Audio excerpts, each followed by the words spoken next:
everyone. Welcome to the IESF World Esports IASI 2023 World Championship.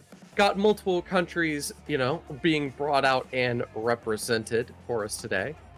Got a good handful of names that'll be brought out momentarily as we cover our first match soon.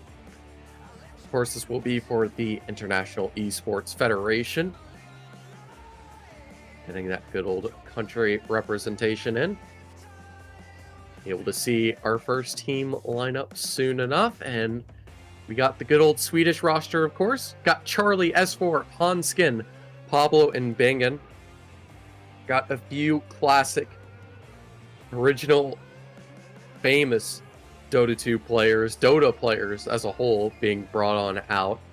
And with that, I mean, they're going to be able to try to bring in some of that experience to this brand new patch.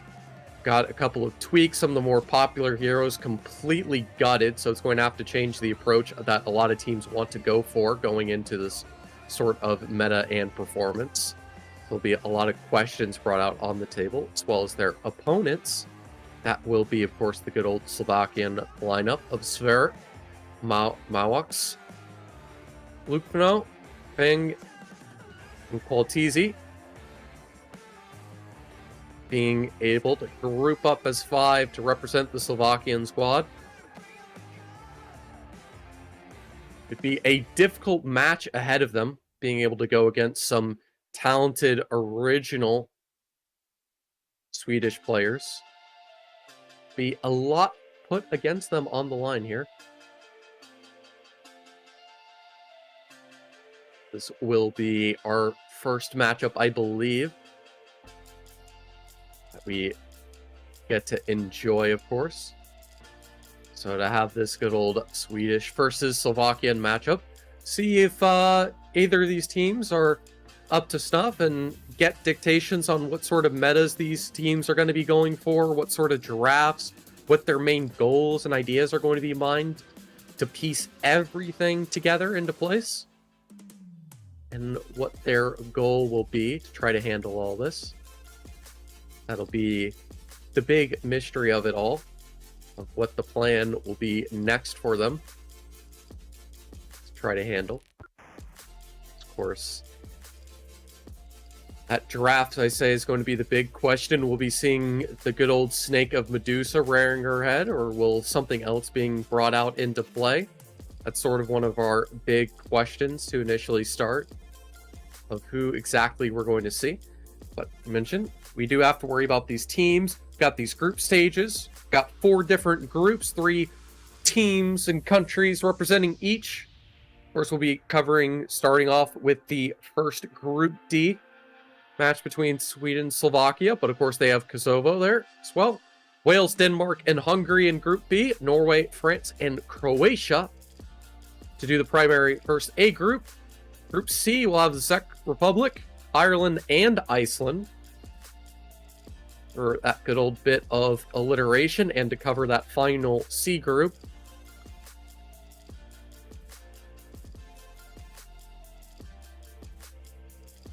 Be important to see which one of these teams will be able to win, to move forward, pushing on through.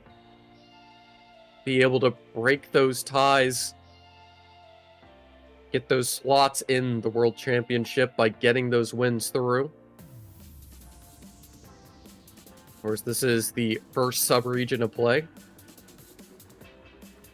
Plenty of teams soon to come in for us, although for now, of course, do just have this first initial match we'll be having between Sweden and Romania.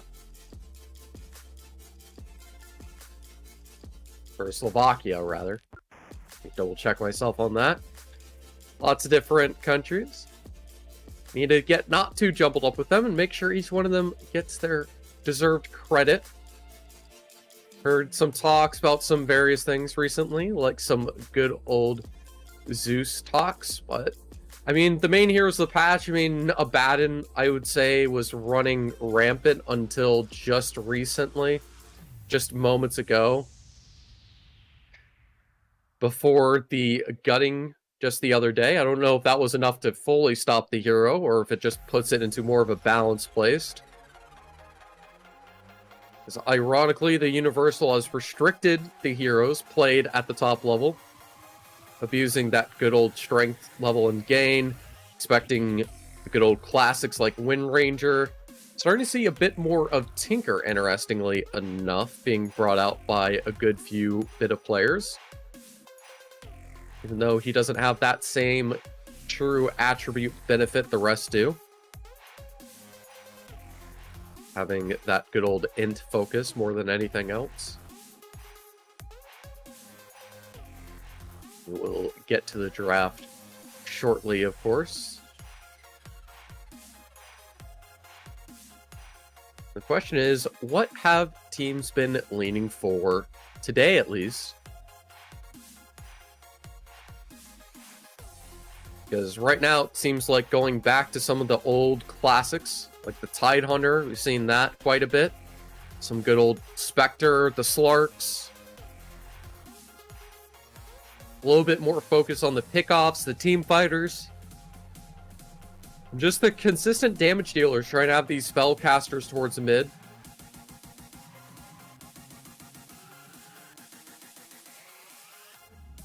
I would say is a wise idea indeed.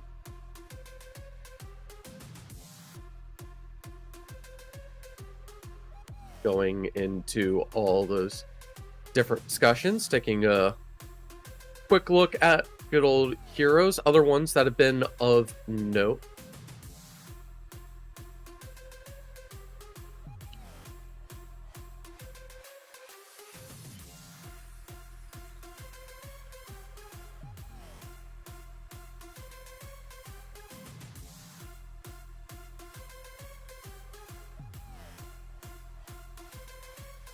Of course, this should be a bit of a good showing, taking a little bit of a look of what's been played recently for the past day or two, or just been some of the most popular recently. Do have that good old Naga Siren. Do have a little bit, we do have Bristleback being brought out in one of these matches, which is quite thrilling to see.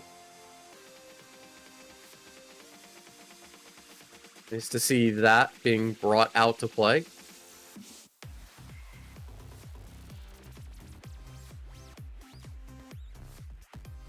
A little bit hard to capture some of these details. I would exactly like to see at the moment, of course.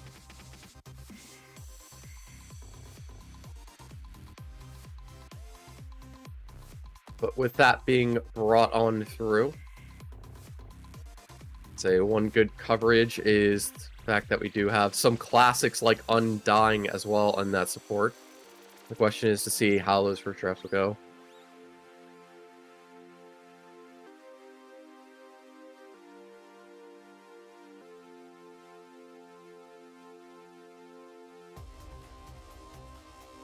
We should be seeing our draft shortly, of course. Be able to see who we get brought out. A lot of good core traditional carries we've been seeing. Whether it's the Jugs, the PLs. But deciding on the Medusa ban first, Sweden doesn't want to deal with that hardcore at the moment. Of course, the Techies going to be brought out. One of these deadly supports able to harass with so much damage in the position 4. Being able to benefit off of that gold. Able to punish appropriately.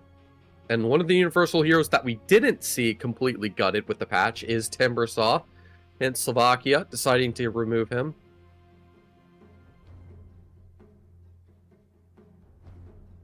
Ten seconds remaining.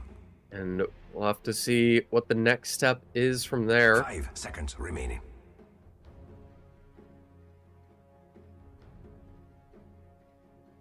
So now they have to go into a little bit of the reserve to decide their next ban. Seem a little bit unsure. So they have the 3 bans to go with. We'll go for another one of the classic carries removed that we've seen. One of the most popular of the good old Bloodseeker.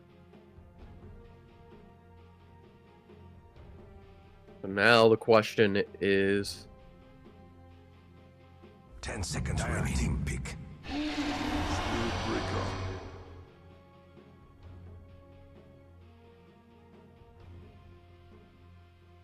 Spirit Breaker, an interesting first pick. Usually something a little bit stronger in maybe the pubs, the professional play, not so much able to generally get caught out.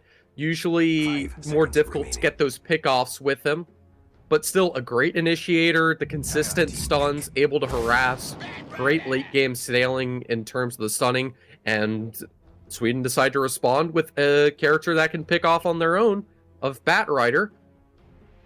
An even stronger lane pressure, able to fight off and compete, of course. 10 seconds remaining. 5 seconds remaining.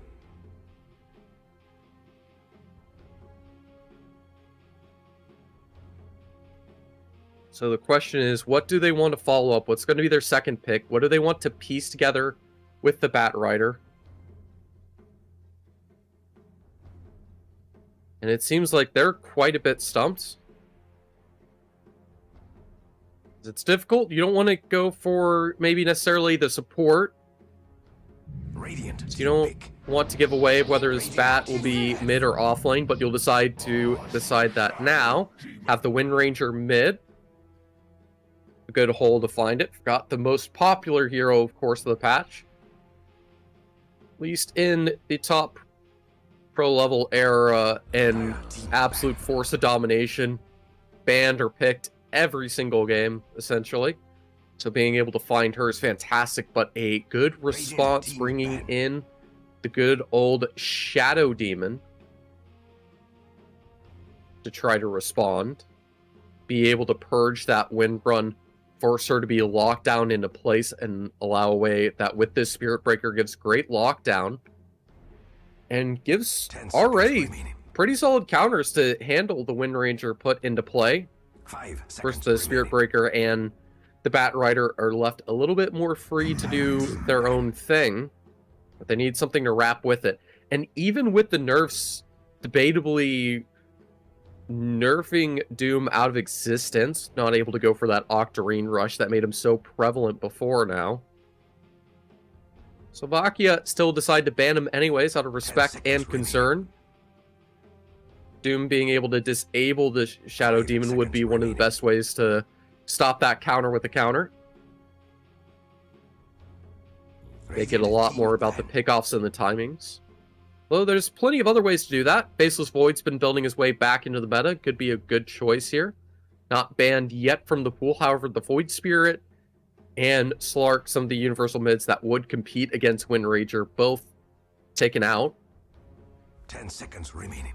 To really help with that lockdown, the punishing. 5 seconds remaining. Being able to generally utilize on that diffusal. Try to punish the Batrider from getting away with whoever is trying to pick off with the classic Blink Force Staff. Of course, they have to decide their next move, and that'll be put on to Slovakia. Should be their next ban, I believe, before we go to the second pick phase. A lot of focus on this disablers, the offlaners, the Timber Saws, the Doom. While Sweden's focused on removing the hard carries, the cores, the ones that can dictate the pace and destroy the game while finding one for themselves, the Wind Ranger, of course. And Slovakia, a wise Faceless Void ban coming out. A good way to counter all the initiation and completely dictate the fight, or completely reset it, freezing everything in time. What could have been a good pick for Sweden to look for, instead removed. And because of the universal hero, the Wind Ranger in play, have to get rid of that good old Morphling. So now the question is, where does Slovakia want to pivot their draft? Been able to bring out likely their 5 and their 3. So the mid and safe lane, still a little bit of a question. Sweden's gone and willingly given up 2 of their cores early for the sake of how powerful they can be. Considering the Wind Ranger has the shackle, it's a good way to interrupt the charge as well. And they'll decide to go for the Vino, a good way to do tons of massive movement slow, quite a bit of damage over time.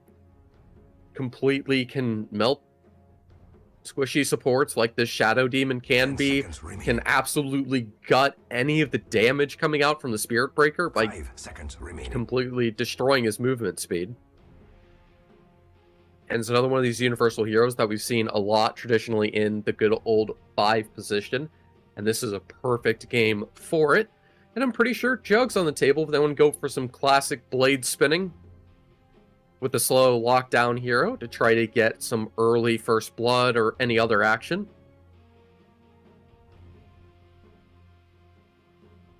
That's something Slovakia have to consider because they have to go for their next pick with no knowledge of what Sweden's fourth will be. These double picks, so they're trying to think about what kind of combo can they go for. Do they want this Shadow Demon in the offlane with the Spirit Breaker? Make the most sense, logistically speaking, at least as of now. They have to try to find some sort of answer to this Finno. I can't think of anything that necessarily gives that good movement speed. But, I mean, you can counter with a bit of movement speed of your own, having the Lich to also give some slow back to try to keep everyone locked down in place. With all that slow, you might want a fast sort of core, maybe a Lesh. Something that can ignore and heal through all the spell damage. Can be a bit tanky and cannot be kited, as that's the main goal with the Wind Ranger and the Finno. They'll be attempting to use the PL with it. Radiant team ban.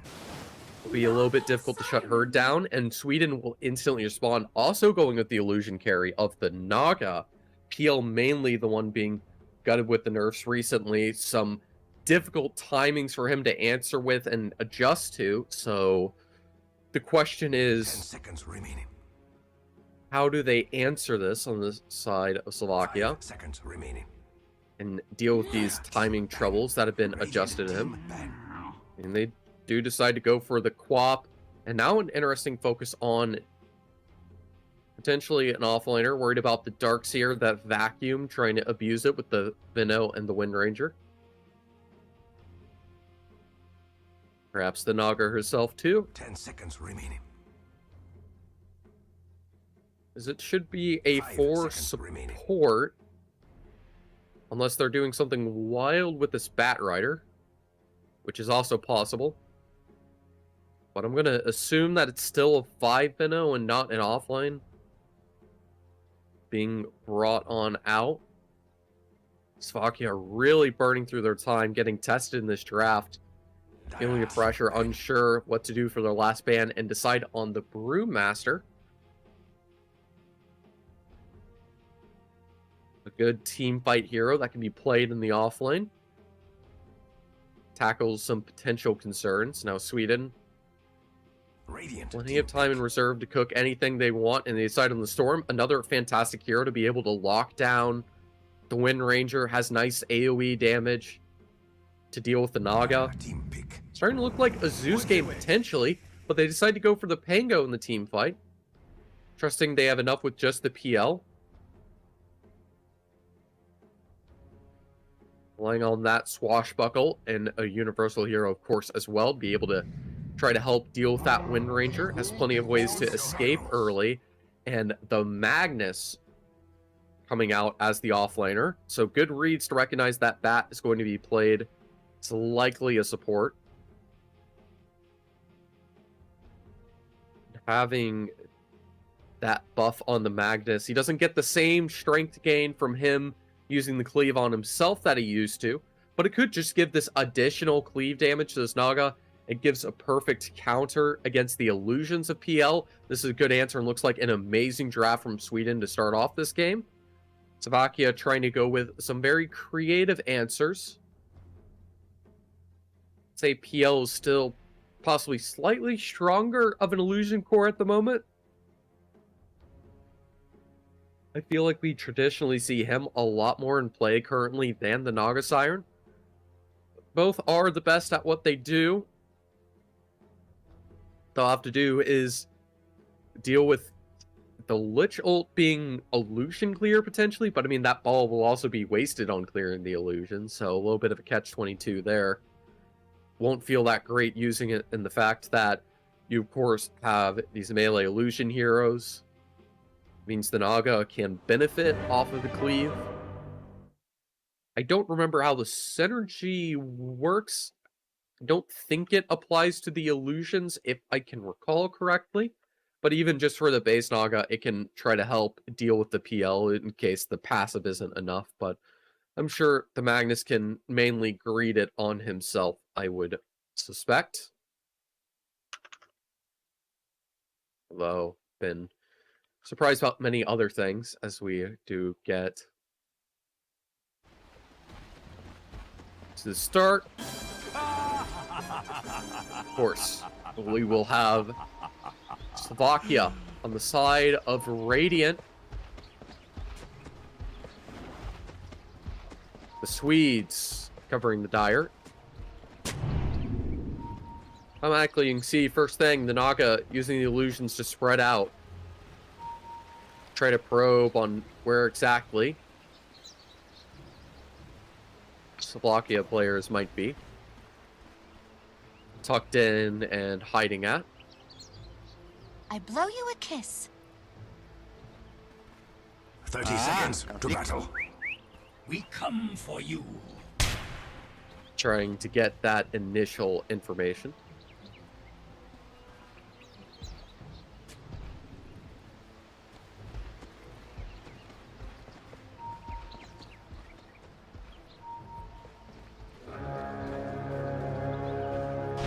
Could see a first blood, the illusion keeping him locked down.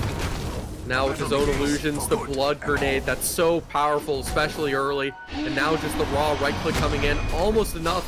They will have to use the Spirit Breaker charge to keep him locked down, frozen for that extra second. But they will get the first blood off of it, getting that gold, catching off S4 on that Bat Rider. Now we have Guaptizi on the Pango versus the Magnus mid. Normally we'd see the Wind Ranger in this position, but a bit of a surprise mix-up. Instead, playing in the offlane with the Bat Rider.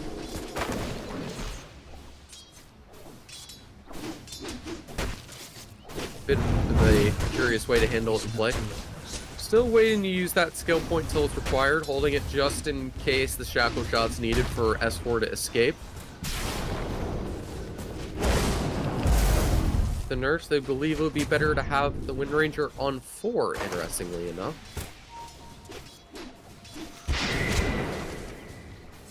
Eventually, the power shot will come out, try to do some harass and a little bit of damage, keep this creeps in a decent equilibrium.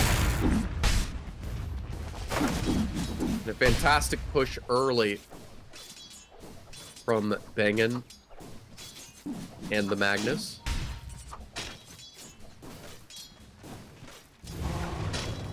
There's Pango mids, one of the things I've been dabbling with recently. Had fantastic success with it in my matches.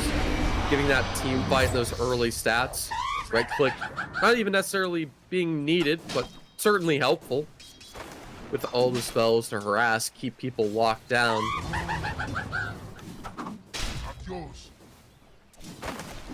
Just going for that good old bit of information in the top lane. Good harassment on the Vino early. Just that Spirit Breaker with the Shadow Demon's a little bit too much harass. Vino taking most of the heat. Protect his Naga Siren that can't be as defensive early as normally she would like to be.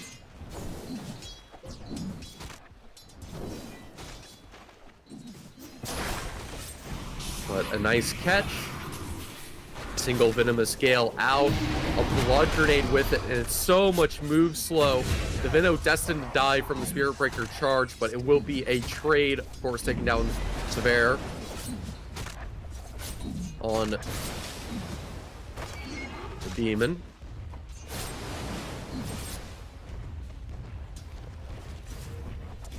Now the proper illusion's out, trying to wait, make sure that that passive illusion pop doesn't happen until it makes sure to confirm the last hit doesn't minimizes the lane push, keeps it in the safe lane control, and now with his teammate not there, Shadow Demon deciding to potentially rotate mid. It means the Spirit Breaker's left alone. All this move slow and harass.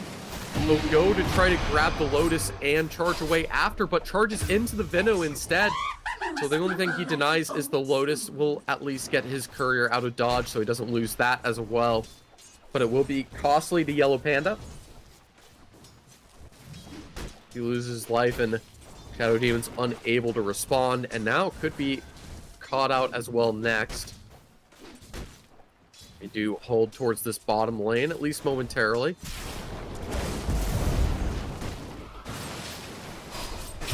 And the exact same string of events will happen. The Venomous Gale, the slow with the Naga right click.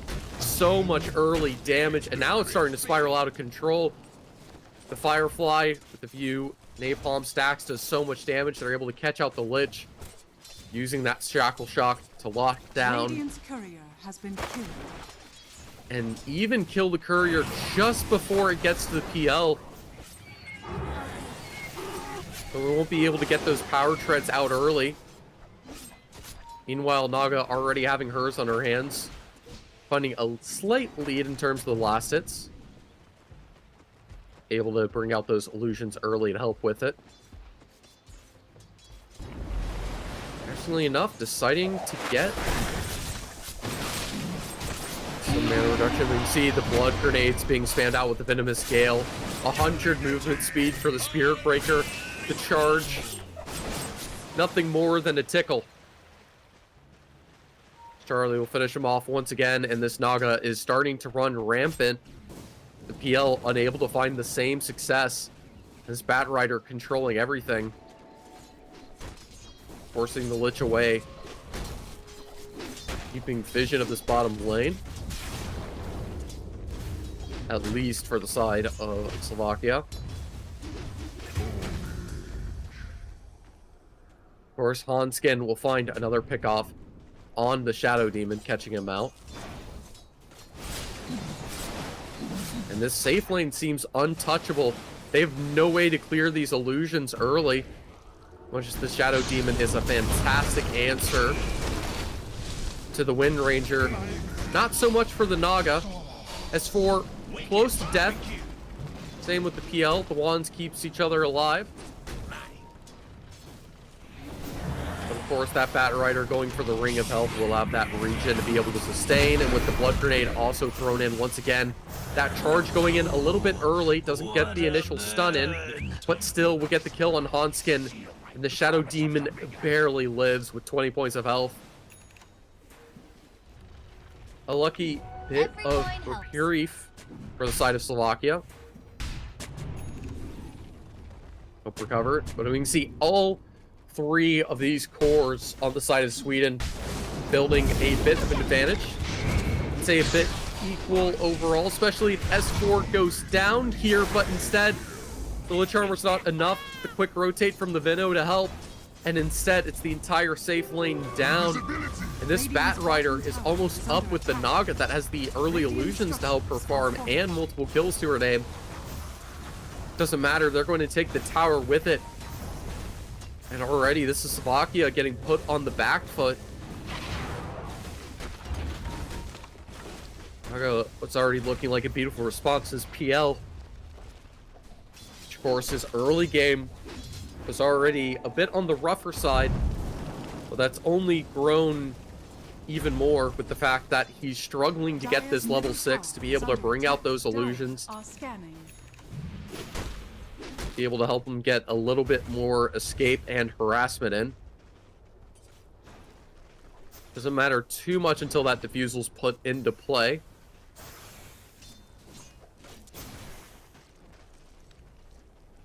First, we'll need the Shadow Demon to assist. The Bat Rider hitting level 6, waiting to use that skill point at the prime opportune moment.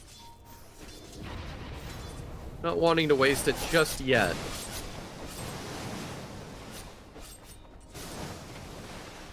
Naga, of course, goes fully into the Q illusions, having such a good start. No reason to get additional points into anything else. Good catch from the Lich. Will deny the teleport from the Vino. With 3-man stack, they will be able to take him down, get a little bit of a response. As they catch Hanskin for a second time, bringing him back to the bottom 5 support role as he should be. Although it's a bit of a catch. Spirit Breaker having to pop his ult just to harass the Naga, but thought he was about to get a kill, but instead Charlie needs to run away as the rotations through the Twin Gate and the mid rotation of the Pango. Perfect juking of the wheel roll, going for the high 5. Now the Spirit Breaker charges back in, and the creeps will not deny her. Spirit Breaker able to go in last second, ensure that kill splits the XP between them, and the Naga streak as well put to an end. Will help start neutralizing things, but still, it's a 2k lead for the side of Sweden. Looks like the brawling will continue. The charge to come in momentarily. No win run for a few seconds. Focused on that power shot damage. We're trying to find a response, but will be responded to. Pango rotating in to keep his PL alive. Been having a rough time on these early levels. Wants to catch up to that Naga. A full 1k net worth ahead of them. You can say the same for both of these main cores. The Bat Rider having the same level of success. So they're trying to take out the Naga once again, relying on the Shadow Demon illusions, giving her a taste of her own medicine. But it does come with the cost as the Pango gets caught on the other side of the map, taken out by the Wind Ranger, and a good shackle shot. Rotation quickly coming in. Power shot expected, unable to connect. Interestingly enough, haven't really heard much of those neutrals dropping just yet.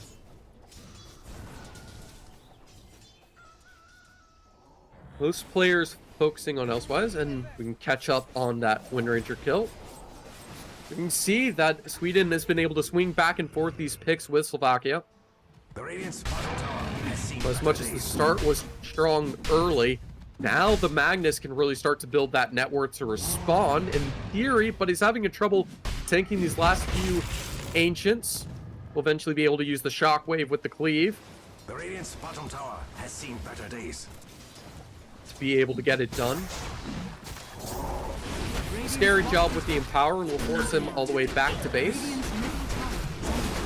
Decent sacrifices. Keeps him above the Naga now, and even though he's purged, the Flaming Lasso will not do enough damage to take out the Shadow Demon. The rotations from the rest of Radiant will ensure that the Shadow Demon keeps his life if it wasn't for the Wind Ranger able to secure one. And now some rotations in the safe lane of their own, and this Spirit Breaker, arguably the most valuable core early for the side of Slovakia, has been taken out by the Magnus. Now the split pushing harass can go in.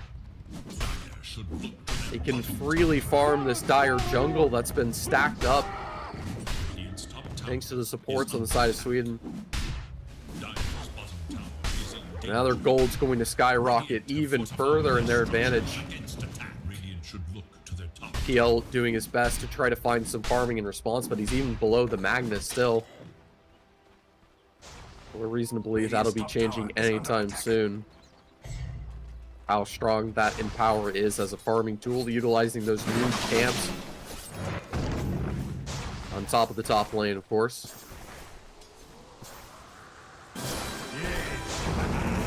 It now, and nice catch on the Venom Scale will force Pango to ball out of there, go for a little bit of harassment, but that focus fire will cost him quite a bit. The Sun to punish, the Swashbuckle to follow. Plenty of damage onto Wind Ranger, especially with those illusions to finish her off. She's taken out of the bubble. It's a quick response from the Magnus to get that raw damage in. And with the Lich caught out on the side by the Naga, being a little bit too curious in the top lane, will be costly, especially with the cheeky low play from S4. Able to catch the Pango, post-rolling Thunder.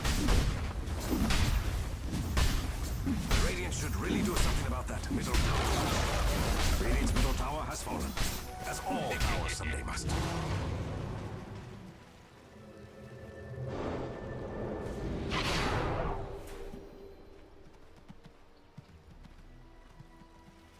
Radiant's middle tower is under attack.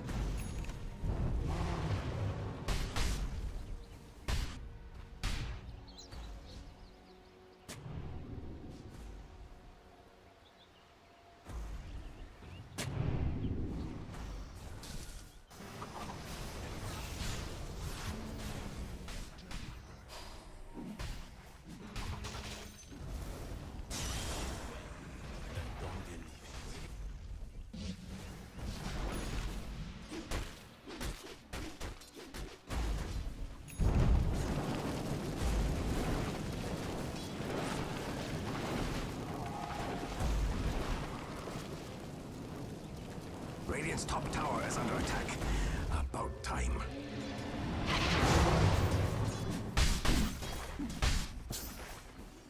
Oh, that's...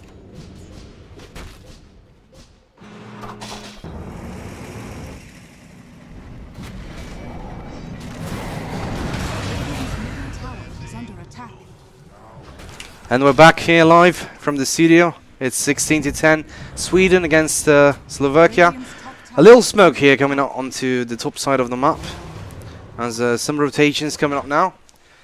40 minutes onto the clock, and Nagasarin is looking really good on this game. 8.6k net worth. Now here comes a little something as Phantom Lance is trying to secure now. A good charge, dodge there by Naga, and everything goes badly there. Stacking and killing some creeps there. It's a small goal advantage for Sweden at this point, as they are on 5k gold lead on this one. Now, once again, a charge. Magnus goes inside, and Shadow Demon is not going to be standing here for too long. Everyone is in this farm. Everyone is armed now. It seems like Bengen gets one onto Spirit Breaker. Now Charlie is into everyone as Phantom Lancer is trying to secure his life here. Lich, beautiful save, probably. No, not going to be a save as Wind Ranger gets him down. Now a beautiful charge by Magnus, absolutely sensational. Shadow Demon is going to get shut down. It's 20-10, and Sweden is absolutely demolishing the Slovakian lineup. This is an absolutely outstanding performance there by Charlie, who has managed to leave and surprise their opponents with beautiful dodges with the Nagasarin. As now everything is going to be chilled up. Shadow Demon is probably going to secure something creeps here. Naga still stacking, still getting some creeps onto the scoreboard, and it seems like it's a 9k gold advantage onto the Swedish lineup. Now the game is going in a chill mode as it's 15 minutes onto the game, and still it's a bloodbath. Honestly, it's 31 kills in 15 minutes. It's a really lot of action here happening. And looking at the scores, we do have 0-5-4 onto the Lich. Venomance is doing a wonderful job, having 2-4-12 as the net worth is. Yeah, we're going to look at the scoreboard now. No, never mind, here's a kill. Probably he's not going to be even getting out of that snare, as S4 is going to get him down now. Once again, one more catch on the Shadow Demon as he will die probably after he will get reborn here. And double kill here for S4. Having a lot of advantage there onto the Bat Rider. 9.5k net worth is absolutely outstanding. As looking at the net worth, once again, we have three members of the Swedish lineup. Naga, with Bat Rider and with Magnus are leaders onto this network graph, and obviously afterwards there's going to be Phantom Lancer, who's a really annoying guy to play. And what is going on right now is still looking like a really chill game, as it seems to be going really easy. We're going to be having a replay now. Let's see what we have prepared so far. So once again, the fight on the top side, where there's nothing that... Good dodges by Charlie, I just saw that. He just dodged the Lich ultimate, and he comes at this nearly double kill there. Good Magnus RP, catching two. Now, we're going back to live. We see Nagasarin pushing here and securing some damage on the tier 2 tower. Lich is trying to defend, obviously he's sending the armor onto the tower, so it gets less and less HP taken down. 12k gold lead right now, which is absolutely huge for 17 minutes. A lot of advantage. Pangolier has an item, which is a really important one, going towards the Aghanim at this point. And here comes the net worth. So the win probability for Sweden is 89%, is still increasing minute by minute. 11% for Slovakia. It's not looking good. Now the Roche is being taken down by the Swedish lineup, as Naga with Wind Ranger with Venomance will be probably going to be taking it down, as there's not going to be any problems here. Absolutely no issue whatsoever in taking down the Roche. And probably Naga's going to secure it, as he would get the Windlace onto the empty slots. Still, word game is looking good for the Swedish lineup. There's no vision whatsoever for the Slovakian lineup. They don't have many words put down. Spirit Breaker didn't do wonders with this pick, as he was the first pick for the Slovakian lineup, and it seems like it's not big of a deal, honestly. There now, it's a 13k goal lead. There's no more fights have been on the map. They do have the rush, so they might be looking to push and try to encounter more battles here. Now, never mind. As I said, Dan Lich is getting shot down by S4. Actually, Charlie got the kill. Naga is really strong right now. Only has 2 items, but has level 14 at this point. Shadow Demon plays with the fire, gets caught there, but will probably escape. No, yeah, he will. Pablo gets Pangolier in the same time, and Shadow Demon is trying to escape, but look at how aggressive Sweden is actually playing. Now they're going to be taking down the tier 2 tower, as nothing much is going to happen from this one. Naga has a lot of clones of himself from the ability on the Manta style as well. The tier 2 is going to be taken down quite shortly. This is the first tier 2 that will be taken down, so at this point looks like they're doing a good job onto this one. Now Phantom Lancer finally raised his GPM. He has the Aghanims and the start of Manta there. He's on nearly 10k net worth. Net worth is absolutely crazy, honestly, onto the Swedish lineup, as it's not really looking good for Slovakian side. Now Phantom Lancer's getting caught there, silenced as well. He's not going to be escaping from this one, that's for sure, as Pablo's going to get this one, and 26 to 11. 15k gold lead right now. Magnus will go back to base, secure some HP, as it was quite low, and Naga's probably going to push with the clones. Now let's see a charge there by Spirit Breaker onto the creeps, trying to deny the push of the Swedish lineup, as they're not really convincingly pushing. They're still trying to get the tier 2s, as we see right now. They're probably going to go for the top push, as they want to secure all the tier 2s and probably wait one more rush and then go for the win. They really want to win this one. They don't want to waste any time, so they're playing by the playbook. Pangolier is waiting for someone here, as he might be looking to be caught. Yeah, he will, as Bat Rider's going to catch him. Here comes Magnus as well. He uses the ultimate and the TP, and he'll probably escape. Good escape by the Pangolier there, with the mechanic of the TP while being in the ball. Now once again, the push commences from the Swedish lineup. A smoke now from the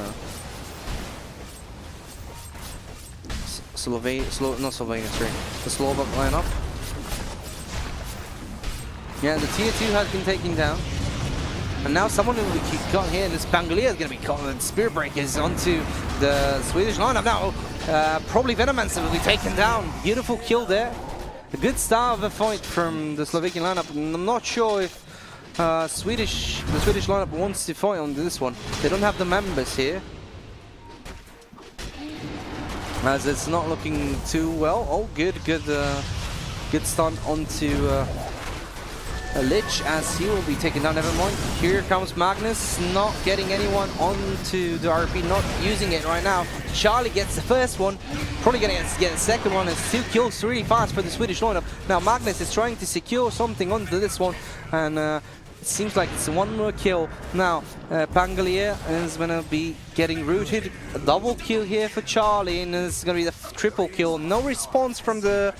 It's going to be 5 for none, as Venomancer died before the fight. So they basically won this one in 4 versus 5 mana. Now they're going to get this... Oh, and the GG has been called, and the first game actually goes in favor of the Swedish lineup, as they do secure this first game in a really quick manner in 23 minutes with a great, absolutely outstanding goal lead. 32k net worth in 23 minutes win. Absolutely sensational. Great victory by the Swedish lineup. We are going to be seeing the scoreboard now for a little bit, as we do see really impressive, honestly, from Charlie. 29 290 creeps. We do have 202 for Magnus, insane net of 18k. We do see the items. He was nearly full build at 23 minutes, which is absolutely insane. Let's see the damage from once again. And I'm going to be actually sending back to Trevor in a few seconds as he managed to connect back. He had some internet issues. So let's wait for a little bit.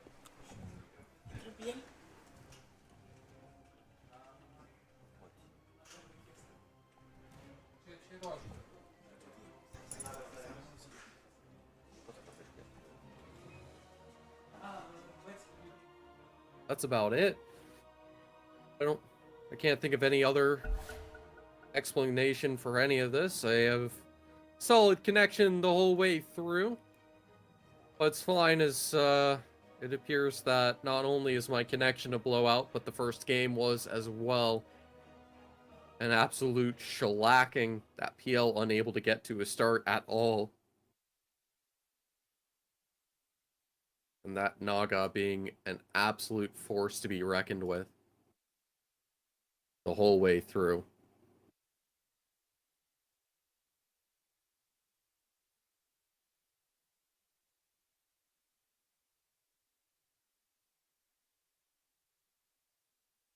Still unable to find any success, of course.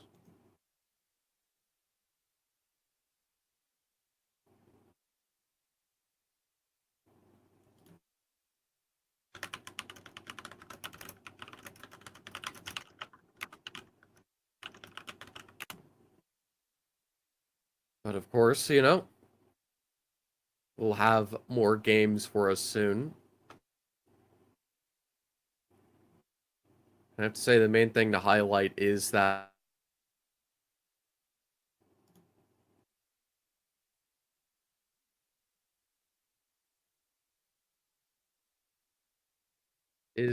absolutely amazing performance from the Naga, but just all of Sweden in general, a beautiful understanding early of exactly how to succeed in that game number one. Completely outdrafted their opposition, outplayed them to a T in an absolutely beautiful way.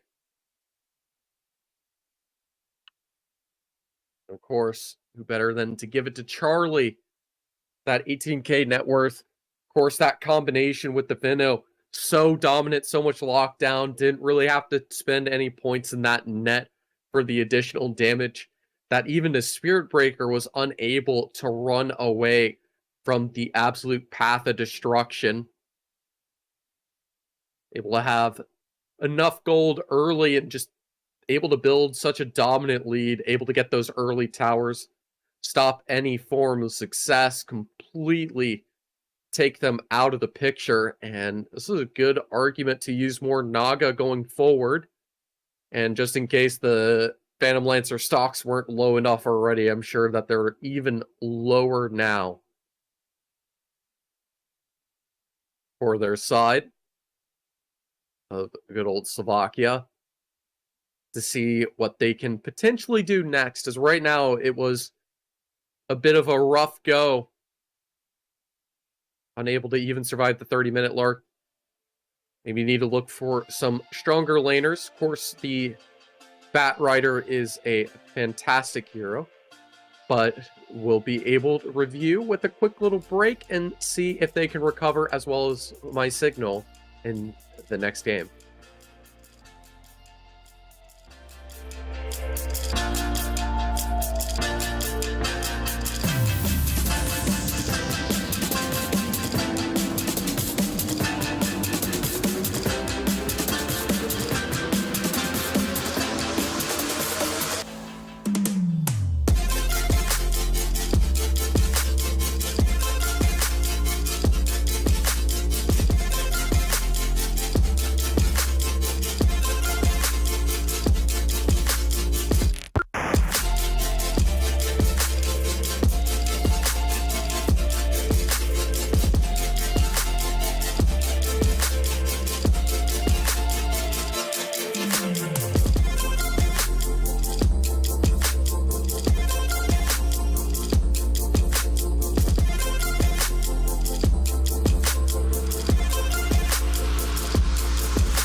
everyone, and welcome back. Had a surprisingly quick game one. I mean, of course, there's some Swedish legends, and it looked like they had a fantastic draft, but to put it all together in such a clean fashion is absolutely devastating, and I fear for my life, as this is going to get rather deadly as we get into game number 2, to see if we can get any sort of response at all from Slovakia in this series. Sweden looks like they might be trying to make it feel like a best of 1, even though it is a best of 3, of course. First game slightly going in Sweden's favor. So we now have to decide what kind of approach do Slovakia want to go with to try to adjust and change the pace and answer the challenges that have been brought to them. As I imagine that Sweden might go for similar moves. They decide to adjust, and rather than immediately remove the Medusa, they're going to focus on the Shadow Demon. It was one of the main factors causing them issues and allowing Slovakia to find the pickoffs that they did. 10 seconds. But of course now, the Bat Rider removed in response, such a strong early offlaner.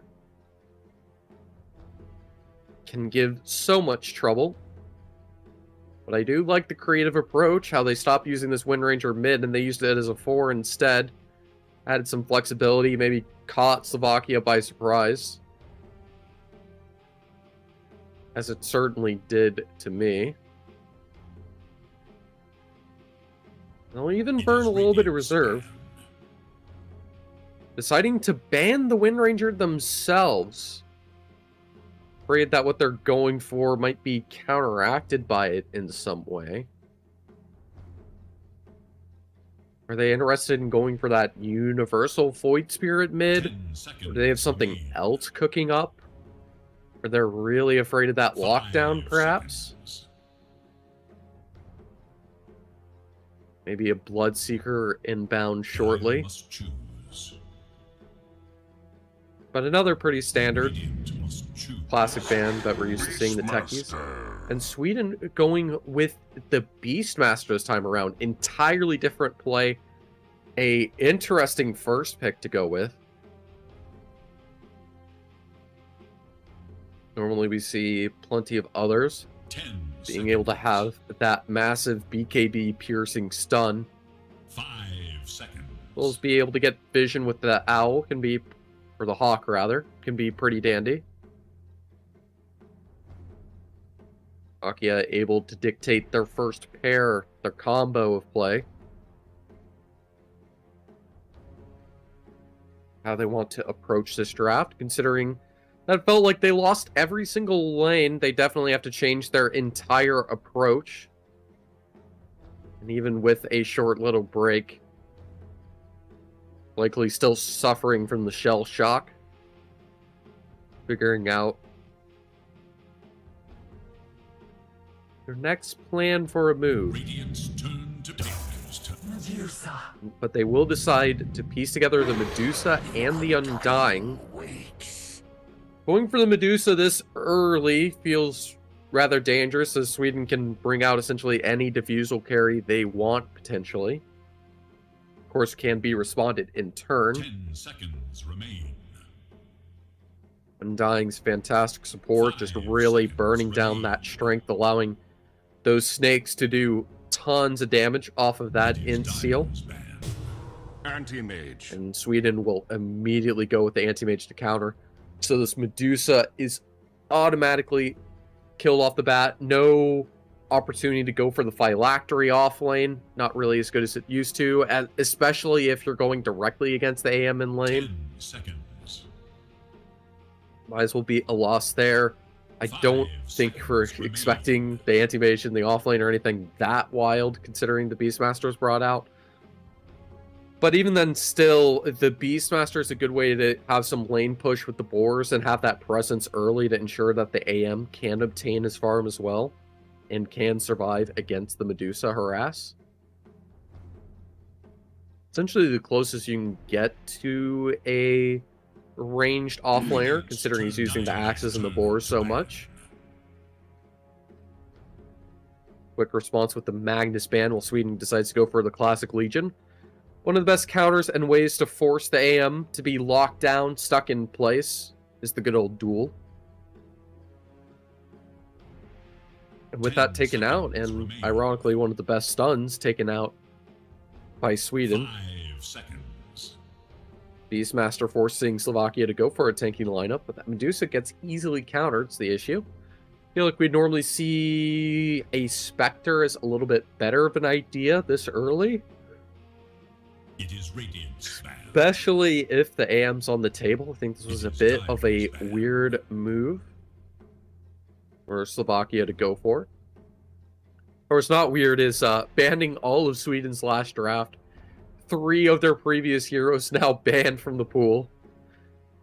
Trying to force Sweden to go for an entirely different approach, but I think they're perfectly okay with that because now plenty of bans are being opened up that they normally wouldn't be able to access, really changing everything on how they have to approach this and slow it down. Radiant's turn to ban. Or here their next move is going for the Terra Blade. Radiant's turn to pick. Traditionally would be a little bit better of one of those AM answers. Trying to force them to have no way for this Medusa to have a reliable answer against the AM. The fact that Slovakia lacked the stuns as well makes it a little bit more 10 rough. seconds remain. The only notable viable options on the 5 table, seconds. perhaps you can go with the Jug and some traditional slashing lockdown, but other than that, there isn't much available in terms of stunning. I mean, you don't want to go for anything like the Sven, Dire's certainly. turn to pick. Mirana. But this Medusa's sort of forfeit too. With the Mirana brought out, likely as a 4. Could still be a Medusa in the off lane. Try to harass 10 early. seconds. 5 seconds to pick. I wonder what the play will be in responding with the Dazzle. So the Last Grave, the safety to be able to keep the AM alive, and the Poison Touch to help with the Spirit Breaker harassing. This is a fantastic off-lane combination.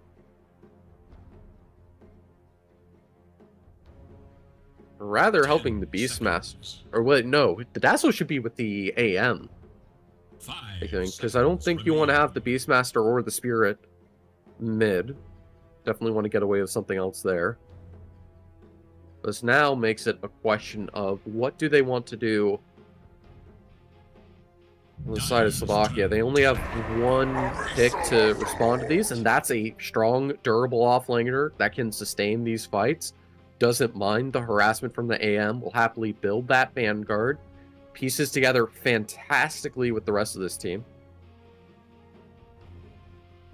10 seconds remain. If it wasn't for the Undying, maybe we bring out that 5 seconds. fun It is Lion that Radiant's can ban. try to counter the mana drain from the AM.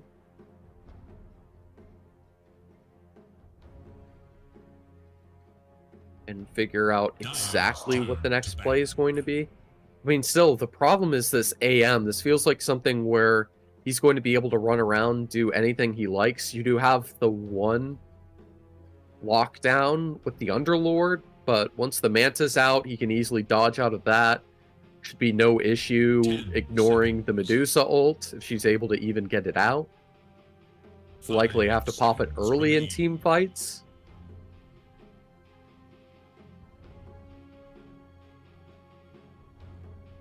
Maybe something like the Invoker can give that additional harassment, the slow, the lockdown, but again, you're talking about another spellcaster the AM can go into. I think one of the most traditional counters that comes to mind is maybe the Lone Druid mid, Dire's but I don't turn to pick. think Slovakia is going to be bold enough to go for a move like that, especially because I feel like we haven't seen him in meta play in a while. And with the bans on the Pango something that might be able to stun lock the AM getting taken out. 10 That's the last seconds clear remaining. answer in terms of stunning. Timber saw. And a Timber Saw mid. This is going to be disgusting. Such a beautiful draft from Sweden, and Slovakia need an ace up their sleeve to try to find some response because they've been currently completely outplayed in terms of drafting. 10 seconds remain. And I have to wonder what they want to try to do to respond to this. Select They're going to your attempt to use the hero. puck. The ultimate choice. I think this is one of the only ways left to be able to properly lock down that AM. Will force a BKB to be used and purchased if he wants to be able to hard deal with that coil. But it is required for this puck to have a good lane. And I can't imagine it has that nice of an experience against a Timber Saw, though. So it could be wrong, but we do have the S4 Timber Saw coming out, actually. So a little bit of a surprise, unless he's going mid with it. Actually, it'll be a Timber Saw in the off lane. Of course, we'll have Charlie ready to shine the spotlight with that AM once again.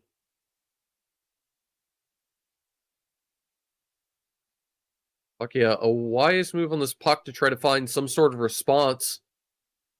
But even with the lockdown, maybe keeping the AM in place for maybe a second or two, it wouldn't surprise me, especially with the nerfs to all of the break stuns. I could totally see the AM just blinking out of it, getting back, taking the stun, and then just going back into the fight.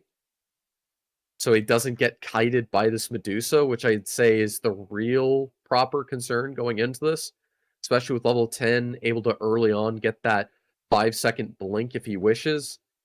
By the time the stun's over, he can walk back in, blink, and get back on that Medusa to start shredding her down. So this is going to be a very difficult second game. This is looking great for Sweden once again. Having amazing drafts coming out with the experience of S4.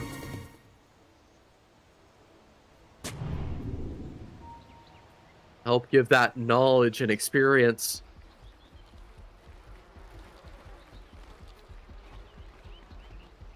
Against the Slovakian lineup. You're doing similar positioning, however the difference is Sweden's looking for a first blood this time. Having the charge stun, the body blocking. Now the snake will be able to do a decent bit of damage in any mana if there was any lost and turn it around as the Underlord's flames burn down the good old Dazzle with that Firestorm. Resetting to slow down, focus on the bounties, and the fact that we did have that lovely initial first blood secured. Sweden's likely to respect at least a little bit more. 10 players compete for ultimate. The Axis will be able to land a little bit of harass, a charge, try to confirm rune, but of course the Medusa's getting burned down early, and he went for the mana burn on the AM, so she's getting constantly slowed, no escape, and the blood grenade with the charge from the Spirit Breaker's enough. He spotted multiple blood grenades, they followed up, and now the Undying's looking to be taken out in the safe lane as well. And they're adapting on the fly due to this draft of Slovakia. They're just going to have the AM in the safe lane, playing against the Medusa directly, understanding how well it hard counters her in the matchup. And instead have the Timber Saw as the safe laner. Everything's flipped on its head. A creative move from Sweden, but all to adjust to try to hard counter the lanes. With how important the early game can be, if you can win all those lanes. Be left in a fantastic position. I can guarantee you this puck was not planning to go up against a Beastmaster. Dying trying to bring out the Tombstone, but there turns out there's 3 supports. Three heroes total for the side of Sweden. So the Tombstone be put back into the grave. It's Undying already low. Bit of a struggle. Puck, however, having better success towards the mid lane. Able to have a decent time with the last hits. But of course the bloodshed will come out, just almost unable to kill the Medusa, forcing her to use 2 enchanted mangoes to stay alive, and even that won't be enough, fully dedicating the 3 heroes. But it will cost a lot, the good old side of S4 quite a bit of the rest of Sweden. Hansken and Charlie get chipped down quite a bit. Able to keep their lives at a cost. As the puck looks to run away from this mid lane, and we basically have a bloodbath consistently of these 3v3s. This Undying with the Mirana early is just able to edge out that little bit of damage to force them away, and that Spirit Breaker still doesn't even have level 2, so unable to have those bashes to help. That Medusa's getting the XP she properly needs.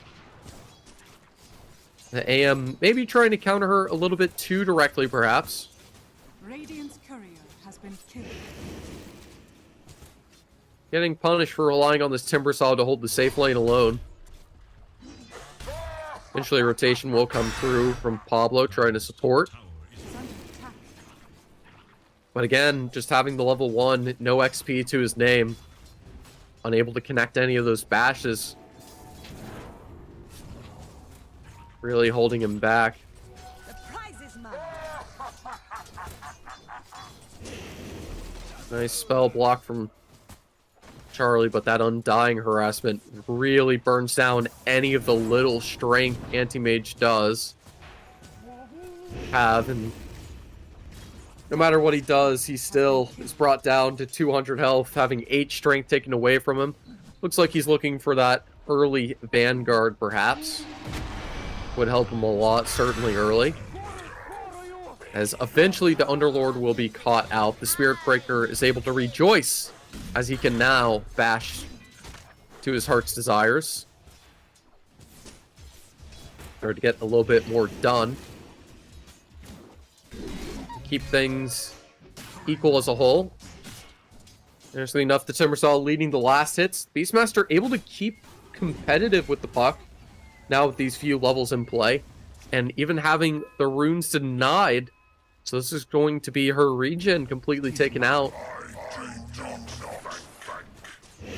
Things will be a lot more difficult now for the puck. Now with the move slow, forces the Mirana rotate back into lane. And this AM on his own, Radiant's courier has been essentially. Seems content to take the decays at this point, having no issue with the harassment.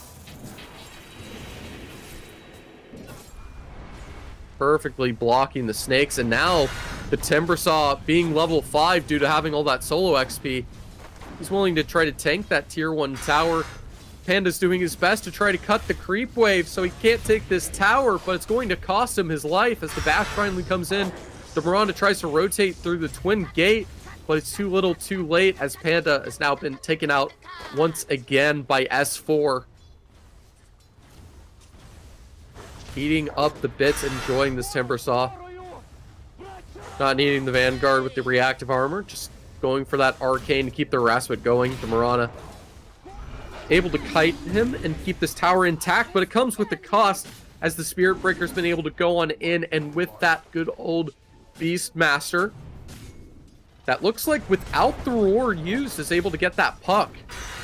It's a rather big pick off, as this is one of the only ways to lock down this AM. And he slow down and hold back. It might cost him his life just to get the AM still for a couple of seconds. A little bit more success on the Timbersaw, but now the 20 reactive armor stacks in play. Has that armor, the regen, able to get back up in a healthy position. Morning competition, and the leap will allow the Maranas to secure Pablo's courier after its delivery. For the delivery nightmare for everyone inside of Slovakia continues. As the spell block denies everything, the lane domination really starts to go in. S4 now with the level 6, and the Undying unable to do anything without mana. So the side of Sweden starting to pick them all off. Medusa able to hold her own for now, but that mana is just seconds away from being burnt down. As well as this top tier 1. It's perhaps not in the same flashy fashion, but certainly still is dominance for the side of Sweden. They will have to sacrifice the Dazzle to be able to take out that Tombstone. Might cost them a bit more, but the spell block is on point. It ensures the AM himself actually has mana. Medusa doing her best to try to get that damage and punishment in, but it just doesn't pan out. Able to collect that Wisdom Room on the way back. Dark light. Still stuck at level 5, so unable to get that flashy punish just yet.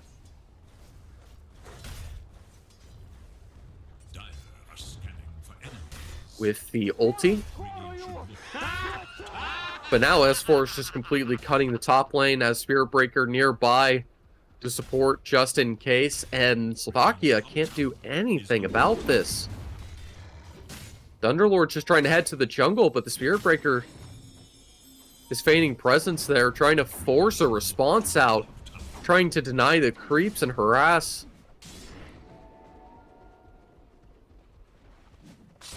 And I have nothing in his name, just the Arcane Rune. Looks like Spirit Breaker will protect it for the Beastmaster to secure. Or actually will take it for himself instead with the Mirana pushing on up. And immediately takes full advantage of it. So the Mirana taken out, and with the Medusa out of the lane currently, the Undying is caught out, taken out by the AM as he hits his level 6. And all across the map, a Dazzle soon to be demised, but on the other side, the Underlord taken out by the Spirit Breaker Timbersaw Sandwich. A slice of meat for them to put upon it. This tier 1 tower already taken out. 9 minutes in. Timbersaw the most farm on the map, and now he's rotating mid, interestingly enough, to go for this fight. And of course we have these massive stacks, which is seen by the Undying, but he has no way to actually answer this. As the Beastmaster starts to try to chip down and farm what looks like pentupled stacks. Absolutely insane. Trying to at least soak some of the XP, but it's going to cost him his entire life as he's soon to be taken down. Charlie able to eliminate him, able to flex from that off lane. The Whirling Axe is constantly being spammed, still at that 50 mana, able to abuse it for the stacks. The Medusa ult used to stall just for a few seconds, but still, the Anti-Mage ult can be brought in to stun or deny the escape to TP. The tower will take out the AM with the assistance of the Puck.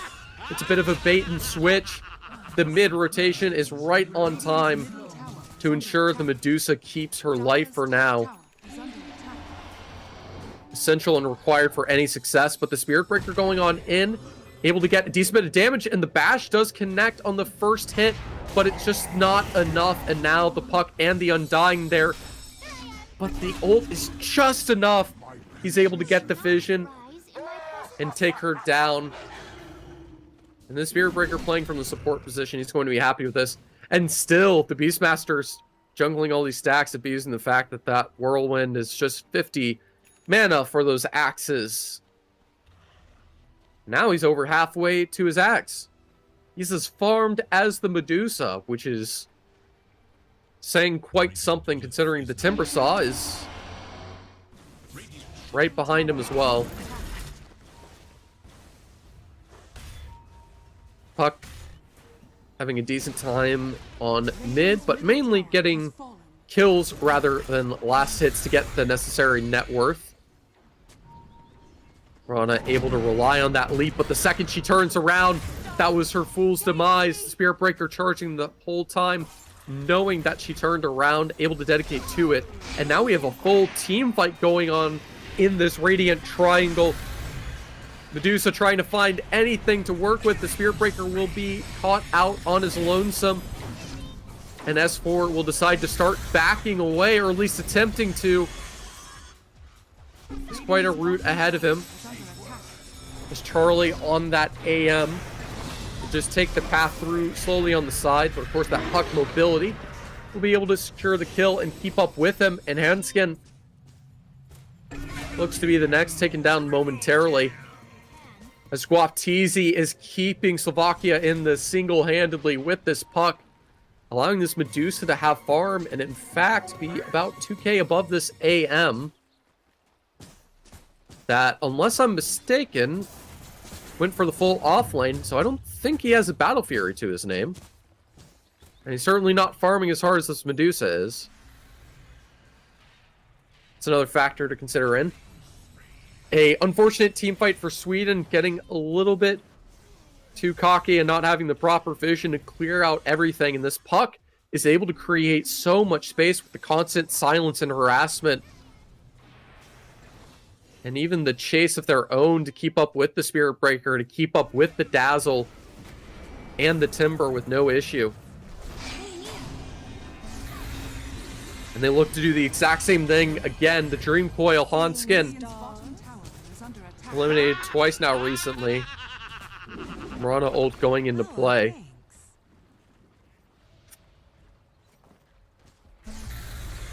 Looks like Slovakia has found the answers to have this Medusa succeed in spite of the AM. Focusing on her early. Does look like the AM's now trying to get some proper farm in. A little bit of harassment, but with the Undying showing and the likelihood that there's someone else nearby jungling. Has to be at least slightly cautious. But those saws do just so much damage. Force the Miranda to burn one of her leaps. Now with puck, they've gotten the 3. They're trying to hunt him down. The stun from the arrow is perfect. But it's just too much tankiness. The Vanguard keeps them alive. They're unable to get enough spell damage to break through. The Medusa popping the ult, supporting, just trying to find anything. As all these cores on Sweden are so tanky, eventually catching the Spirit Breaker. And of course with the Beastmaster leashed, no way to escape. It's a beautiful follow-up from the Timbersaw, but now he's clipped himself. And this puck is having one hell of a game. Guaptizi in full control. Eventually having to teleport away, which means this Medusa's left a little bit exposed. This AM can comfortably expose the Undying if so wished. Or even, let's say, blink on the Mirana. But decides to back away.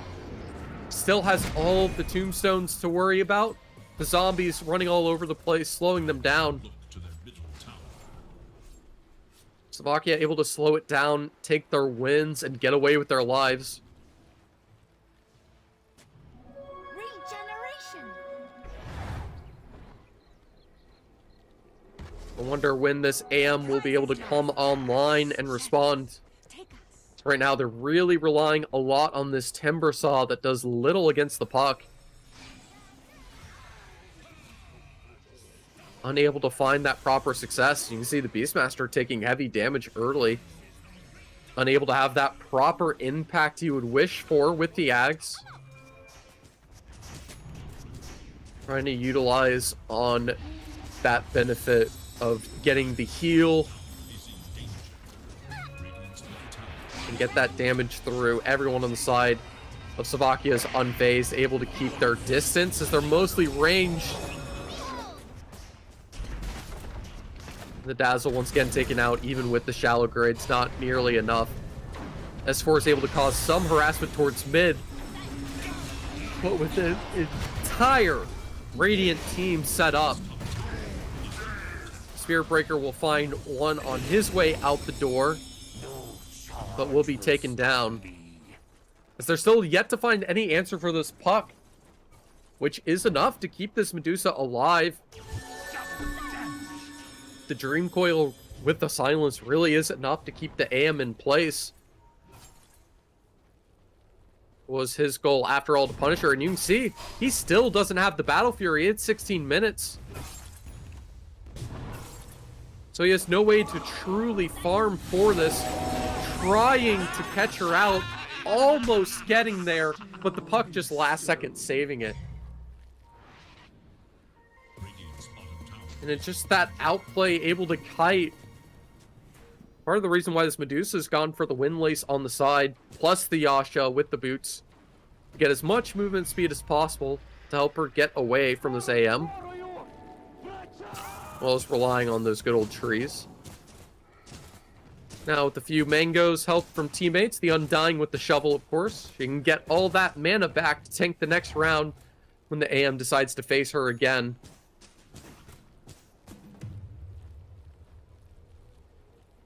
This is a game that you haven't been able to win early for the side of Sweden, so I feel like you want to see them start farming soon. And you can see still the Anti-Mage. No Battle Fury to his name. We can take a replay real quick and look at this complete vision abuse. The fact that he didn't go for that ult, considering the Medusa was so low, it should have been an instant kill even with those little scraps of mana left. And the puck with the Underlord instantly getting that lockdown. That's the AM denied of getting any more farm for the moment. Nothing more to his name. The Guardian Greaves almost finished on the Underlord. It's starting to look a little bit problematic. Sweden may be playing a little bit too creative. Trying to utilize the AM as an offlaner. All the ideas are there for Sweden, but unable to piece it together at the moment. As the puck now finds a growth bow. Additional damage brought out. A nice roar will be able to isolate the Underlord, shut him down. But they have no way to even chase this puck. Sure, they can use the good old Spirit Breaker and Timbersaw to deal with the Undying, to burst down this Mirana. But they're not getting the puck. They're not getting the Medusa. These two that have been deathless for quite a while. As much as they can try to hunt for a response, it's going to be difficult to find one. The best they can do is try to maybe grab some Ancients. Though some nice vision on the Radiant Jungle means the AM can safely farm there and try to start recovering his weaponry. It appears he went for a specialist array for himself, if that's being displayed correctly. Quite an interesting choice to go for. Likely just the benefit of the stats with the bit of damage to help. Considering it would not surprise me at all if he still is a few hundred gold short of that Battle Fury, looking at his net worth. And what he has to his name. With the smoke coming out, immediately brought the Atos into the stun, so this Timbersaw lockdown early. Of course, he's a bit of a tank, won't care at all about that. They have been able to properly catch out this Beastmaster. The roar is beautiful, keeps the Underlord locked in place. The healing with the Ags, the Timbersaw able to keep him alive, but the Medusa Ags ends up freezing the Timbersaw in place, giving this more stun and harassment. He's getting chipped down, but it's just not enough. And now the Spirit Breaker's been able to rotate over, starting to chase after the puck. The stun not connecting, the silence to follow.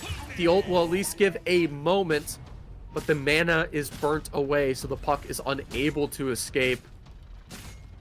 The rest of the team will leave through the Underlord portal to keep the Medusa alive, but that's one of the two cores that have been able to be successfully eliminated and taken down. Now we can start to follow the script in the traditional sense, but the Medusa now has a butterfly. This AM's going to have no way to respond to that evasion for quite a while. Just now getting the Battle Fury. Has a single band of evasion with the Power Treads, likely working on that Yasha and Manta style soon enough. You can considering that they do have the Atos on that Mirana, utilizing on all that damage. And the burst from the Timbersaw, the stat burning is fantastic with the roar to keep the Medusa locked down, but even then, she's still just so tanky, able to steal so much HP, and they have to focus on the Tombstone instead. The Dazzle eventually eliminated, and the AM is nowhere nearby in this fight. So this is doomed to fail for the side of Sweden. Spiritbreaker hoping to find a way to confirm the Mirana, but instead gets caught out by the puck. And the Timbersaw will have to start going on his merry way as the two cores for Slovakia start trying to hunt him down. He'll be able to chain his way. Meanwhile, the AM is fully split pushing bottom, putting pressure on that tower. Able to farm his way. So now he's got the Yasha, almost has the Manta, and is now starting to properly accelerate back to the place where he should be. And this has got to be a worry for the side of Slovakia. The evasion is there, but Anti-Mage is deciding to just go for some evasion of his own. Wanting to just be able to dodge the slow from the Medusa. So I would imagine to see a Scotty on her to try to kite these heroes. Dire's top tower is under attack. Well, there's plenty of ways she could go about this build.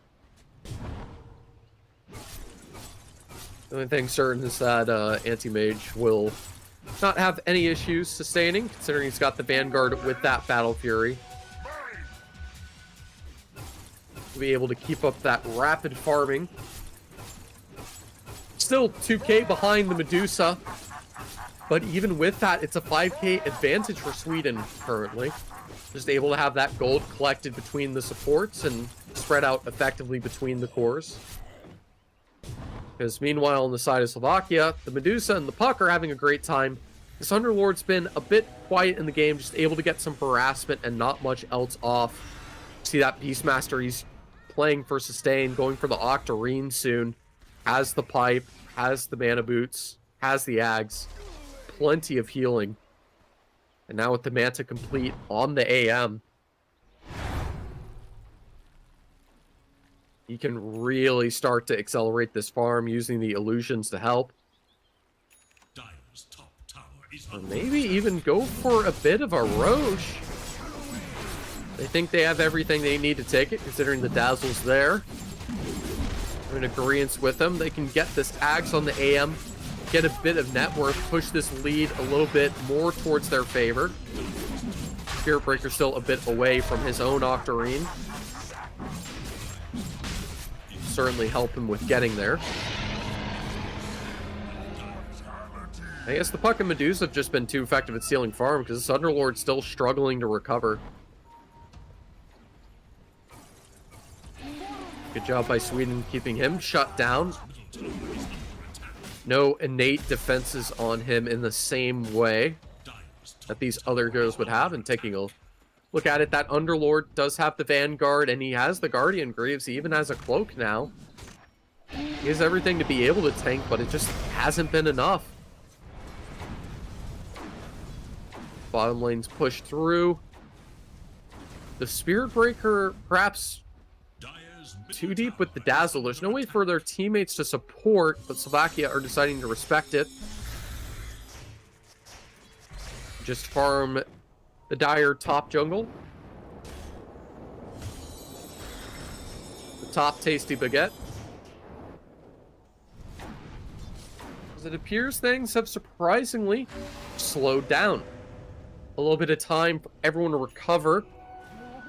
And this only gives bad tidings for the side of Slovakia, as it's going to be a lot more difficult for their Medusa to find success.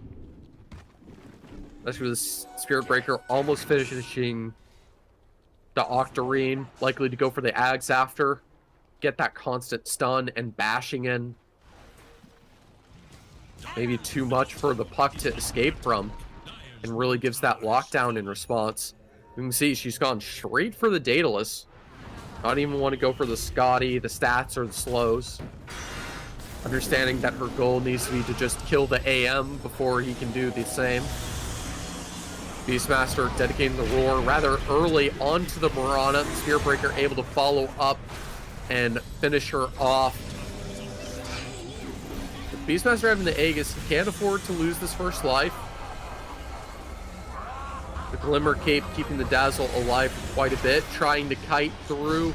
Now the Whirling Axis can follow. The stun onto 3 from the Spirit Breaker, comboing into the Timber Saw.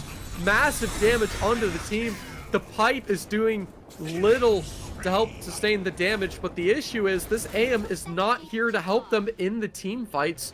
So this Medusa is able to have free reign and take them all out. This AM still working on speeding up his farming game.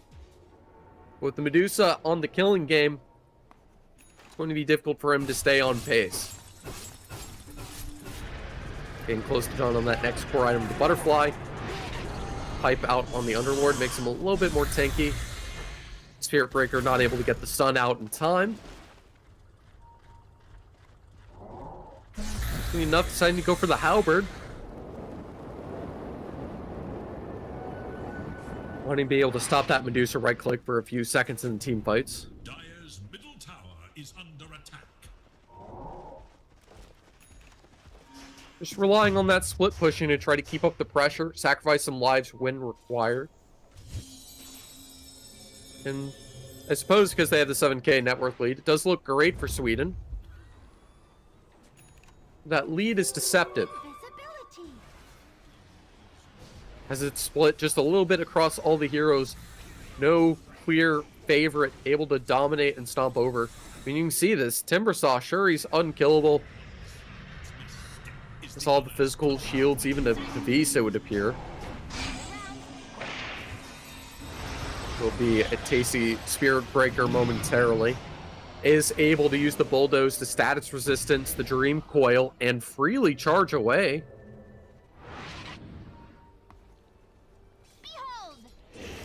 Puck having to surrender it, finds a double damage. Now the question is when the AM will join him, if he ever does. Might just continue split pushing this top lane. Sure, this fight's going on, but it's a perfect bait and switch. The only response to this AM will be the Puck on the side with the Manta, and it cost them this Underlord left isolated alone. They can smell the blood in the water. The Undying's caught out. Quick Yules into the arrow from the Mirana. Atos later on.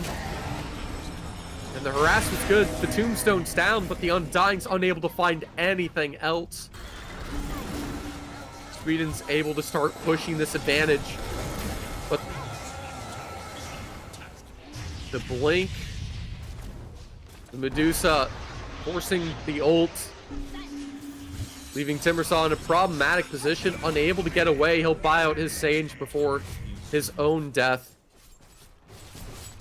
As this AM is able to split push, completely breaks the tier 3 tower.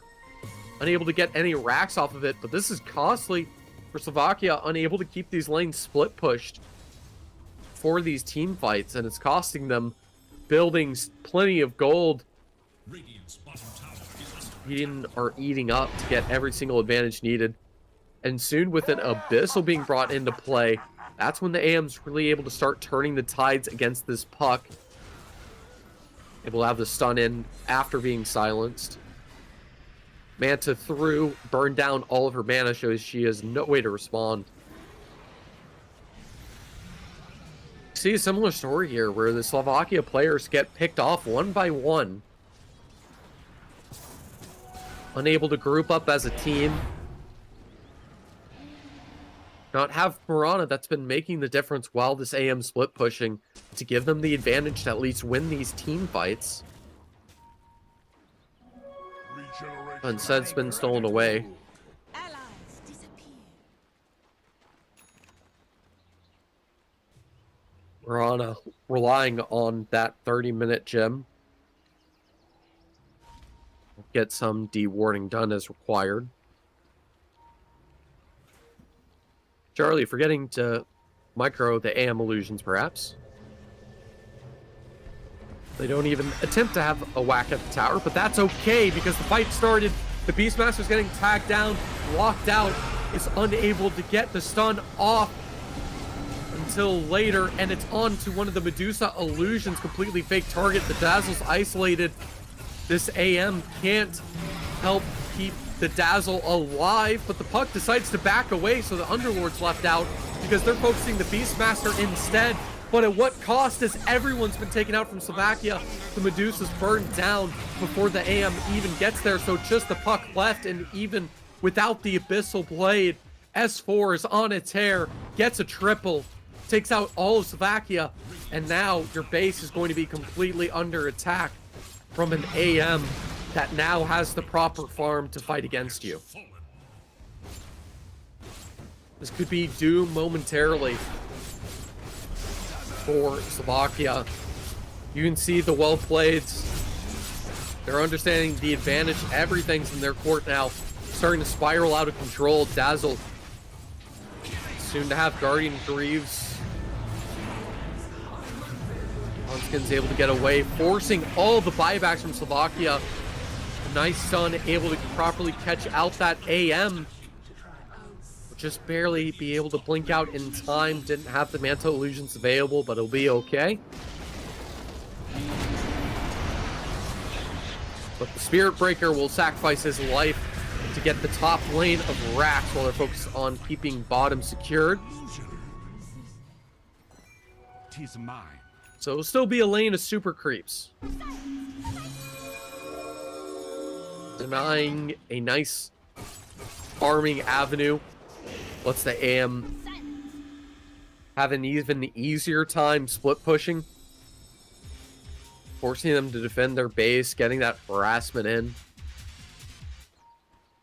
You can see the Mirana and Underlord.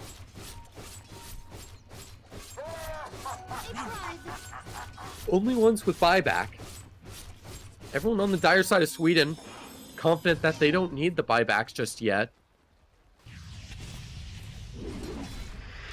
And with the Medusa having the one life left, recognizes that she needs to go for the Hail Mary, setting up for the Divine Rapier shortly. As they do catch the Beastmaster alone. Of course, with a bit of a catch, the Timbersaw and AM been able to ship down half of the next tier 3 tower they're going for. Forcing those teleportations back, keeping them away. Allowing this AM to keep going for the farming. Going to be going for that late BKB, perhaps not worried about the puck 25. Even though that debuff immunity pierce from the Dream Coil should be coming in soon enough.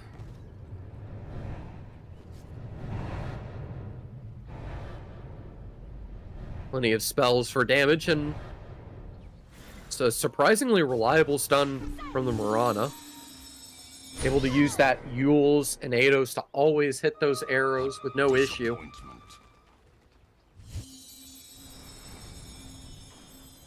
Of course, they're doing this a lane of racks down and not a tier 2 to their name.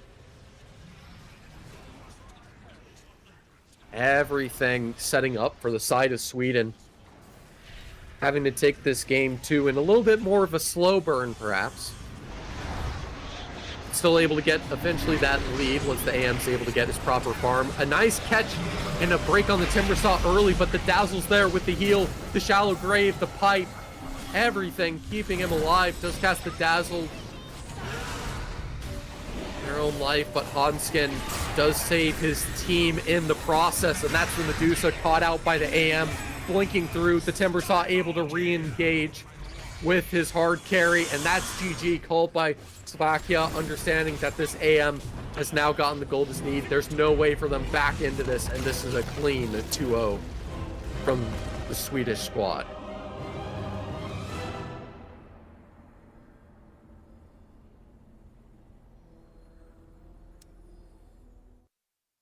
Rough showing, and I think it all has to do with the fact that it was so dominant by this AM once he got that farm.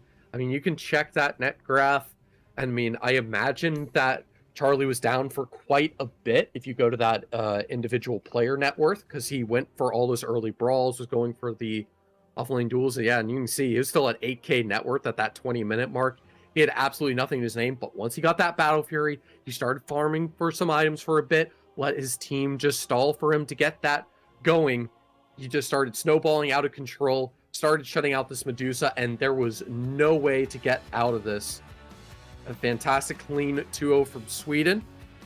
A little bit bold laning decisions, but they've played well, and it's well deserved to get those necessary adjustments to get the beautiful success for them to get that clean 2-0. Makes Slovakia a little bit aware that this Medusa is not the same Medusa when the patch initially dropped. She's not an unstoppable brick wall, especially with an AM ever on the table. Sure, you can have the puck, you can have some great ways to disable it early, but it's just not enough. But what is enough is our MVP, of course, that is able to hold everything together for the side of Sweden and do an absolute beautiful job completely destroying the opposition, giving that necessary space required to keep up the pressure, completely eradicate Slovakia. Really think it has to go for that. Going for the Medusa pick with at least the AM not banned. I mean, of course, any illusion carry like the PL, which has been recently nerfed, can deal with him or her pretty well. The Naga can do a fairly strong job as well. There's plenty of other ways to deal with her. Just the AM's obviously the easiest one, and when you don't have any ways to lock down the AM, you don't have the Doom, you don't have anything else that can stop him from kiting around and freely getting everything he wishes, it's going to be impossible to get anything done. But of course, it's thanks to Biggin. Able to create all this early space, help get this additional bonus heal early on that the Dazzle wasn't providing. To rely off of this farm, have this mid control, have a competitive lane against the puck, ensuring that it wasn't strong one way or another. Able to flex their way through, and I mean, absolutely wild to see the Beastmaster in that mid lane, but just taking the benefit of that good old universal heroes in the mid lane meta and using it in a very creative way in this game, and it rewards them entirely. The AM going a little bit too greedy, I would say, going for the fights against an Underlord and a puck that early without a Manta style. You need to get that cleave to be able to fight traditionally, get that farming going, and then you need the Yasha Manta to support it. So a little bit of a bold move, but Charlie eventually finds his way to what he needs to be able to answer and completely shut this game down. But the Timbersaw also helps create that space in the middle of the game, find all that success, and it's just fantastic team play, able to use a bit of auras and team coordination to really shut them down. And I believe that might be all for at least this first match. I believe there's some other series for us to cover today, but of course that will be in just a few moments. Of course, those universal heroes, but I mean, it's refreshing to see new ones. We're not seeing the Abaddons. We're not seeing the same Clink spam, even though he's technically agility, that we used to. Still seeing a bit of the Bat Rider, not having the same success. The Pango Wind Ranger getting love still. I'm interested to see what other sort of drafts and heroes we see brought out as this new patch. It might be bringing a little bit more relevance. The Vanguard nerfs with the buff Sniper potentially on the rise is something to expect. So that Shrapnel AoE can become rather massive now. I feel like one thing maybe slept on that I'm hoping to see is maybe some Pulverize from the good old Primal Beast. The fact that the damage kind of snowballs with every single hit is pretty terrifying. It's a very solid nuke if you're able to get it off now. It's essentially another BKB piercing stun like the Beastmaster, so it's another fun way to go towards that sort of direction if a team wants to, and even have more magical damage with it. I think it's slept on, potentially a good idea. Or it's a good idea that we have a break before going into the next series shortly.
One dream.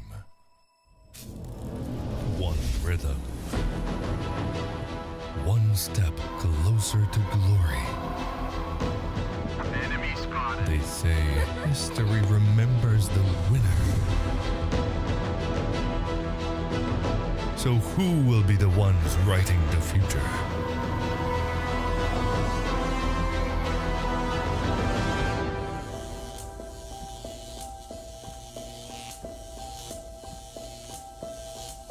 The halls of power call for their kings.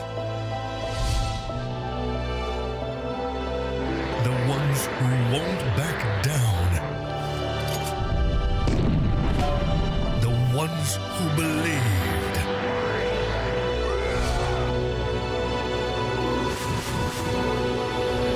The ones who knew that over 100 nations can't be wrong.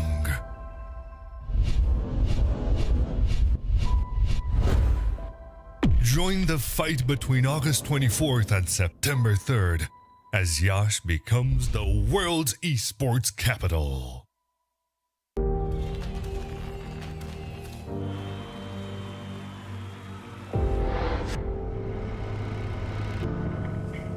In the heart of Yash, Romania, the world's top gamers have gathered for the ultimate showdown.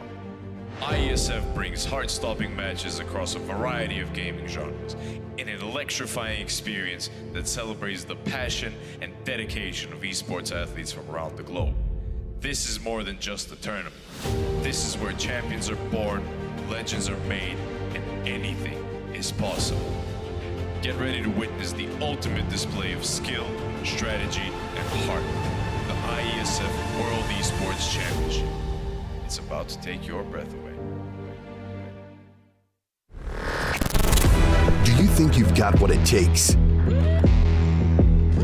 The challenge will be tougher than ever.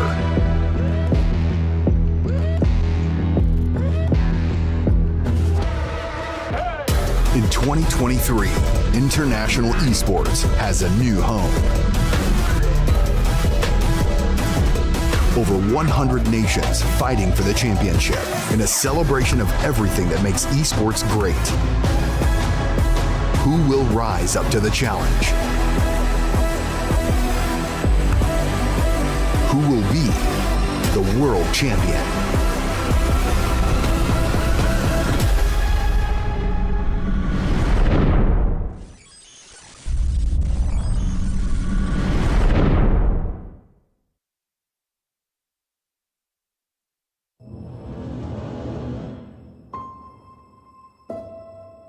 One purpose.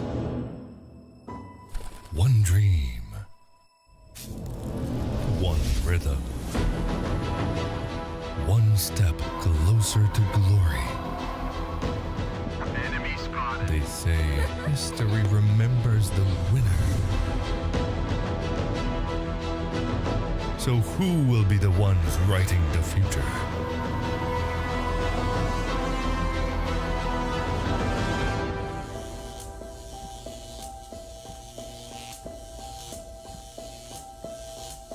The halls of power call for their kings. The ones who won't back down. The ones who believed.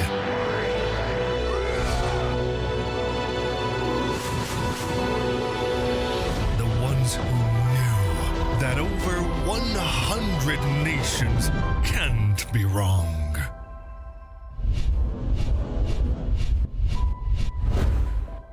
Join the fight between August 24th and September 3rd as Yash becomes the world's esports capital.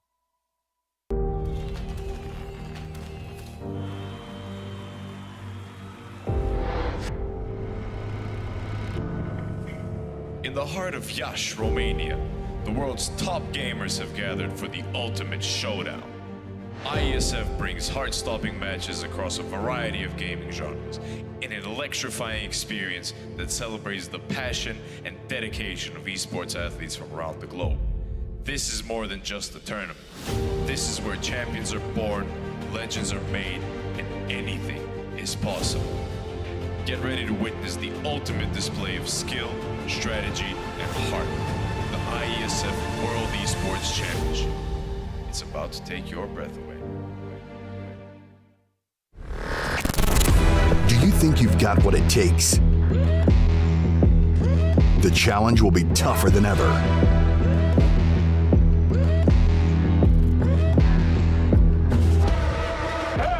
In 2023, International Esports has a new home. Over 100 nations fighting for the championship in a celebration of everything that makes esports great. Who will rise up to the challenge? Who will be the world champion?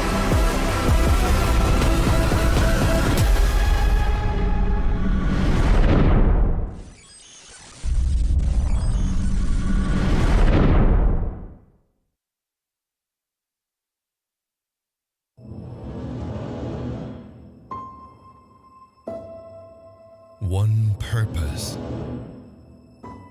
one dream, one rhythm, one step closer to glory.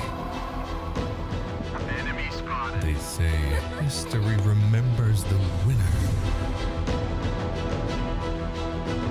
So who will be the ones writing the future?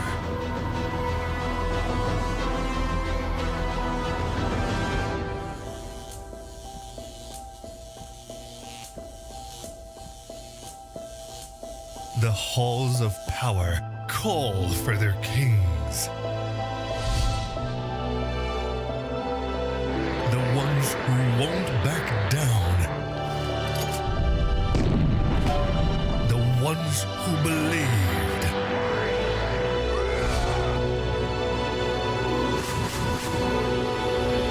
The ones who knew that over 100 nations can't be wrong.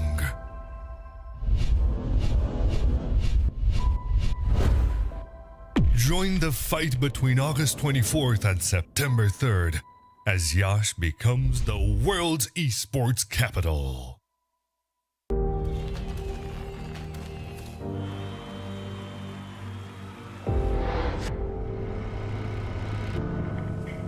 In the heart of Yash, Romania, the world's top gamers have gathered for the ultimate showdown.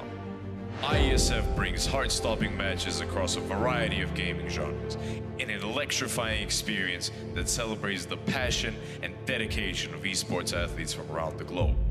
This is more than just a tournament. This is where champions are born, legends are made, and anything is possible. Get ready to witness the ultimate display of skill, strategy, and heart. The IESF World Esports Championship. It's about to take your breath away. Do you think you've got what it takes? The challenge will be tougher than ever.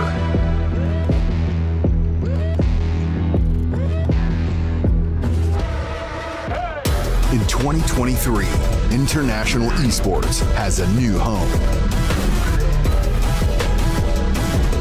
Over 100 nations fighting for the championship in a celebration of everything that makes esports great. Who will rise up to the challenge? Who will be the world champion?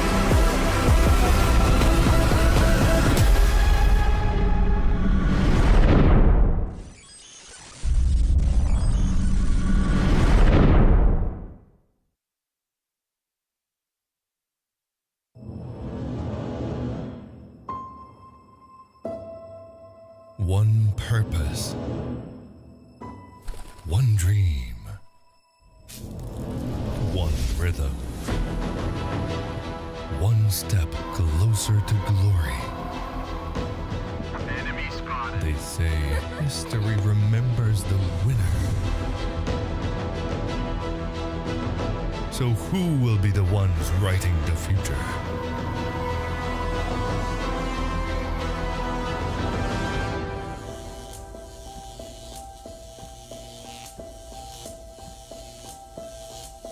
The halls of power call for their kings. The ones who won't back down. The ones who believed.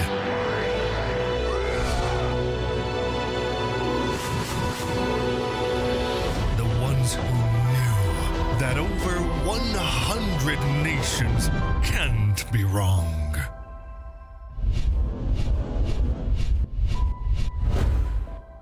Join the fight between August 24th and September 3rd as Yash becomes the world's esports capital.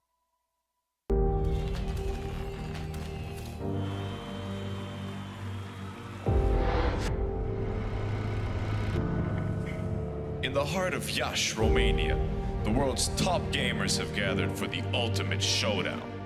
IESF brings heart-stopping matches across a variety of gaming genres in an electrifying experience that celebrates the passion and dedication of esports athletes from around the globe. This is more than just a tournament. This is where champions are born, legends are made, and anything is possible. Get ready to witness the ultimate display of skill, strategy, and heart. The IESF World Esports Championship. It's about to take your breath away. Do you think you've got what it takes? The challenge will be tougher than ever.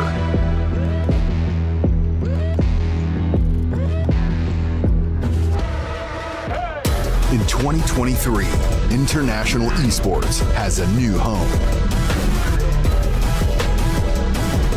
Over 100 nations fighting for the championship in a celebration of everything that makes esports great.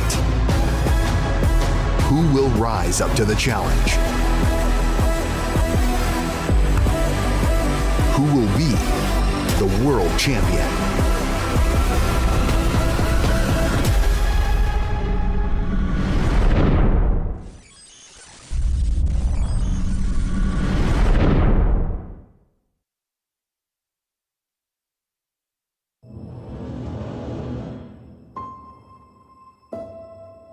One purpose, one dream, one rhythm, one step closer to glory. Enemy spotted. They say history remembers the winner. So who will be the ones writing the future?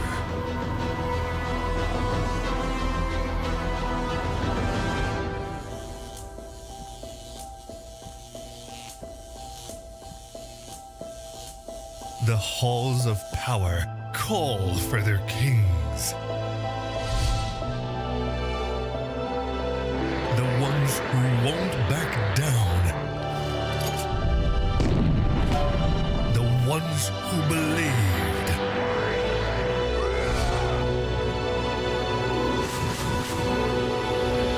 The ones who knew that over 100 nations can't be wrong.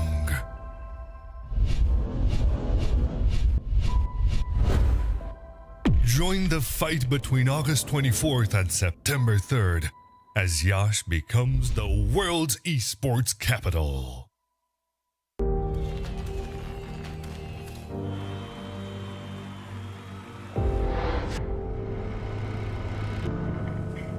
In the heart of Yash, Romania, the world's top gamers have gathered for the ultimate showdown. IESF brings heart-stopping matches across a variety of gaming genres in an electrifying experience that celebrates the passion and dedication of esports athletes from around the globe. This is more than just a tournament. This is where champions are born, legends are made, and anything is possible.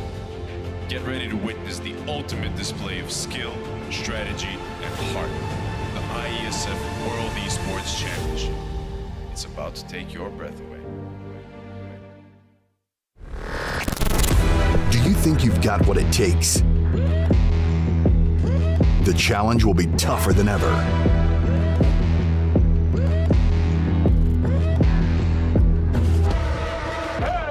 In 2023, International Esports has a new home. Over 100 nations fighting for the championship in a celebration of everything that makes esports great. Who will rise up to the challenge? Who will be the world champion?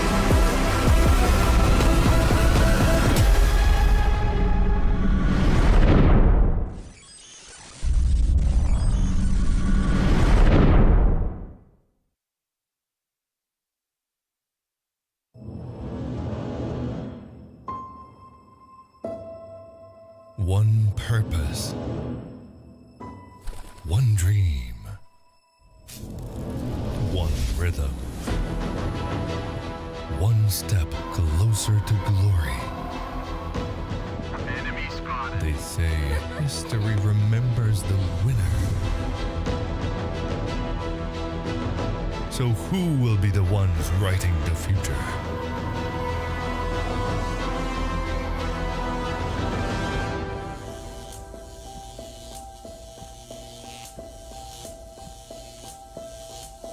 The halls of power call for their kings. The ones who won't back down. The ones who believed.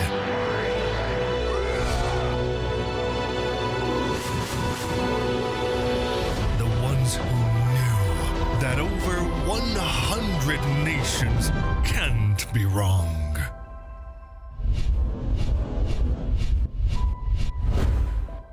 Join the fight between August 24th and September 3rd as Yash becomes the world's esports capital.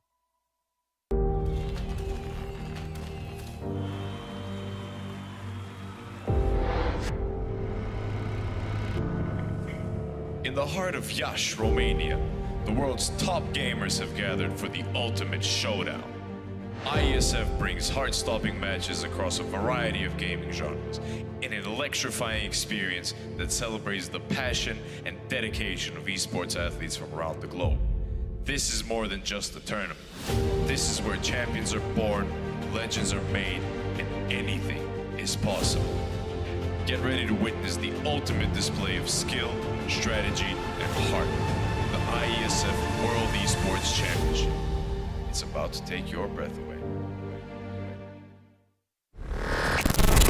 Do you think you've got what it takes?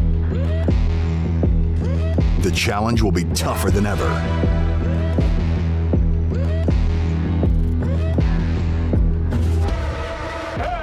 In 2023, International Esports has a new home. Over 100 nations fighting for the championship in a celebration of everything that makes esports great. Who will rise up to the challenge?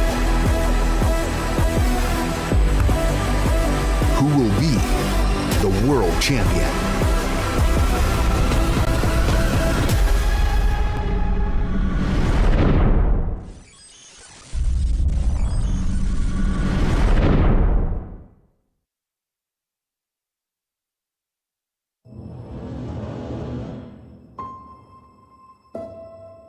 One purpose, one dream, one rhythm, one step closer to glory. They say history remembers the winner. So who will be the ones writing the future?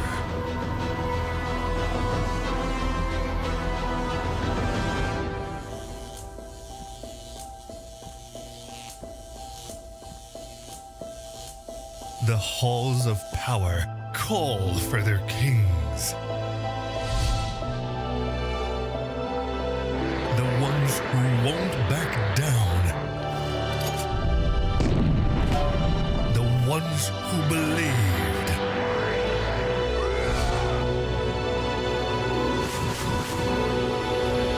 The ones who knew that over 100 nations can't be wrong.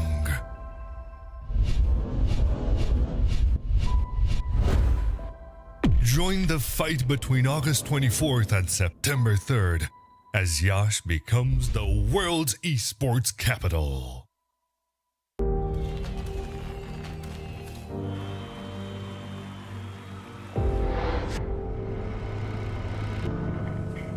In the heart of Yash, Romania, the world's top gamers have gathered for the ultimate showdown.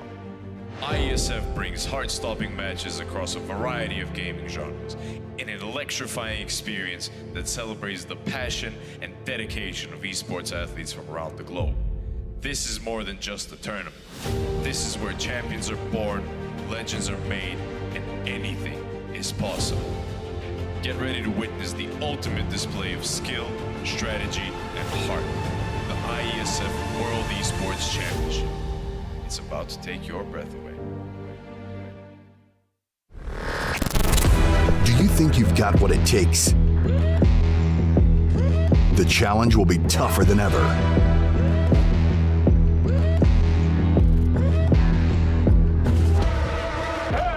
In 2023, International Esports has a new home. Over 100 nations fighting for the championship in a celebration of everything that makes esports great. Who will rise up to the challenge? Who will be the world champion?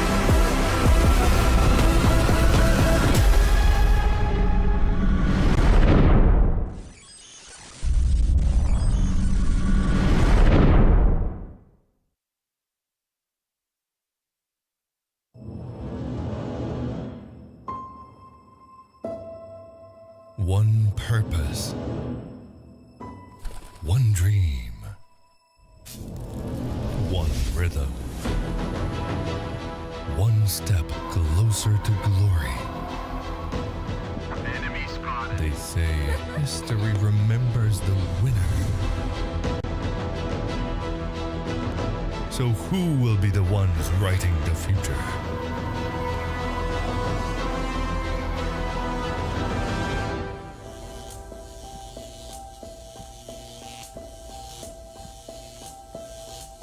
The halls of power call for their kings.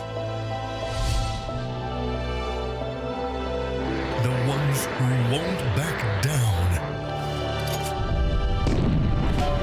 The ones who believed.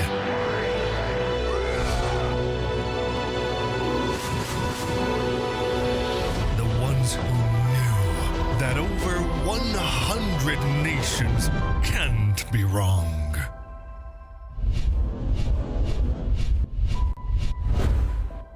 Join the fight between August 24th and September 3rd as Yash becomes the world's esports capital.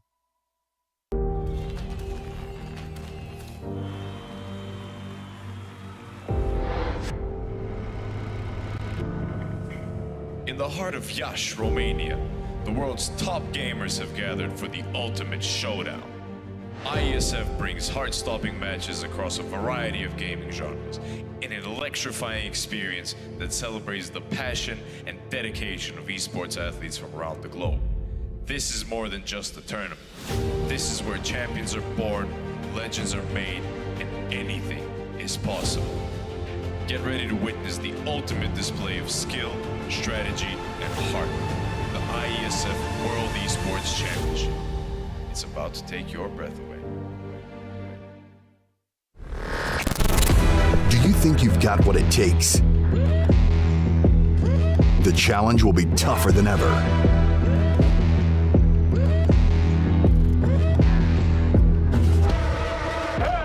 In 2023, International Esports has a new home. Over 100 nations fighting for the championship in a celebration of everything that makes esports great. Who will rise up to the challenge? Who will be the world champion?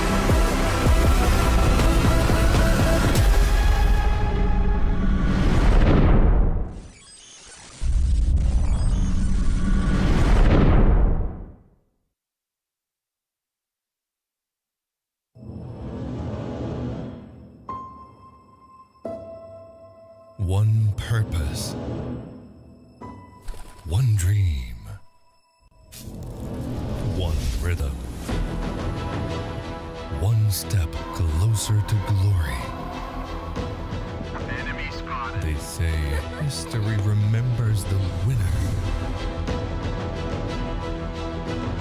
So who will be the ones writing the future?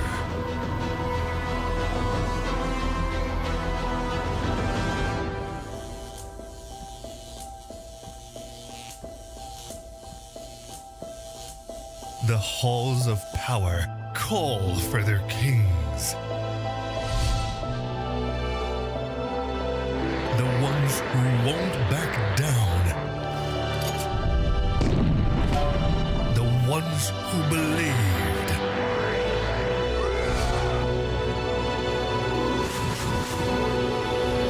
The ones who knew that over 100 nations can't be wrong.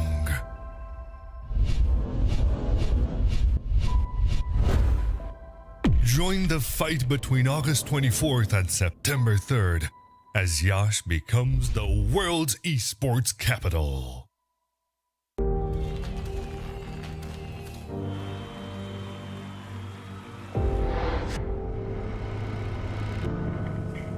In the heart of Yash, Romania, the world's top gamers have gathered for the ultimate showdown. IESF brings heart-stopping matches across a variety of gaming genres in an electrifying experience that celebrates the passion and dedication of esports athletes from around the globe. This is more than just a tournament. This is where champions are born, legends are made, and anything is possible. Get ready to witness the ultimate display of skill, strategy, and heart. The IESF World Esports Championship. It's about to take your breath away. Do you think you've got what it takes? The challenge will be tougher than ever.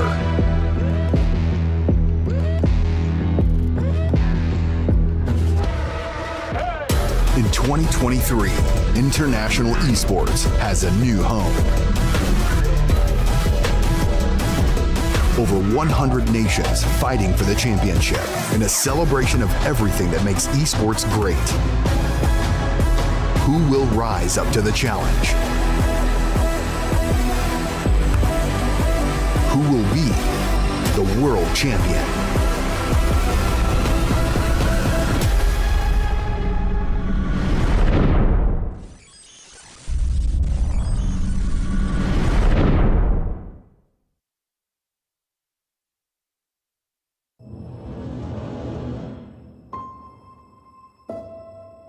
One purpose, one dream, one rhythm, one step closer to glory. They say history remembers the winner. So who will be the ones writing the future?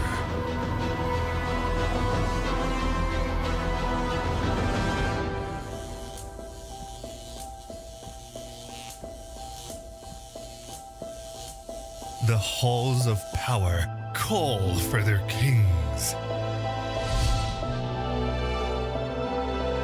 The ones who won't back down.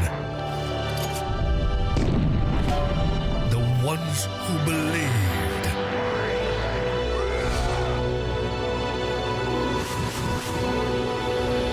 The ones who knew that over 100 nations can't be wrong.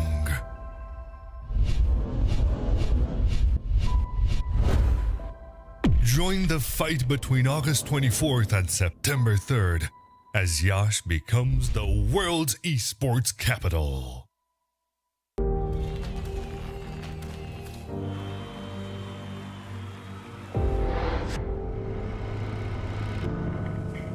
In the heart of Yash, Romania, the world's top gamers have gathered for the ultimate showdown. IESF brings heart-stopping matches across a variety of gaming genres in an electrifying experience that celebrates the passion and dedication of esports athletes from around the globe. This is more than just a tournament. This is where champions are born, legends are made, and anything is possible. Get ready to witness the ultimate display of skill, strategy, and heart. The IESF World Esports Championship. It's about to take your breath away. Do you think you've got what it takes? The challenge will be tougher than ever.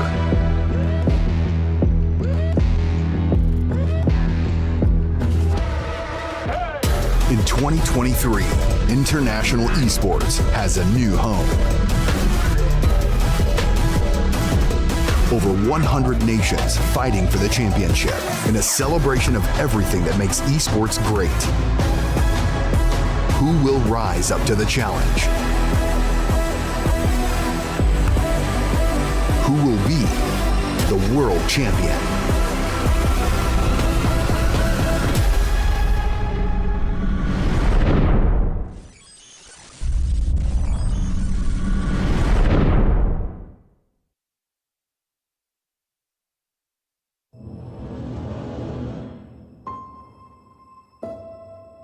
One purpose,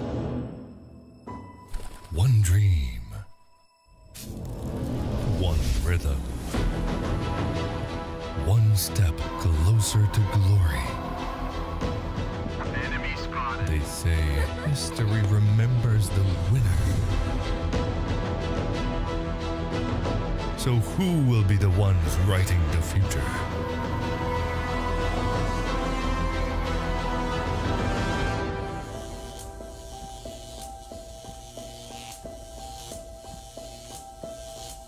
The halls of power call for their kings.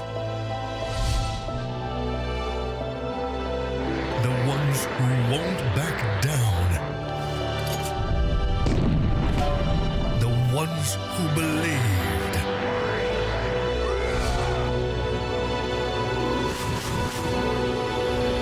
The ones who knew that over 100 nations can't be wrong.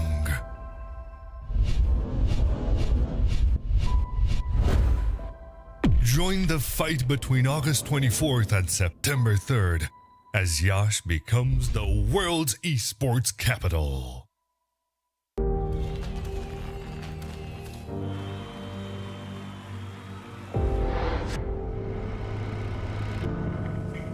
In the heart of Yash, Romania, the world's top gamers have gathered for the ultimate showdown. IESF brings heart-stopping matches across a variety of gaming genres in an electrifying experience that celebrates the passion and dedication of esports athletes from around the globe. This is more than just a tournament. This is where champions are born, legends are made, and anything is possible. Get ready to witness the ultimate display of skill, strategy, and heart. The IESF World Esports Championship. It's about to take your breath away. Do you think you've got what it takes? The challenge will be tougher than ever.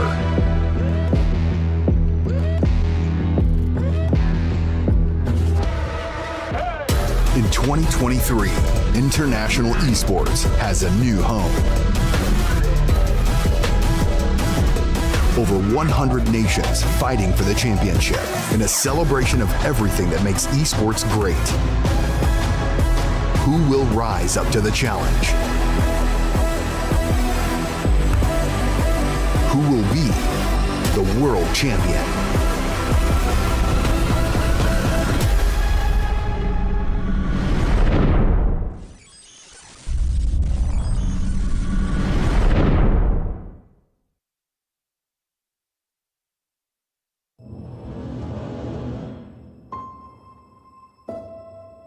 One purpose, one dream, one rhythm, one step closer to glory. Enemy spotted. They say history remembers the winner.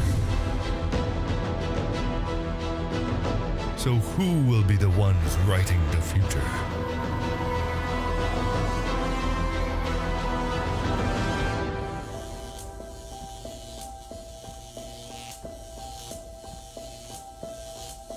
The halls of power call for their kings. The ones who won't back down. The ones who believed.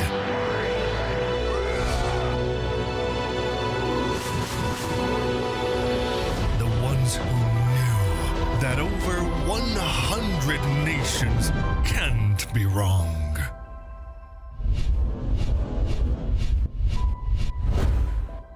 Join the fight between August 24th and September 3rd as Yash becomes the world's esports capital.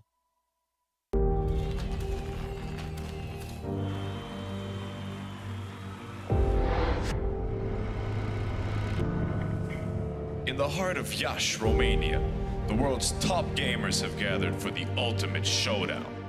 IESF brings heart-stopping matches across a variety of gaming genres in an electrifying experience that celebrates the passion and dedication of esports athletes from around the globe.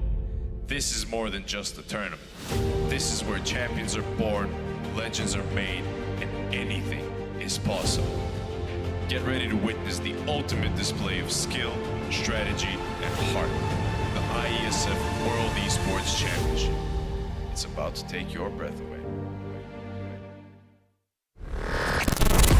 Do you think you've got what it takes?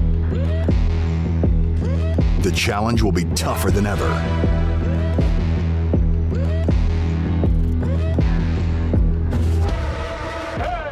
In 2023, International Esports has a new home. Over 100 nations fighting for the championship in a celebration of everything that makes esports great. Who will rise up to the challenge? Who will be the world champion?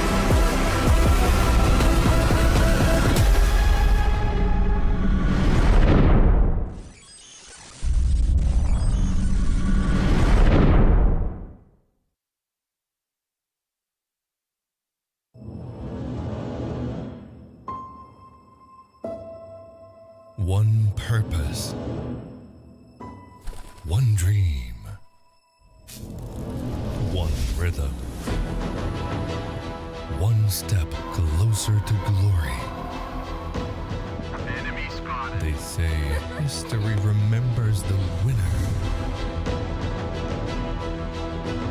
So who will be the ones writing the future?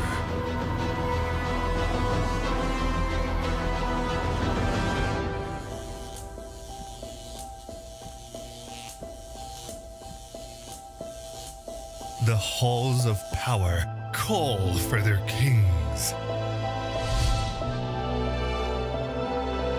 The ones who won't back down. The ones who believed.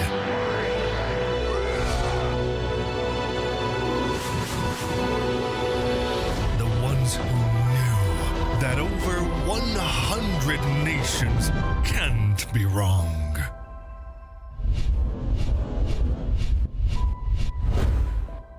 Join the fight between August 24th and September 3rd as Yash becomes the world's esports capital.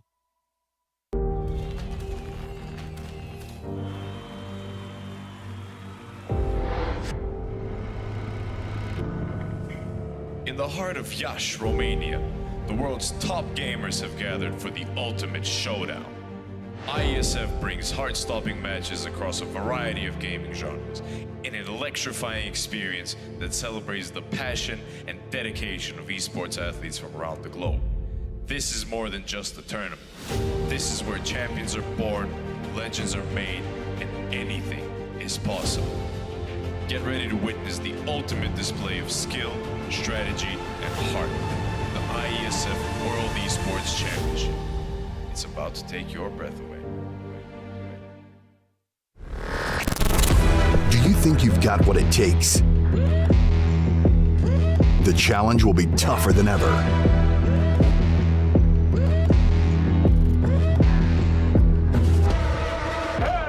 In 2023, International Esports has a new home. Over 100 nations fighting for the championship in a celebration of everything that makes esports great. Who will rise up to the challenge? Who will be the world champion?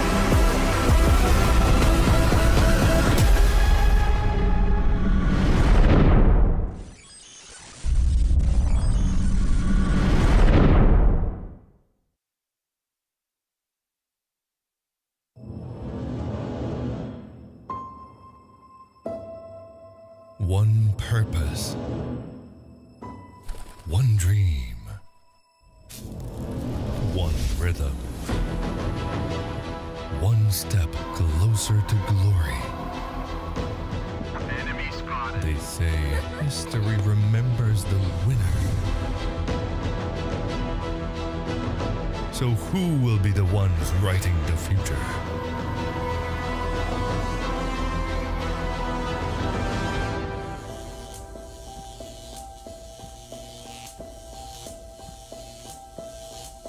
The halls of power call for their kings. The ones who won't back down. The ones who believed.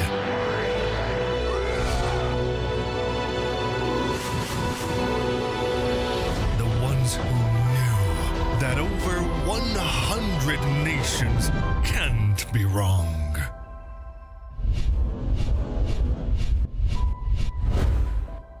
Join the fight between August 24th and September 3rd as Yash becomes the world's esports capital.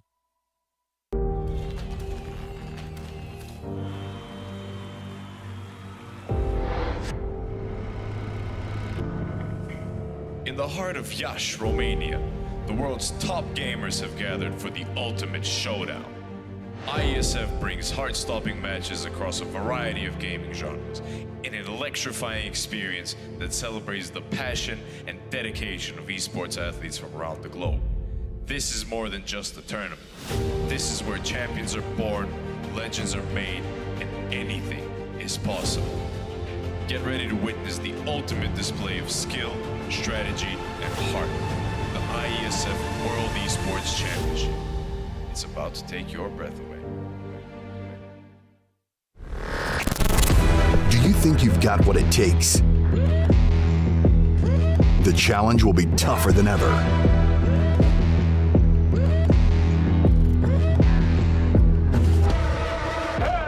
In 2023, International Esports has a new home. Over 100 nations fighting for the championship in a celebration of everything that makes esports great. Who will rise up to the challenge? Who will be the world champion?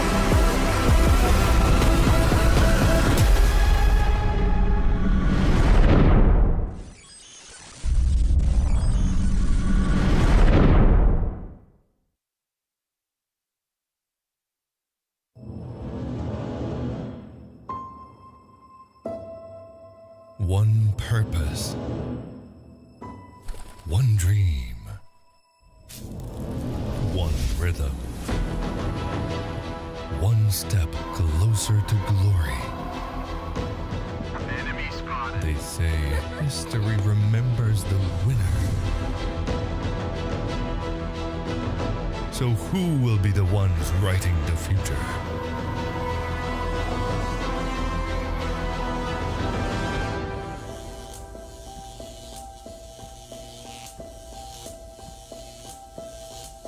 The halls of power call for their kings. The ones who won't back.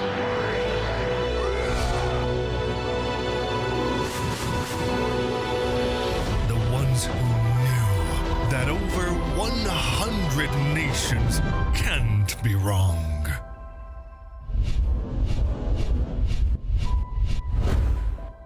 Join Join the fight between August 24th and September 3rd as Yash becomes the world's esports. Part of Yash, Romania. Do you think you've got what it takes? The challenge will be tougher than ever.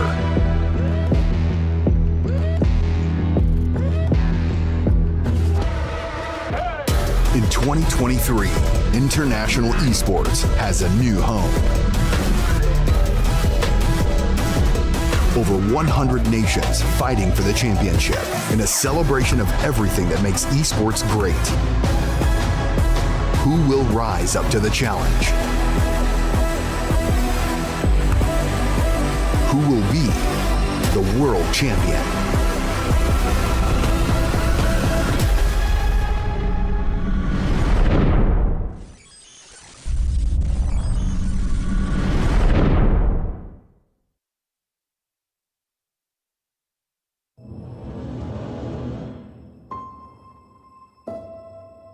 One purpose,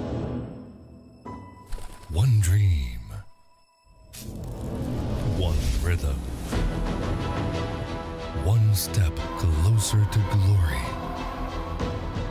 Enemy spotted. They say history remembers the winner. So who will be the ones writing the future?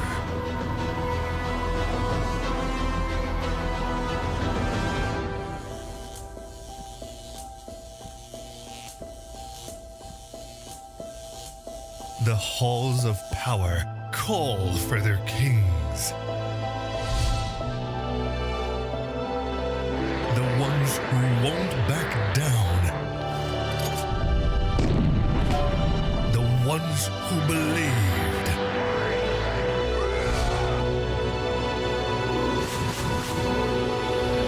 The ones who knew that over 100 nations can't be wrong.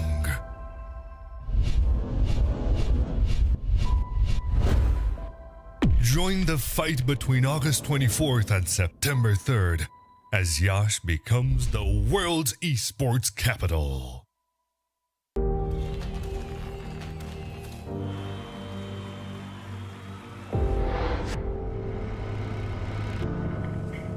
In the heart of Yash, Romania, the world's top gamers have gathered for the ultimate showdown. IESF brings heart-stopping matches across a variety of gaming genres in an electrifying experience that celebrates the passion and dedication of esports athletes from around the globe. This is more than just a tournament. This is where champions are born, legends are made, and anything is possible.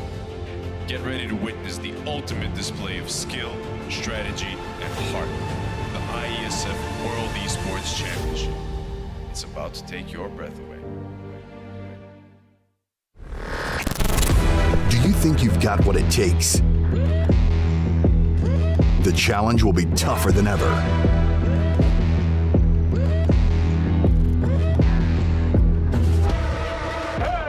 In 2023, International Esports has a new home. Over 100 nations fighting for the championship in a celebration of everything that makes esports great. Who will rise up to the challenge? Who will be the world champion?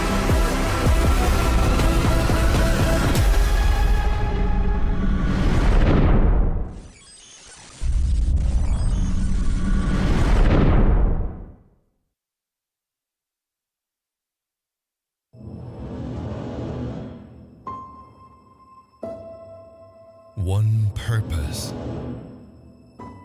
one dream, one rhythm, one step closer to glory.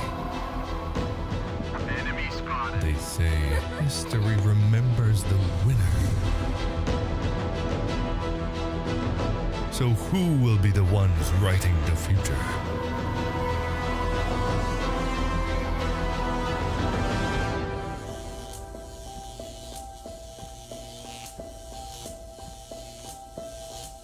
The halls of power call for their kings. The ones who won't back down.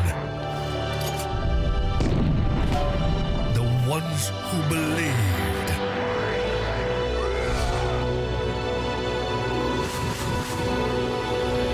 The ones who knew that over 100 nations can't be wrong.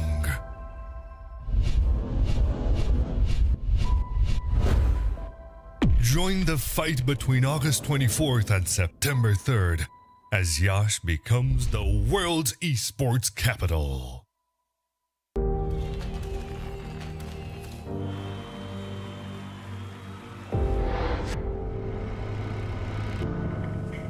In the heart of Yash, Romania, the world's top gamers have gathered for the ultimate showdown. IESF brings heart-stopping matches across a variety of gaming genres in an electrifying experience that celebrates the passion and dedication of esports athletes from around the globe. This is more than just a tournament.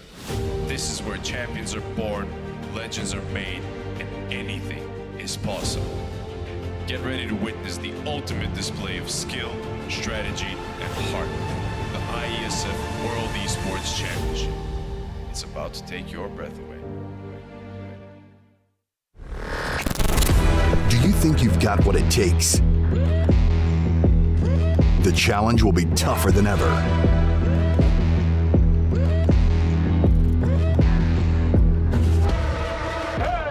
In 2023, International Esports has a new home. Over 100 nations fighting for the championship in a celebration of everything that makes esports great.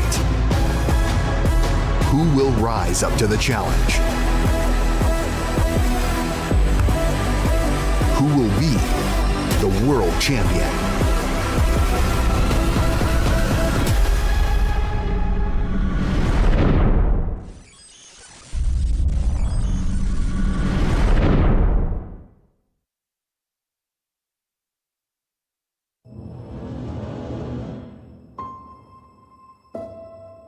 One purpose,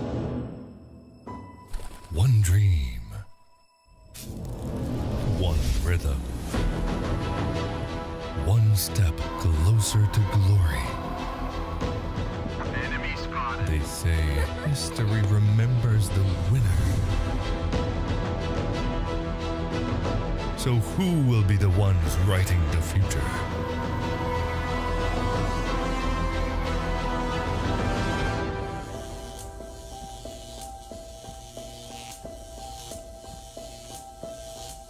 The halls of power call for their kings.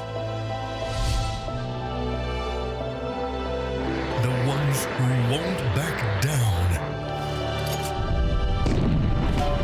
The ones who believed.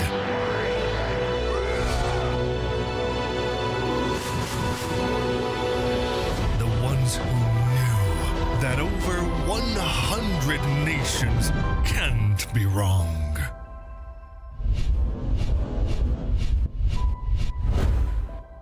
Join the fight between August 24th and September 3rd as Yash becomes the world's esports capital.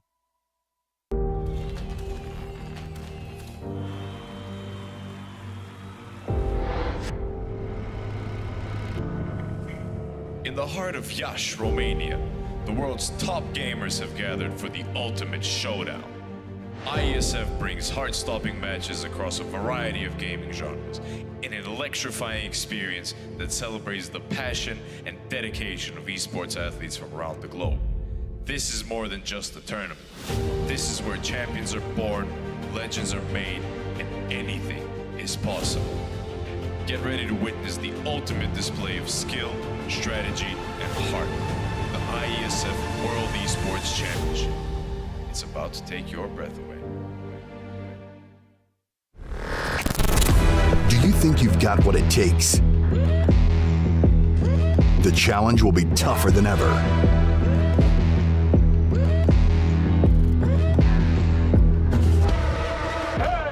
In 2023, International Esports has a new home. Over 100 nations fighting for the championship in a celebration of everything that makes esports great. Who will rise up to the challenge? Who will be the world champion?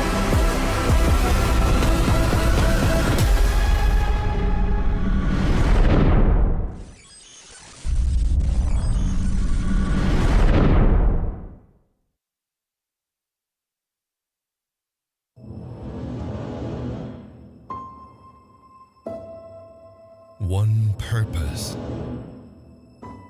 one dream, one rhythm, one step closer to glory.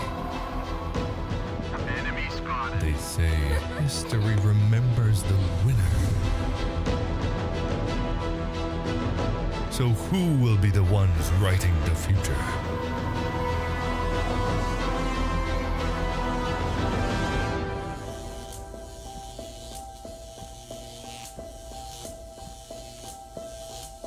The halls of power call for their kings. The ones who won't back down. The ones who believed.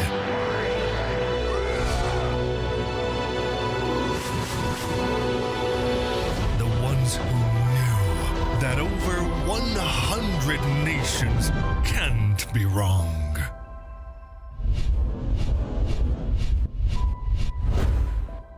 Join the fight between August 24th and September 3rd as Yash becomes the world's esports capital.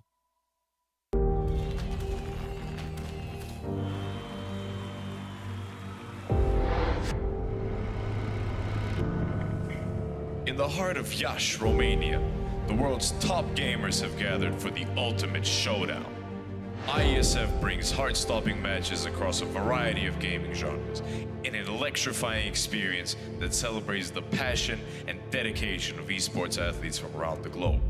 This is more than just a tournament. This is where champions are born, legends are made, and anything is possible. Get ready to witness the ultimate display of skill, strategy, and heart. The IESF World Esports Championship. It's about to take your breath away. Do you think you've got what it takes? The challenge will be tougher than ever.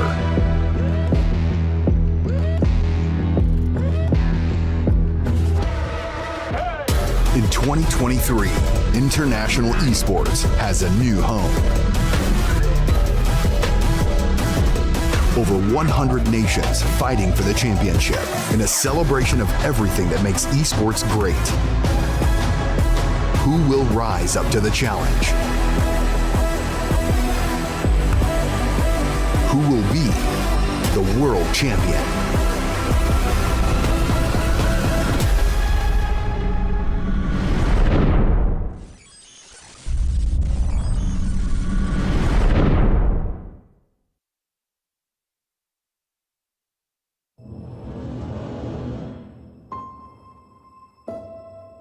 One purpose, one dream, one rhythm, one step closer to glory. Enemy spotted. They say history remembers the winner. So who will be the ones writing the future?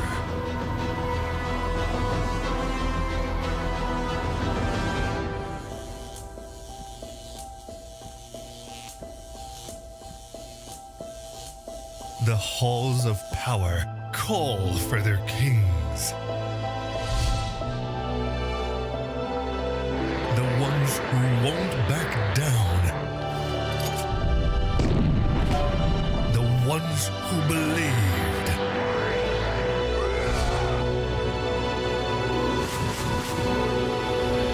The ones who knew that over 100 nations can't be wrong.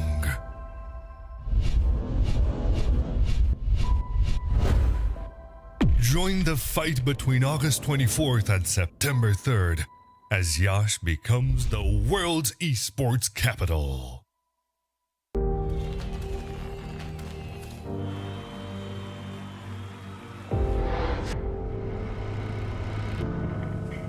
In the heart of Yash, Romania, the world's top gamers have gathered for the ultimate showdown.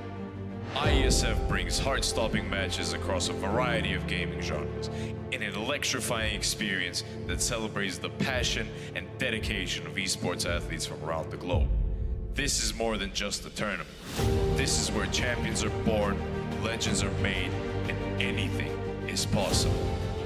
Get ready to witness the ultimate display of skill, strategy, and heart. The IESF World Esports Championship. It's about to take your breath away. Do you think you've got what it takes? The challenge will be tougher than ever.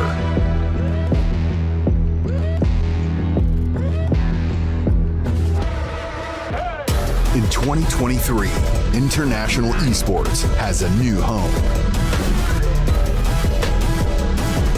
Over 100 nations fighting for the championship in a celebration of everything that makes esports great. Who will rise up to the challenge? Who will be the world champion?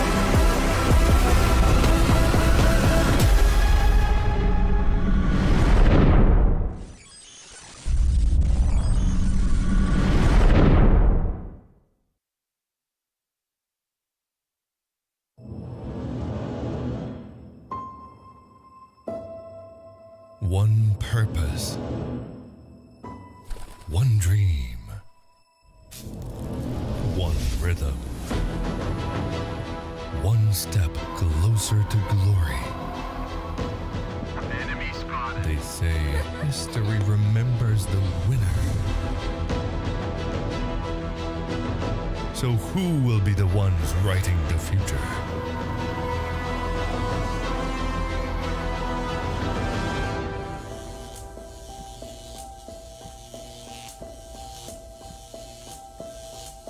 The halls of power call for their kings.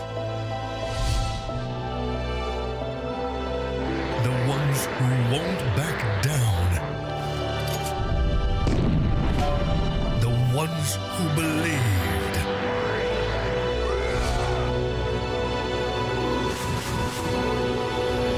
The ones who knew that over 100 nations can't be wrong.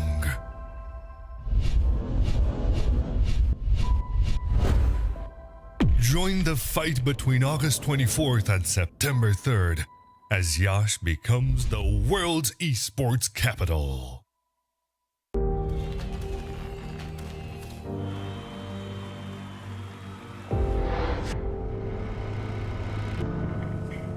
In the heart of Yash, Romania, the world's top gamers have gathered for the ultimate showdown.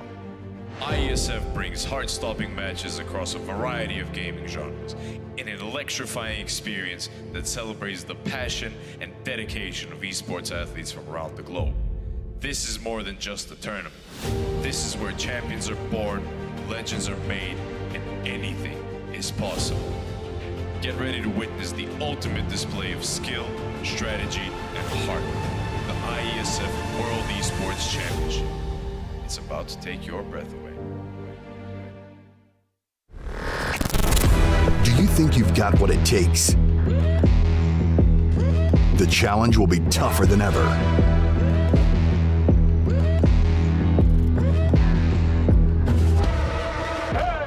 In 2023, international esports has a new home. Over 100 nations fighting for the championship in a celebration of everything that makes esports great. Who will rise up to the challenge? Who will be the world champion?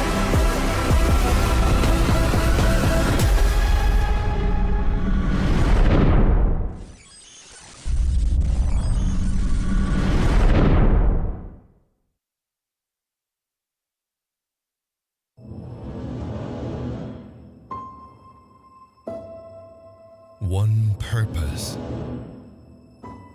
One dream. One rhythm. One step closer to glory. Enemy spotted. They say history remembers the winner.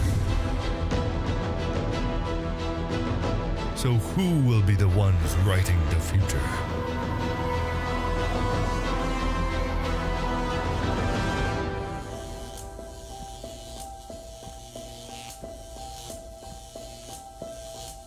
The halls of power call for their kings. The ones who won't back down. The ones who believed.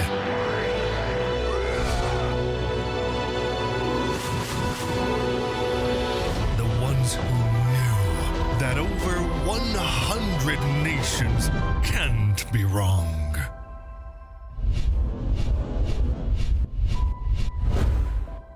Join the fight between August 24th and September 3rd as Yash becomes the world's esports capital.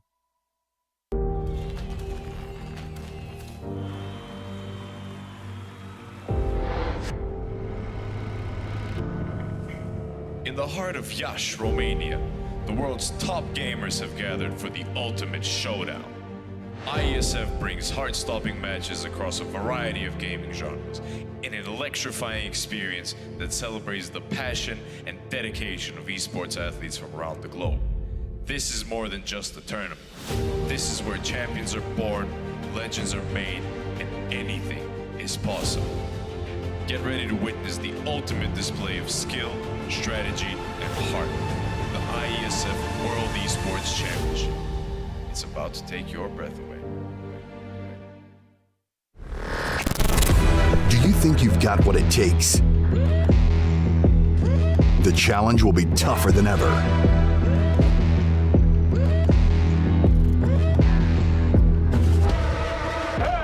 In 2023, International Esports has a new home. Over 100 nations fighting for the championship in a celebration of everything that makes esports great. Who will rise up to the challenge? Who will be the world champion?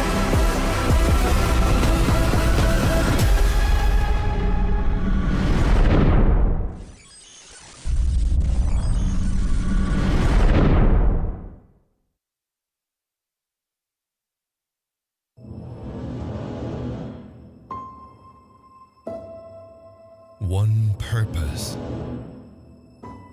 One dream. One rhythm. One step closer to glory. Enemy spotted. They say history remembers the winner. So who will be the ones writing the future?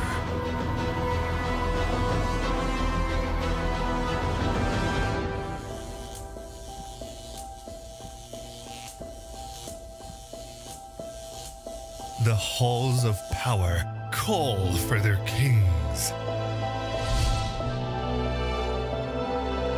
The ones who won't back down.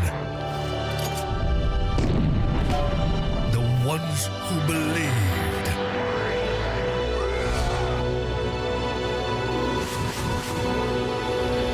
The ones who knew that over 100 nations can't be wrong.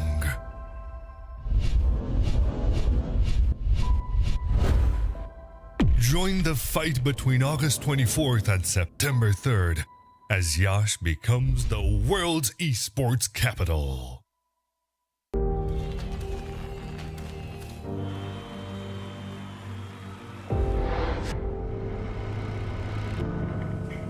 In the heart of Iași, Romania, the world's top gamers have gathered for the ultimate showdown. IESF brings heart-stopping matches across a variety of gaming genres in an electrifying experience that celebrates the passion and dedication of esports athletes from around the globe. This is more than just a tournament. This is where champions are born, legends are made, and anything is possible. Get ready to witness the ultimate display of skill, strategy, and heart. The IESF World Esports Championship. It's about to take your breath away. Do you think you've got what it takes? The challenge will be tougher than ever.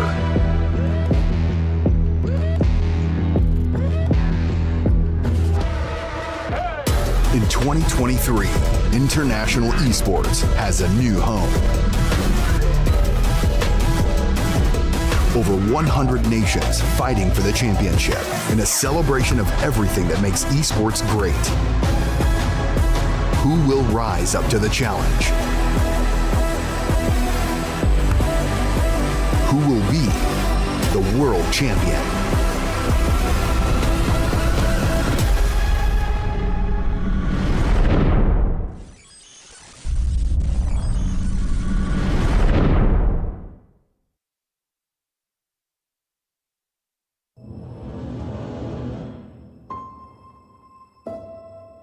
One purpose, one dream, one rhythm, one step closer to glory. Enemy spotted. They say history remembers the winner. So who will be the ones writing the future?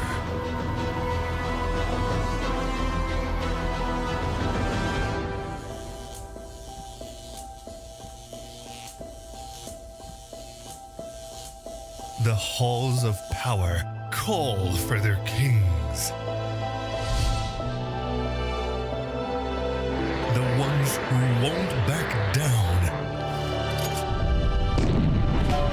The ones who believed.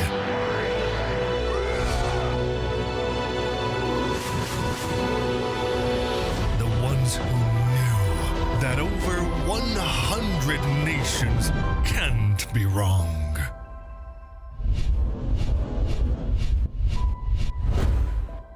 Join the fight between August 24th and September 3rd as Yash becomes the world's esports capital.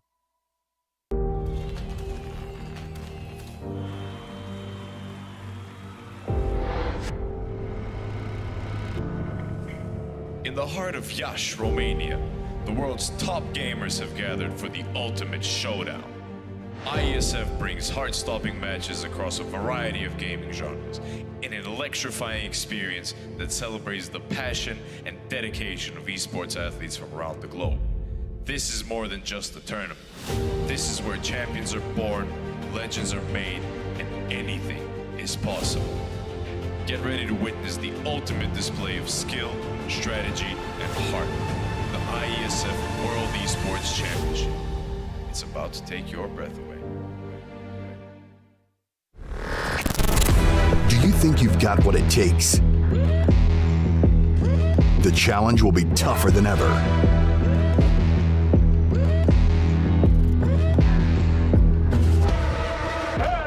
In 2023, International Esports has a new home. Over 100 nations fighting for the championship in a celebration of everything that makes esports great. Who will rise up to the challenge? Who will be the world champion?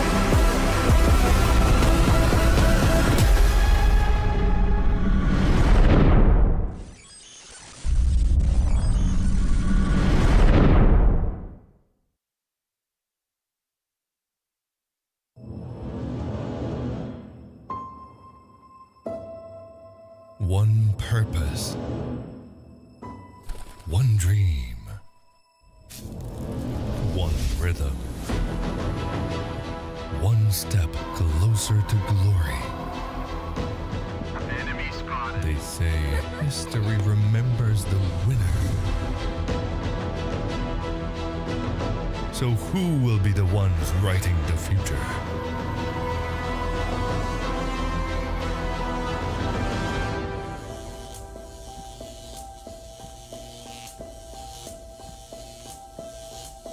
The halls of power call for their kings. The ones who won't back down. The ones who believed.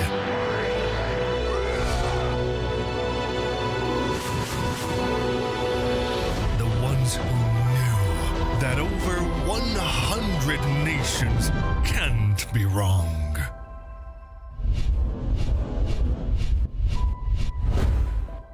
Join the fight between August 24th and September 3rd as Yash becomes the world's esports capital.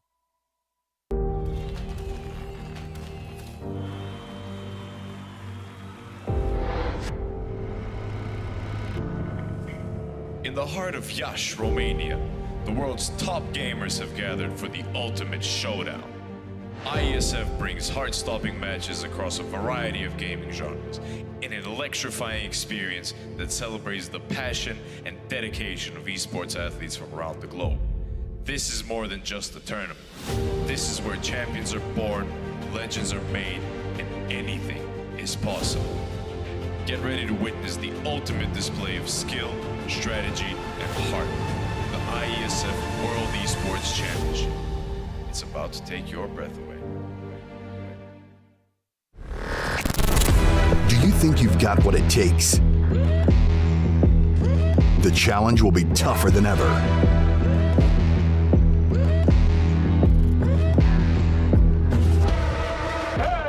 In 2023, International Esports has a new home.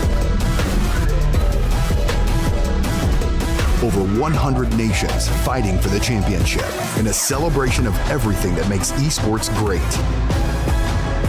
Who will rise up to the challenge? Who will be the world champion?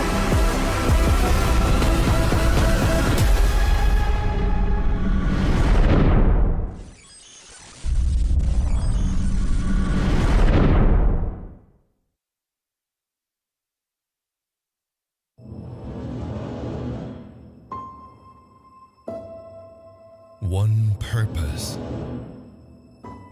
one dream, one rhythm, one step closer to glory. Enemy spotted. They say history remembers the winner.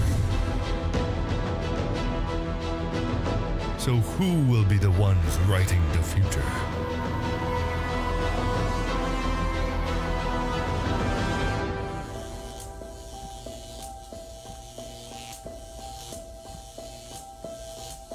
The halls of power call for their kings. The ones who won't back down. The ones who believed.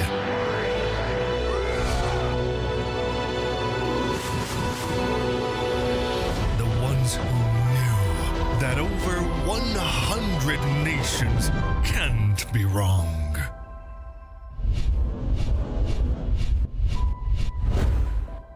Join the fight between August 24th and September 3rd as Yash becomes the world's esports capital.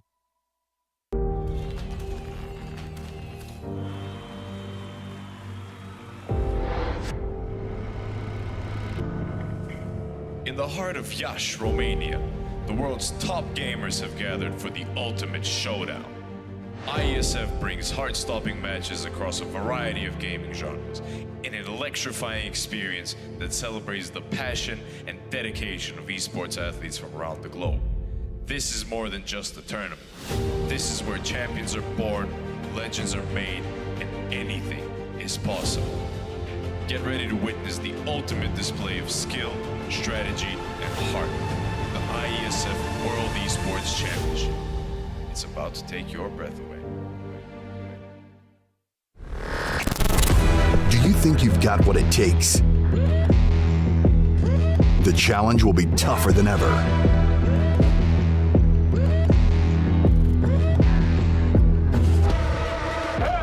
In 2023, International Esports has a new home. Over 100 nations fighting for the championship in a celebration of everything that makes esports great. Who will rise up to the challenge? Who will be the world champion?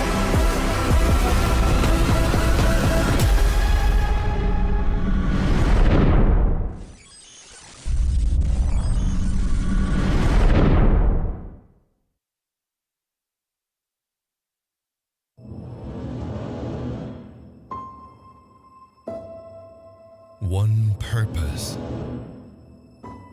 one dream, one rhythm, one step closer to glory. Enemy spotted. They say history remembers the winner. So who will be the ones writing the future?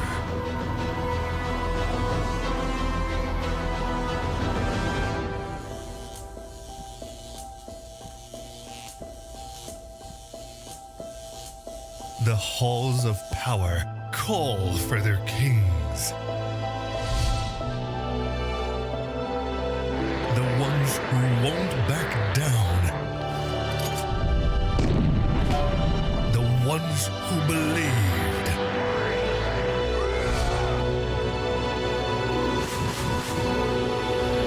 The ones who knew that over 100 nations can't be wrong.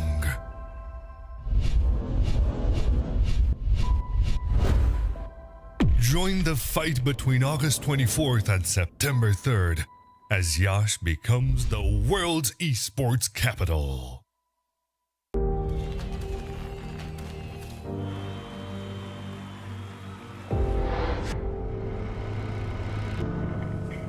In the heart of Yash, Romania, the world's top gamers have gathered for the ultimate showdown. IESF brings heart-stopping matches across a variety of gaming genres in an electrifying experience that celebrates the passion and dedication of esports athletes from around the globe. This is more than just a tournament. This is where champions are born, legends are made, and anything is possible. Get ready to witness the ultimate display of skill, strategy, and heart. The IESF World Esports Championship. It's about to take your breath away. Do you think you've got what it takes? The challenge will be tougher than ever.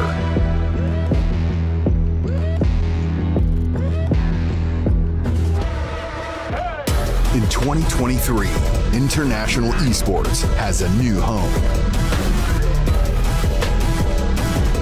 Over 100 nations fighting for the championship in a celebration of everything that makes esports great. Who will rise up to the challenge? Who will be the world champion?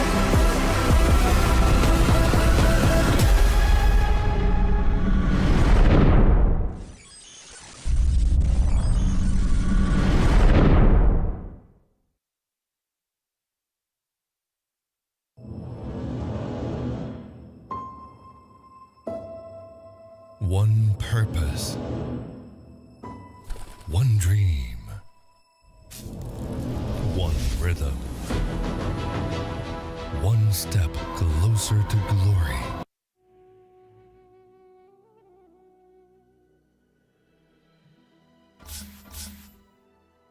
Hello, everyone, and welcome back. Of course, have our second game for you up shortly. Got some good teams that deserve their good old introduction. The first series today have been surprisingly quick. I have a feeling that might be the exception rather than the rule, but perhaps maybe more surprises in store. See, of course, we have two teams now being thrown from the Group C side of this good old stage.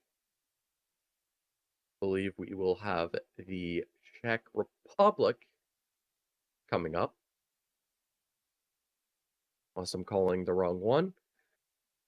Saw a surprising play of the Medusa going out as a first pick and getting hard punished in the last series. I think that's going to be one thing worth noting, on top of the fact that the AM was played as an off lane, which was absolutely wild to see.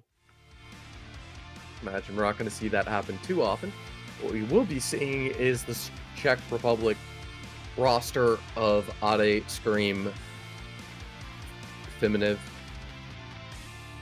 or Filmini, there we go, Moof, and Arin.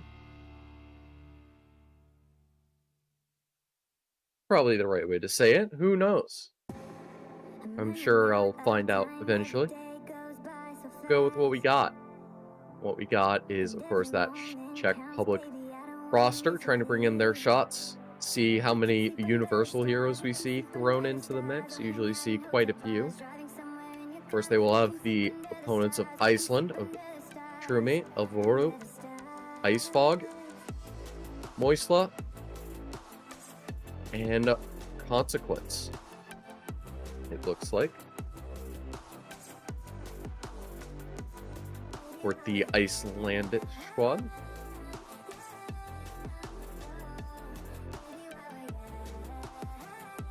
That should give us a solid foundation to know these two teams are going to be going into. We'll have the first draft underway shortly. Plenty of universal heroes, some now classic card supports, which is wild to say. The fact that we have Undying and Finno, these traditional offlaners, turned into fives instead at the moment, due to the fact of their spells being the main importance rather than the real gold or impact. Of course, covering the groups, we have seen that first match today. Good old Sweden versus Slovakia. Able to get them in the lead of their initial Group D. We're going down the list instead to the Group C with the Czech Republic, Ireland, and Iceland. Wales, Denmark, and Hungary in Group B. Got some good old classics like Norway and France in Group A as well, of course. So, should be tons of fun there. Feels like we haven't seen many of the traditional carries, I guess also because they've been getting banned out every single game. Normally the Medusa getting first banned, normally the Bloodseeker removed. No clear standout must bans other than that Wind Ranger previously, but that nerfs might have been enough. 10 seconds. Could perhaps be wrong though. 5 seconds. We will be getting those picks underway shortly. Be able to see what kind of ideas these two teams have. And we saw in the last match, I would say that Sweden had a focus on just a good draft, willing to flex everyone in every single different lane based on the requirements needed. To do offlane anti-mage is wild, but it makes sense considering the situation they were in. With how the lanes boiled on down. Well, Slovakia just trying to go for some meta picks, but not really that much idea or coordination behind it to really be able to catch them out. So they looked a little bit lost, but they'll have days to be able to recoup and get that practice in, try to respond. So we try to respond to what other carriers might be playing. Feel like a lot of this is being put into the Agi role.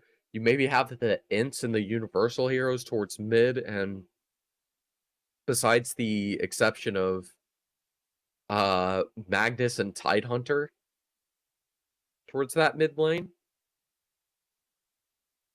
Otherwise have usually agility heroes in the safe. And we'll see Iceland going quickly for that Naga pickup early. Axe, this is a amazing offlaner that's had tons of success recently. Having an AoE cleave that is pure damage is absolutely helpful 10 seconds remain. to help deal with everything. 5 seconds remain. Dire's turn to ban. And having the techies to support with it give the solid long-range right-click damage that you can't really deal with otherwise.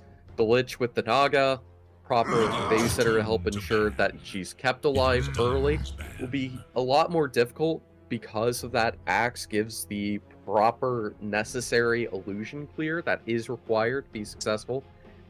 And interestingly enough, the Void being banned by Iceland will get rid of one of these key cores. The Bino being removed means they can't go for that late, although with the Lich in play, I'm not sure how useful the Vino would be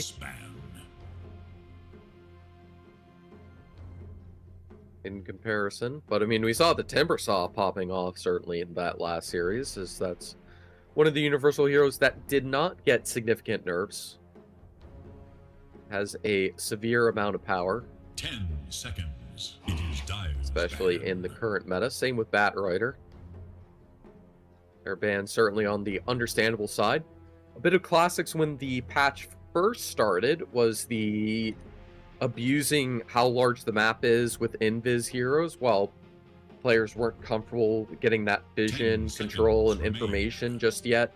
So the Rickies, the bounty hunters were 5 very strong, seconds remain. and the Czech Republic seemed to focus on wanting to remove that Dire at the must moment. choose. Radiant's turn They to use pick. maybe high damage mids that can roam effectively and cause some nice information team fighting. And while a Morphling ban from Iceland, Radiant must suppose it choose. is Shadow Demon. possible for the Morphling to go up against the Monkey King. But with the Naga also in play, I feel like it'd be a dangerous move. Speaking of dangerous moves, a very old school one of the Lena being brought out. This doesn't 10 seconds scream to me remain. what I would call a core in any sense at the moment. It's certainly not going to be the Shadow Demon. I feel like Zeus is going to be rather more effective as a mid laner. And this Lena will end up being not having that small camp, able to farm effectively, 10 seconds. be able to accelerate, plenty of nerfs towards her directly as well, makes things even harder. Seconds remain. They have nothing to look forward to exactly. But the safe laner is the big last mystery option. You can see, just in case, we've heard some rumors of the idea of this potential hard carry Lycan utilizing the universal 10 seconds. damage, and of course the Howl 5 seconds. doing plenty of AoE damage to teammates. But now is we go through the last ban, seems like both teams starting to use some of that delay time. Interesting they banned both the Void Radiant's and the turn to Terrorblade, ban. considering they removed the Wyvern, which would be the main counter to that. And they decide to remove another one of the Slark. Maybe not the best at illusion clear. They could be just not worried about that at all, considering the Axe is in play. 10 Gives some seconds very remain. strong It is Dire's late ban. game potential and some tankiness for the squad. And of course has infinite scaling with that armor. Doesn't benefit in the same way against the Naga. Getting most of that damage done not through necessarily strictly the right clicks, but also the magical. 10 seconds Fantastic remain. mixed attacker in practice. 5 seconds The fact that remain. they'll be able to have the song to be able to set up fights or reset them into Monkey King ults, into Lich. Plenty of different abilities to set around with this Naga, which could be one of the worries going forward. that they have so much to set forward to. Interestingly enough, a Beastmaster, I do agree that Iceland would probably be going for something like that. I have to wonder what the point of this Monkey King exactly is. Does have some nice team fight, though I feel like he'd be an offlaner to just try to lane dominate against the Axe, maybe? It's 10 seconds.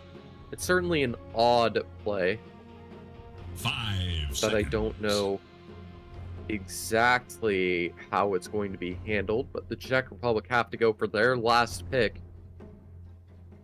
A minute 30 in reserve is all they have left, and they will decide to go to the classic Wind Ranger.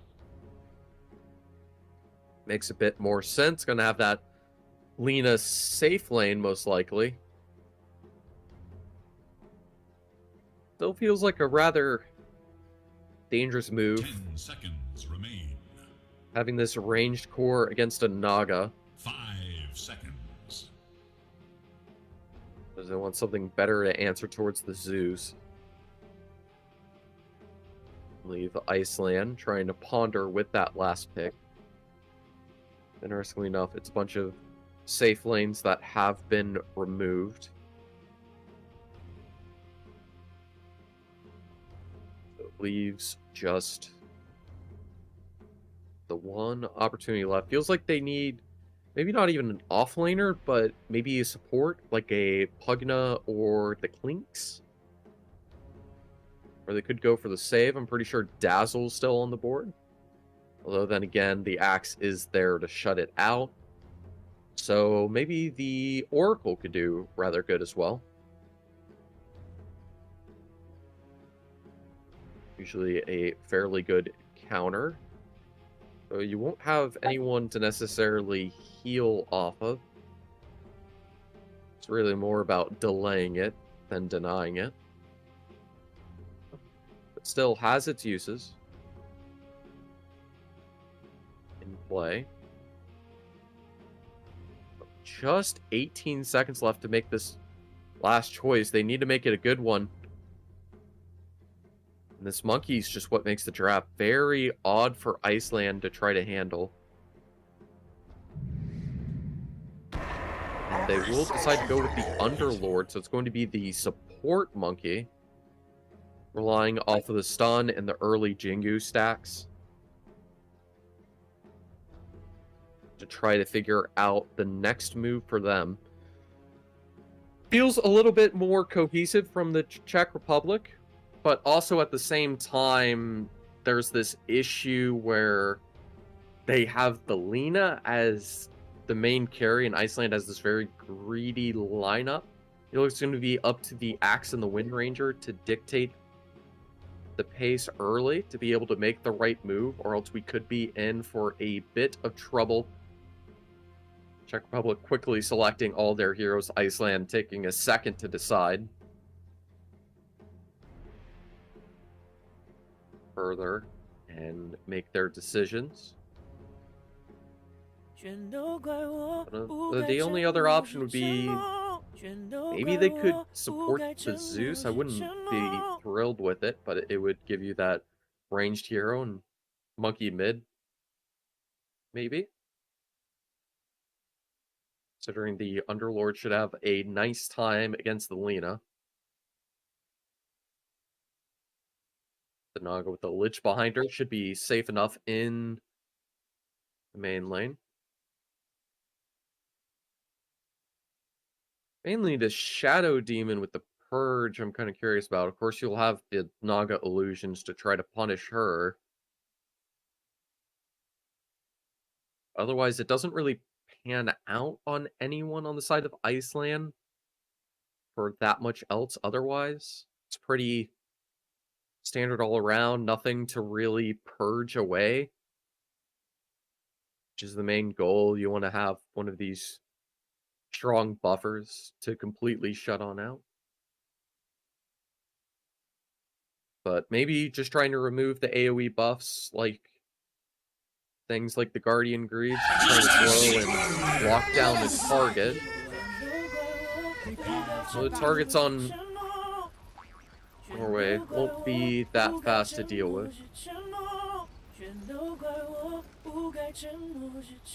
Or Iceland, rather.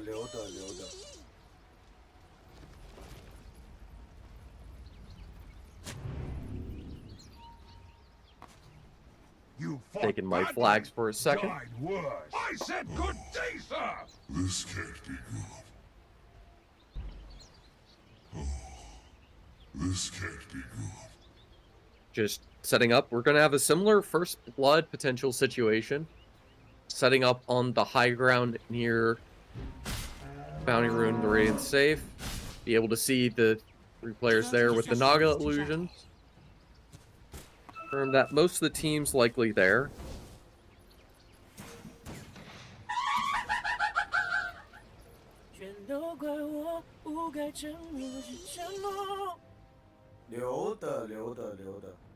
It looks like we'll have a little bit of a technical pause for the side of the Czech Republic. Sorry.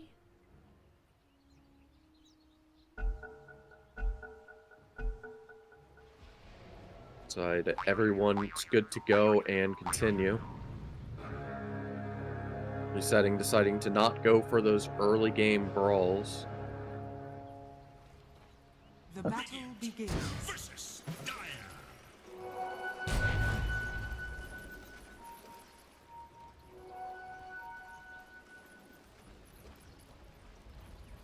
Now, with those early bounty runes claim, able to get a slight advantage. Decided check claiming it out. We'll be able to get these lane matchups underway. Have the Lina mid versus the Zeus. Bit of a different matchup. So the Wind Ranger will be dedicated in the safe lane. Understandably, it is the techies axe towards top. Already getting that harassment off. Starting to chunk him down, deny those last hits. So that battle hunger chips away at him.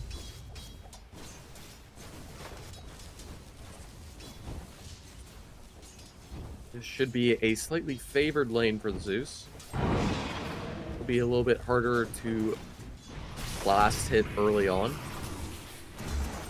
Actually, when the Lich on the other side towards top is getting chipped down. Supporting the Monkey. It's a little bit different, but considering Axe has that illusion clear, best not to try to deal with it. I feel like the Wind Ranger with the power shot has pretty decent illusion clear, at least early on, while the Naga is still in the squishier stages. You can see his tech is just bringing this Lich down.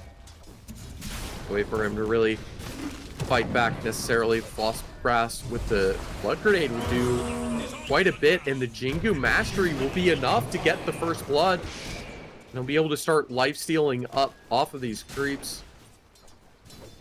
Not able to capitalize on it too much as the axe, of course, spins through.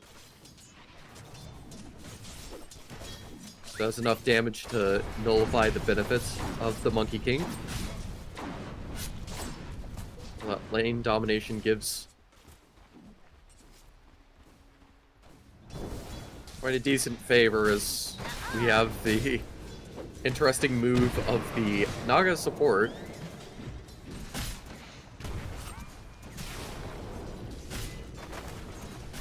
To try to adjust against the Czech's draft.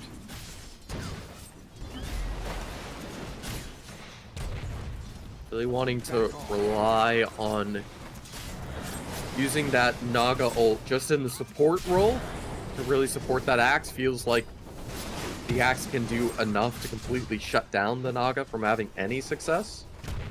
So they decided to just forfeit it entirely.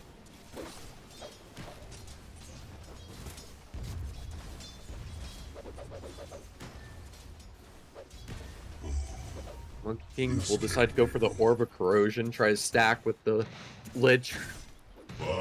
Could have another Blood Grenade with him. Certainly has, of course, the Frost Blast. able to have a reasonable time up here.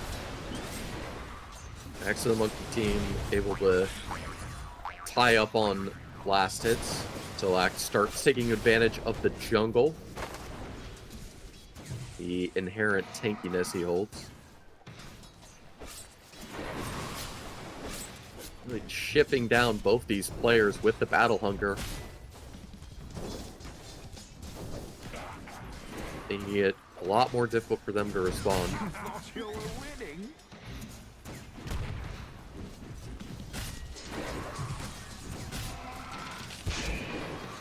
Again, instantly another battle hunger. You can hear power shot being thrown elsewhere. Likely just some harassment. So this Axe can now start properly getting his momentum running. Blast off unable to connect, and it's going to cost quite a bit if it wasn't for the fact the battle hunger with the spin is there. Should be able to finish off the Lich, and if this Monkey King isn't careful, he'll be joining. Trying to zone out Jingu Mastery stacks. They do a perfect job. He'll have to dedicate the stun just to get the lifesteal, but now he has a full creep wave and two dire heroes directly on top of him. The Lich will be able to at least get some revenge, but the Axe able to stay alive and trade support for core. They're going to be rather happy, especially considering the Wind Ranger is a lot more escapable. Not put in any problems just yet.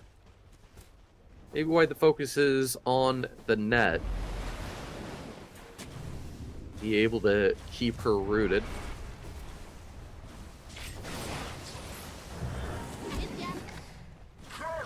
Maybe benefit a little bit of wave cutting. This Underlord should be able to easily take all this harassment, even though the illusions will do plenty of damage. But the Blood Grenade makes it rather awkward, and those poison stacks are connecting on point. Power Shot, however, can't say the same. Soon to take some rather heavy damage. Taken on out, and as low as both of these safe laners are, they're able to kite enough and get the damage in through the poison to ensure they take out both the offlaners. Thankfully, the Zeus has his ult and a nice follow-up from the Monkey King onto the techies. Since they're able to keep it an even 4-4 split. Being able to regen a little bit off of that Jingu Mastery. Of course, Zeus having that Arcana as well as the fully charged bottle is important when you consider the fact that he's already low on a lot of resources. Not as low as this Axe is, bound to be taken away shortly.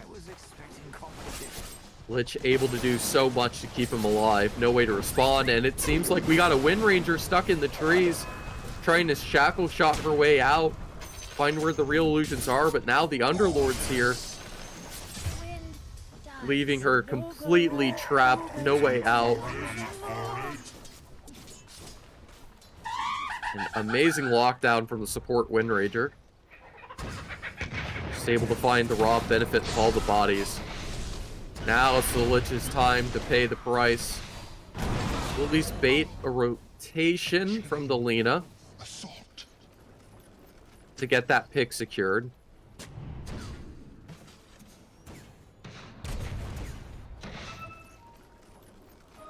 Resetting now. With the Wind Ranger missing. A lot of concerns for the Zeus to be careful of as he tries to regen back. Lina close to manaless. These fiery souls soon to go away. The lane push, Zeus can freely farm as well. Maybe a bit of a gank, but the Naga not touching the invis means it's given away.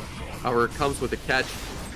Microing the illusions, blocking the Shadow Demon from getting away at all. Completely locked down.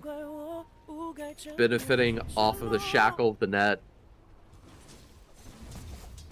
Set the illusions around him in position.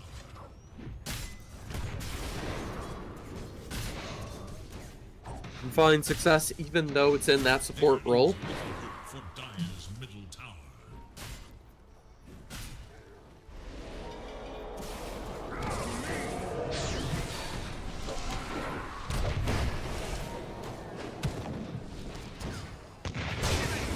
And able to get some more of that early contact. Eventually, the Zeus will be able to work with the Lich. It's a nice safe lane rotation, and the gank from the Czech Republic will falter. And now, double-rooted chain holding down the Wind Ranger, barely able to get away, forced to go all the way back to spawn. No way to jungle early like any of these Blood Seekers or a lot of the other laners traditionally would. So she's sent all the way back instead.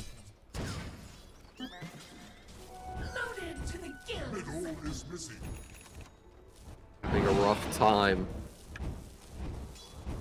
I can see why they decided to flex the Naga as a support, as the roots are the most important thing to be able to work with.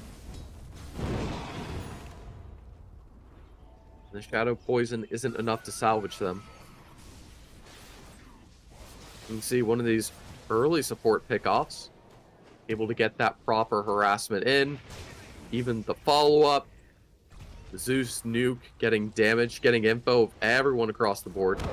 Knowing exactly where they are, understanding that they can safely hunt down this techies. And now the Lich ult being dedicated out, the creep wave allowing a couple of bounces to go through directly onto the Shadow Demon, so he's dead once again. Getting chunked down quite a few times, this Lich taking full advantage of it. The Monkey King able to profit off of the kills as they start pressuring this top tier 1. And would have likely started doing otherwise. Top tower is under attack. If it wasn't for the fact that Techies is helping keep this lane pushed out with the mines. Or it seems like the interest is not keeping it that way for long.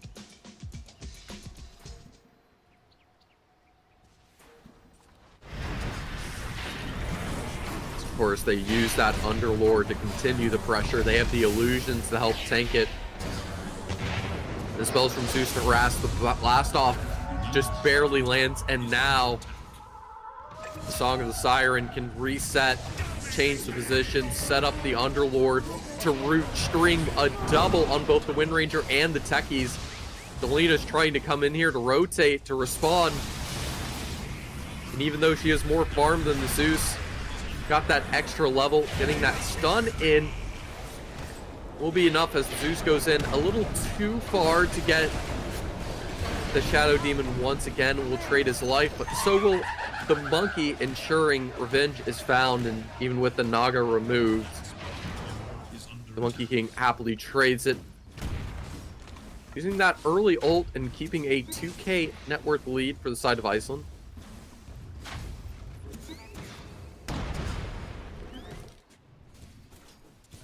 The Czech Republic try to continue. Techies mine a little bit too late. Monkey King will be able to teleport past the Twin Gate.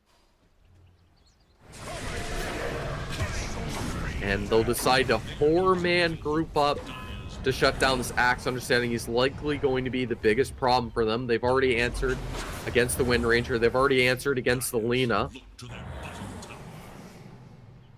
So the final core left remaining, of course, is that Axe.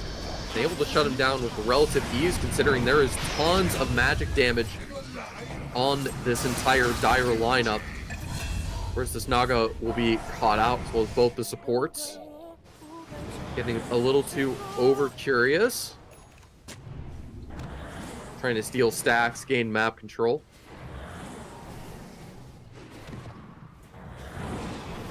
Shadow Demon having to slowly use the Shadow Poison stacks.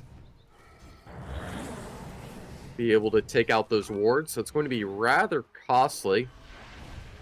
Spending about 200 mana to do so. Finds it cheaper than the ward. King will go back to farming. The Lich keeping him covered. And a little bit of a focus on this Techie's trying to steal the XP rune. The plan being recognized by the Naga. It would appear that he might succeed in it. Will be able to take it away. And in fact, the Blast-Off's enough to clear all the illusions that it forces the Zeus to rotate over to really take him for that pesky XP rune stolen. We'll give the Czech Republic an advantage to work with, benefit off of the XP. Both him and the Shadow Demon. Now, a bit of an interest in trying to use this hasted Lina to find a pickoff. Finding no one in that Radiant jungle, unsure of who's towards top. Decide to back away. Naga trying to use a single illusion as bait to dedicate them in. Able to dodge the blink from the axe. Forcing more mana and spells to be used successfully. Giving away, the goal was to attempt a gank. And now with the stun, the net just a second too short of connecting to root the axe, but they do find the Shadow Demon in the process, locking him down. The Zeus trying to tase him alive will eventually find that connection. And the rest of both teams here, the Monkey King ult unable to be activated during this team fight, but that should be okay as the Lich finds some initial damage, but a good Observer Ward catches the Monkey King. Power Shot Arrow takes him off his tree. That song goes in way too late to be able to save him this time around. And the Czech Republic wants to hunt for more. Wanting to blink in shortly, go in for that Naga. He decides to take the gold and the creep wave along with it instead. The Shadow Demon gets a little bit too aggressive, trying to find that potential opening, and now this axe has no way to blink out. This Naga is going to be doomed to die. Not before she gets that lockdown, dedicating them into this fight to begin with. Lich armor saving the day so the Zeus can get the ult out just in time. Able to do plenty more chip damage, but there's still plenty more here alive for the Czech Republic, as that Monkey King has had to back off and go towards mid to farm instead. And the Zeus will eventually be eliminated. Should be a slight win for the side of the Czech Republic overall. You can see Lina got those boots of travel now. Zeus, interestingly enough, still no neutral item, kindly pointed out. He does have that phylactery. Able to get that damage, but no additional way to help him with his mana sustain. Rather important on a Zeus. Especially if he's going for this Heavenly Jump plus Arc Lightning build. Appears like it might be the case. You can see the axe backs away initially, but once the team's there to support, they're able to turn it around, catch players out of guard, and the Underlord's a great tank. It allows for great lockdown against the Wind Ranger, but it doesn't provide great lockdown for your own heroes getting hunted down. Dire's bottom tower is in danger. Radiant are So a bit of an aggressive application of Fury. Be able to find necessary success. You can see the axe blink in, the blade mail to punish, the full string of ults, the Lina to follow, and the Shadow Demon able to disrupt the techies, to disrupt the Lich ult.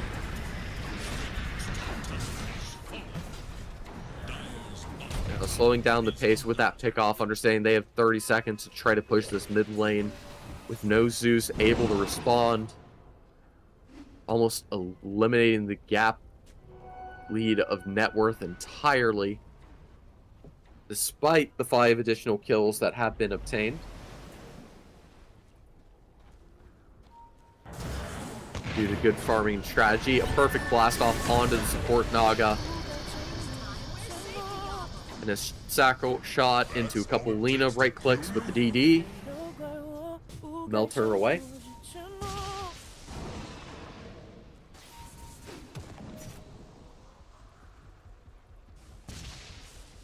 Now resetting. Czech Republic doing a fantastic job in getting these pickoffs without a response. I feel like this is one of the games where you might want to see the Axe get the shard just to get that additional illusion clear. Make him even stronger.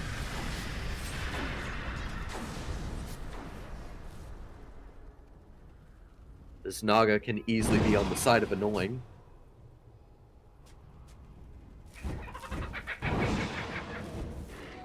You know, decide to focus on the ult, go straight for the Ags.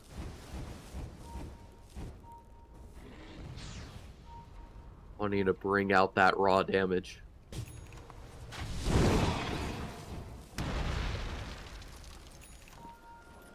But resetting, trying to point towards the bottom lane, wanting to focus towards there. Seems a little bit indecisive. Unsure exactly what the next move will be.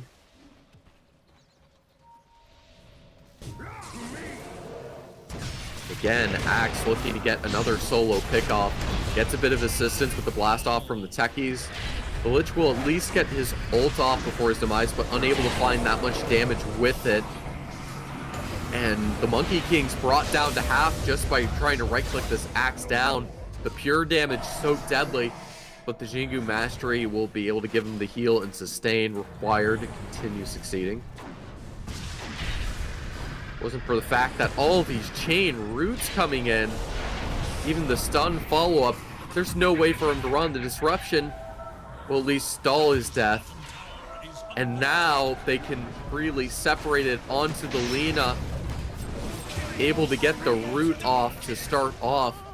String it all together with the Underlord, and this is a beautiful combination, giving the lockdown needed for Iceland to find some of that later success after their early game. To find those necessary required picks. Radiant's middle tower is under attack. Now the Wind Ranger does have her first farming item, but nothing else to her name. Surprisingly, even though it's a 1k net worth lead, can put a lot of that on the cores. Lich doing his best to try to keep the Naga alive. The Guardian Greaves from the Underlord comes out, delays even further. But with the disruption and all 5 in this mid lane raring to go, the Lich ult will not be able to find any bounces as that snowball disappoints. Now Underlord's the next on the menu. A nice pick or two from the side of Iceland, but Czech Republic's quick with their response, dedicate the full rotations from the team. Obtain those necessary kills, getting to build a bit of bonus gold, help accelerate this Lina. Force Iceland to ideally slow down.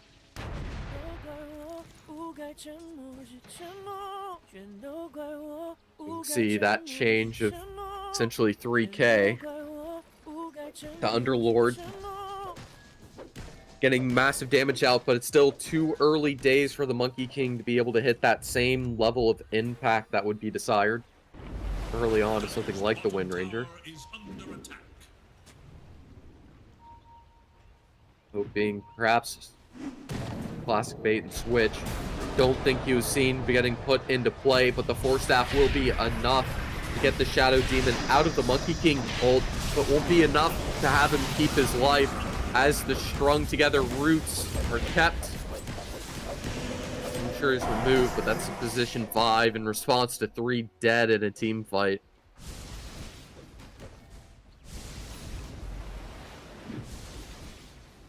Rather weak response.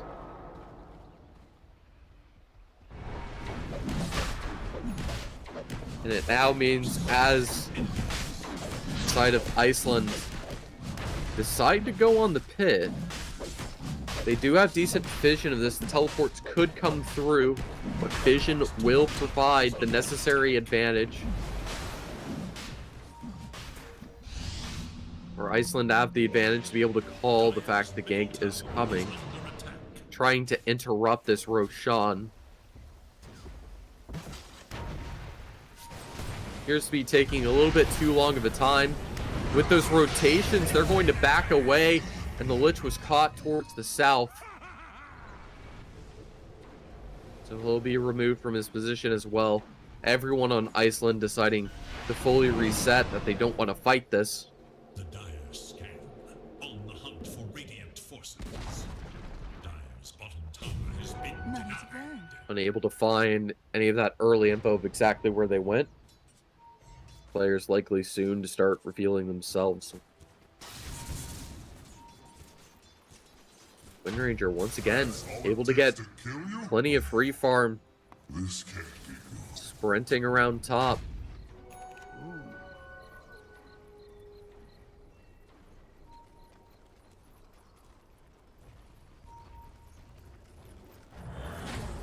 Only amplified by the fact that this start looked so great for Iceland.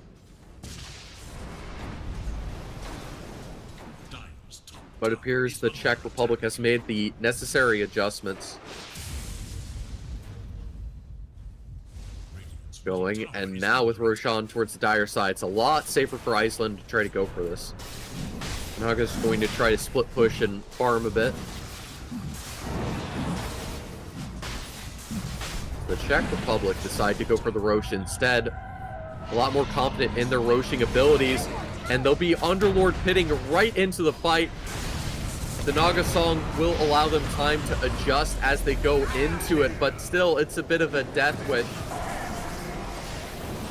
As the Underlord and Lich are taken out early, the Monkey King's able to pop the BKB to find one, but now the lockdown from the axe has been brought through. Jingu Mastery will not get you out of that, as the Lina confirms him as he tries to back off. Knocks him from his branch before he has a chance to hold on.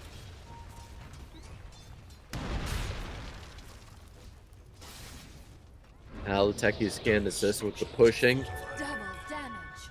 utilizing the benefit of the proximity mine.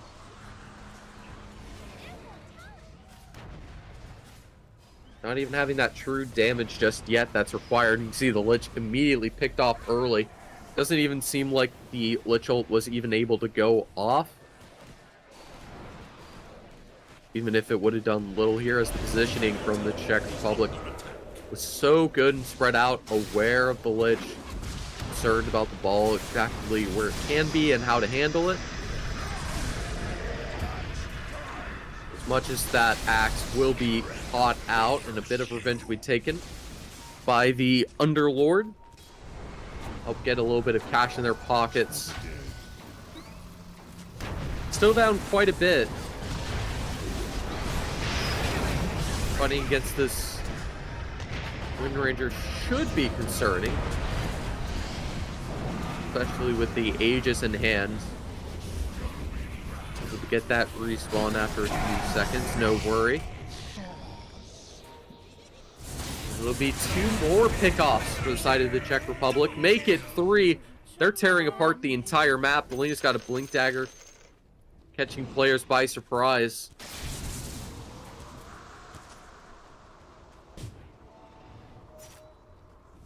The Iceland draft starting to fall. Invisibility.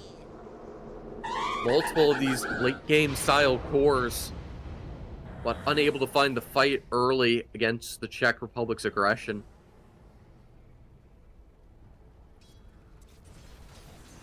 They still find nothing. be able to recover from. They are able to find the one kill rather consistently, but the second it's obtained, it's 4 kills for their opponents. Only one person able to consistently stay alive, and it's not this Naga. She's been removed once again, just wanting to try to secure that 28-minute rune. But it's too late to do so. Now getting a nice Monkey King ult off, trying to defend their base, but the dispersion to try to cover, if it wasn't for the Lich, to drag her back in. The ult with the E-Blade from the Zeus is able to do enough raw magical damage to take her out. This really tanky Axe able to just barely win it out in spite of the Jingu mastery. Without a shard even, just the Blade Mail. Which was popped way earlier in the team fight.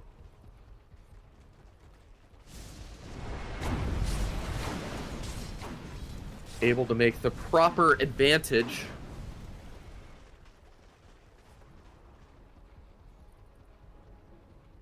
Jeremy looks to try to scavenge some spare gold to help. I mean, you can see everyone's about the same level in terms of net worth.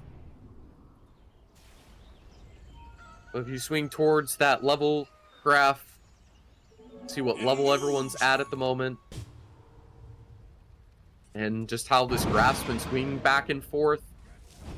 I mean, Iceland's been doing a great job of getting this lead early, but they seem to be falling apart in this mid-game. A couple of circles from the Monkey King that have been unable to connect to have that necessary impact.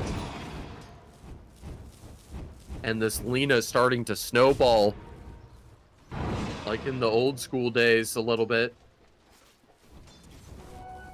Even if it was just months prior. Having no issue making the Lina look as good as new. Playing towards their comfort, perhaps. The Monkey King will quickly hop away, realizing that he was about to get power shot into shackle shot while being stunned and likely instantly dead permanently.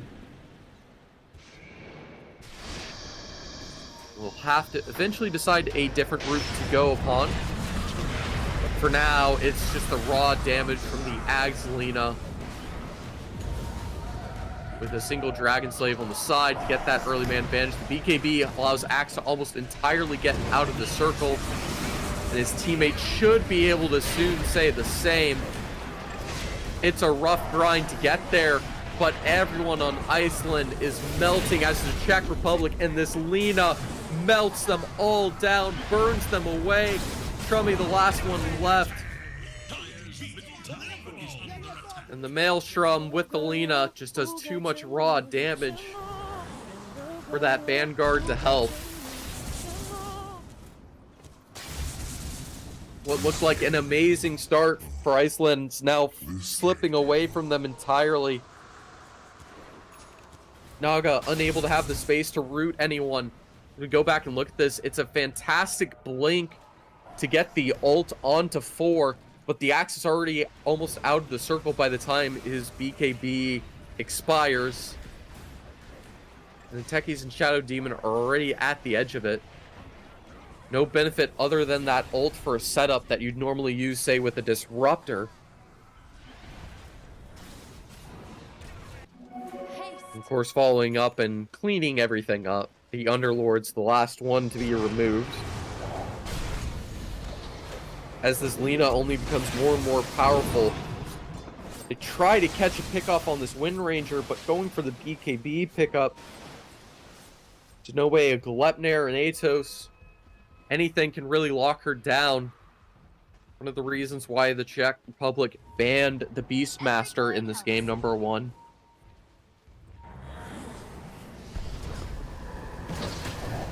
And able to capitalize off of that ban. And that's a disarmed Monkey King, able to stay alive relatively unharmed.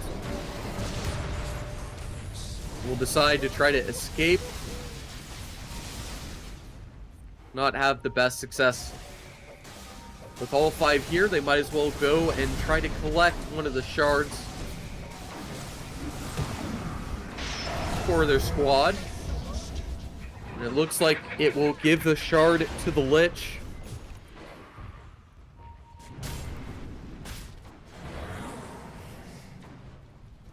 Rather useful one. Able to help out as this Lich trying to babysit and conserve, unable to have any success with the ult against this Czech Republic lineup, but at least the impact with the Ags. And that Spire should at least help him get more impact off of that ultimate once he respawns in 10 seconds, but they have to do this without a Monkey King. Their safe lane, their true carry. A full 10k net worth behind this Lina as she continues the grind and the farming. This is just snowballing completely out of control. 90% now in the favor of the Czech Republic.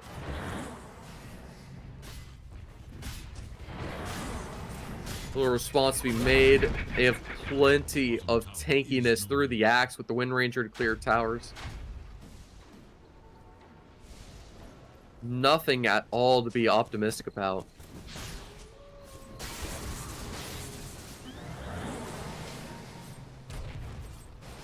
As the Wind Ranger does her best to try to collect some Ancients on the side. And close to having that just in case buyback. But of course, with all the tier 2s still held by Czech Republic, it's going to be impossible to get high ground even with the buybacks. And that Wind Ranger's so good at picking off with just so little information. The Naga will be removed. For now. Lina tries to rely on not needing the invisibility, just going for a traditional Blink Dagger instead. The late Lich Axe, he wants to go for that AoE Sinister Gaze. Hoping it gives the necessary lockdown and enhanced duration. Monkey King tries to scavenge whatever scraps he can obtain from these lanes, getting pushed under tower. Everyone on Czech Republic likely waiting for the next Roche before going for an ending maneuver. Pushing high ground into a Monkey King and Underlord's very difficult challenge. Need to be able to afford to make those mistakes. They just try to keep the lanes pushed in, stop any jungle farm from coming out. Monkey King still respecting it.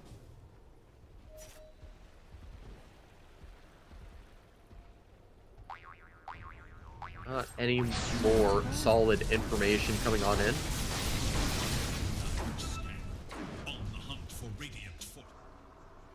Smoke thrown, good recognition that they're likely trying to smoke gank somewhere.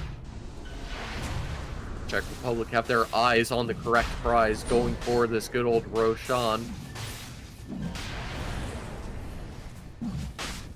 Taking a little bit longer than ideal. Shut him out, but a nice shackle lineup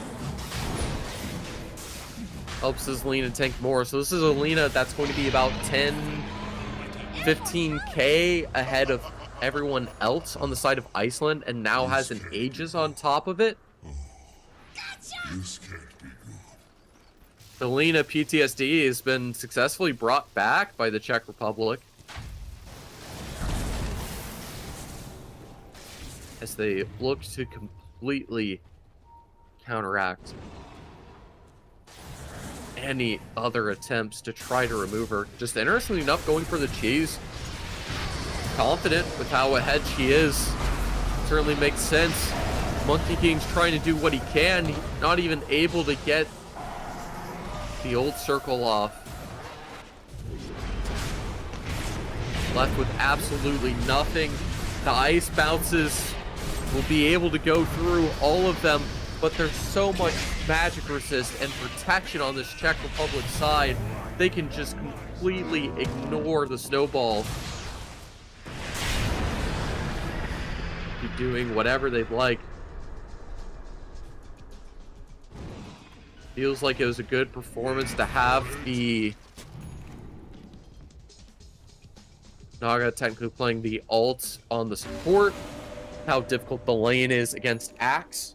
But this Monkey King's unable to find that much impact. And yeah, as that fight recap showing, not only is the goal and damage skyrocketing, that Axe is doing more than the Lina is.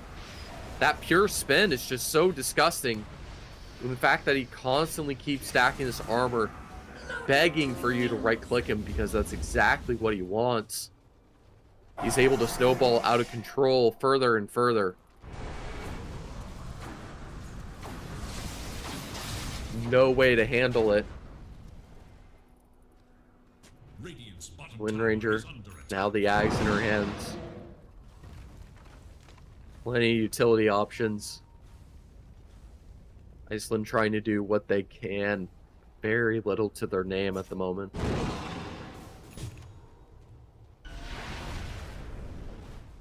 Struggle to find more. And the Lina has hit that deadly level 25. So she's only getting stronger from here, considering that she's got the Laguna Blade pure damage with the Axe. Just in case the Axe wasn't good enough, no pipe to get you out of this one.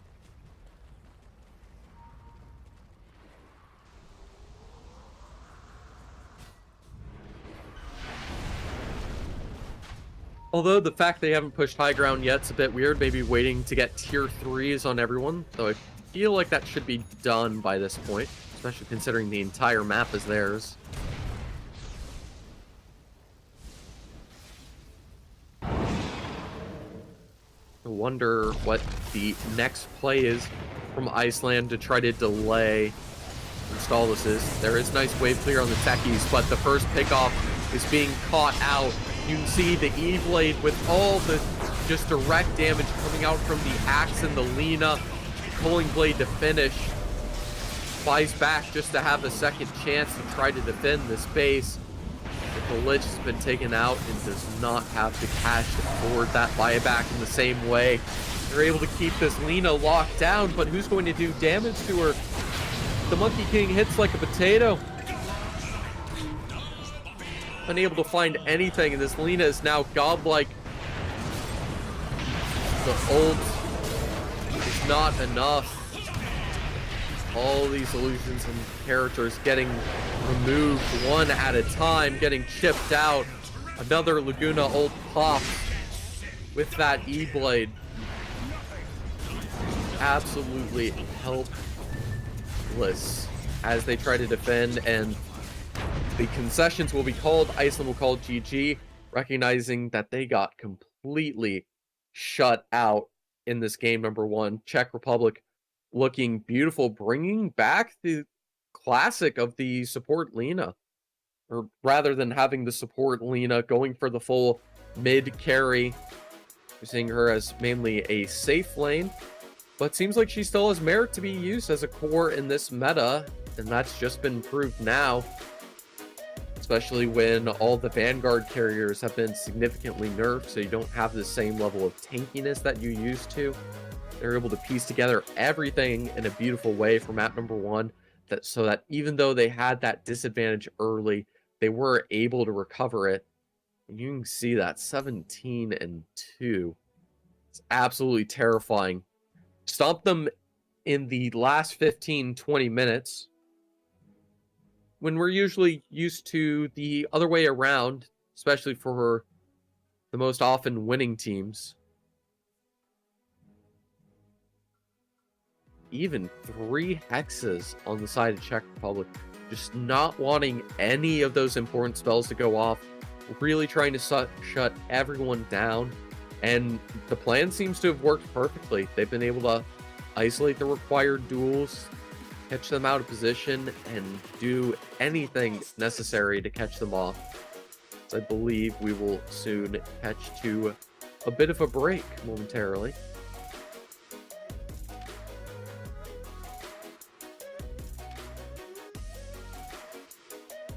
but not just yet. Of course, as we do need to talk about, there has to be an MVP for that game, and I feel like I already know who it's going to be. Someone making it look like we are in 732, that we're playing not in a major update that's added universal heroes.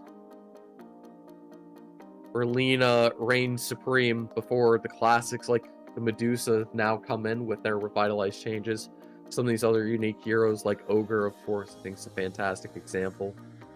I feel like the only one missing from the trifecta is maybe a Slate.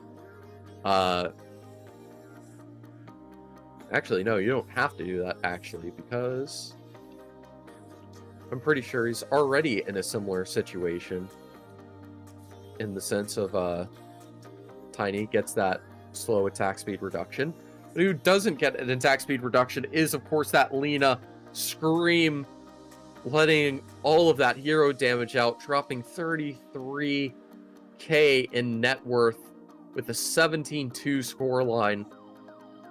Absolutely disgusting, and even though the 1 or 2 picks on her early were handy, she was able to just freely farm in spite of that, get her items, get that damage and impact going, and get it at a pace that no one could respond to, and find that same success on the side of Iceland. Keeps them stripped down,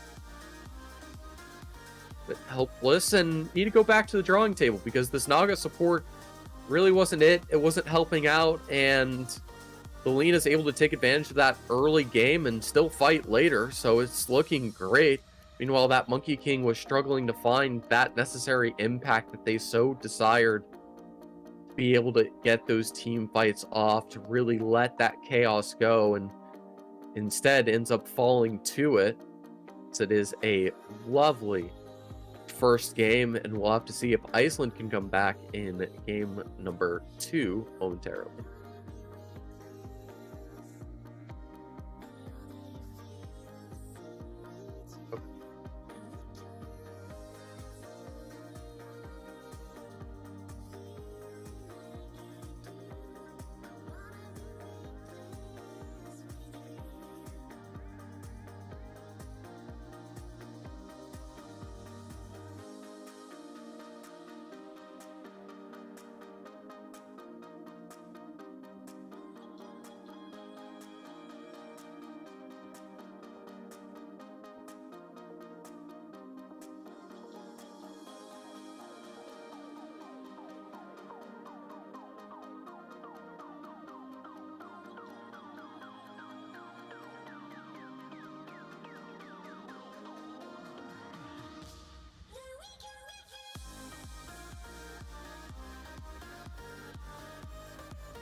one purpose, one dream, one rhythm, one step closer to glory. They say history remembers the winner. So who will be the ones writing the future?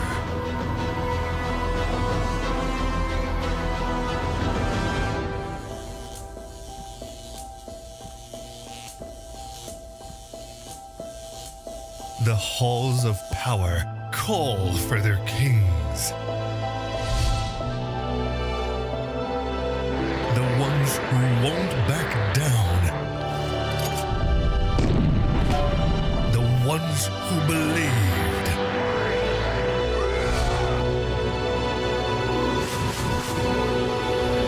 The ones who knew that over 100 nations can't be wrong.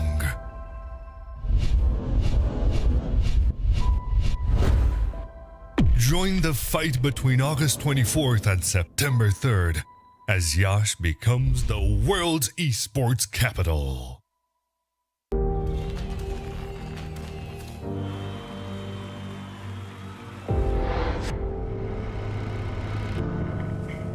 In the heart of Yash, Romania, the world's top gamers have gathered for the ultimate showdown.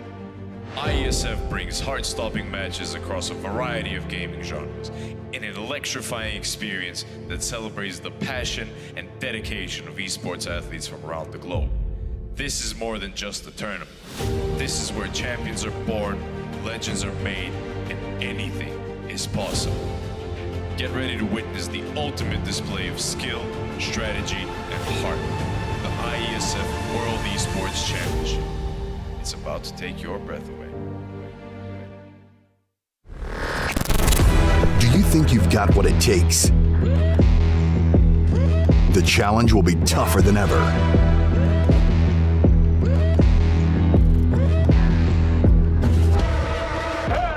In 2023, International Esports has a new home. Over 100 nations fighting for the championship in a celebration of everything that makes esports great. Who will rise up to the challenge? Who will be the world champion?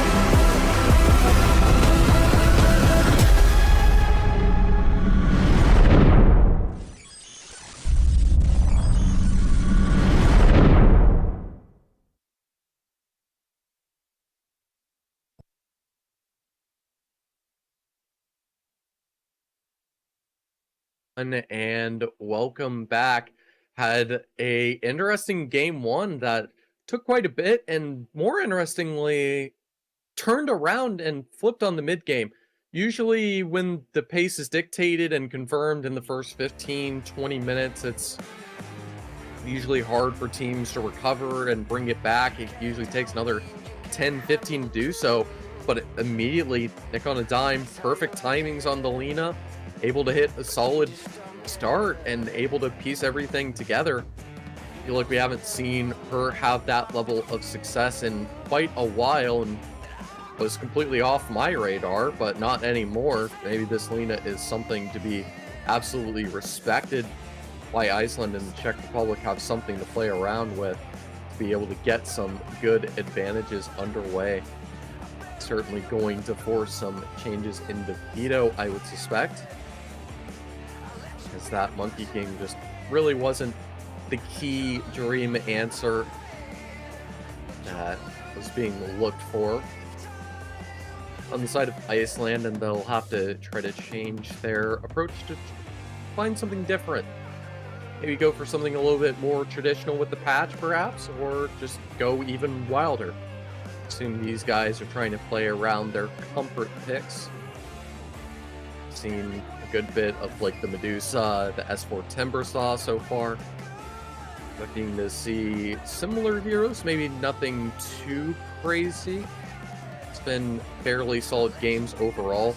I would say the Lena as a core, once again, is probably the wildest thing we've seen so far.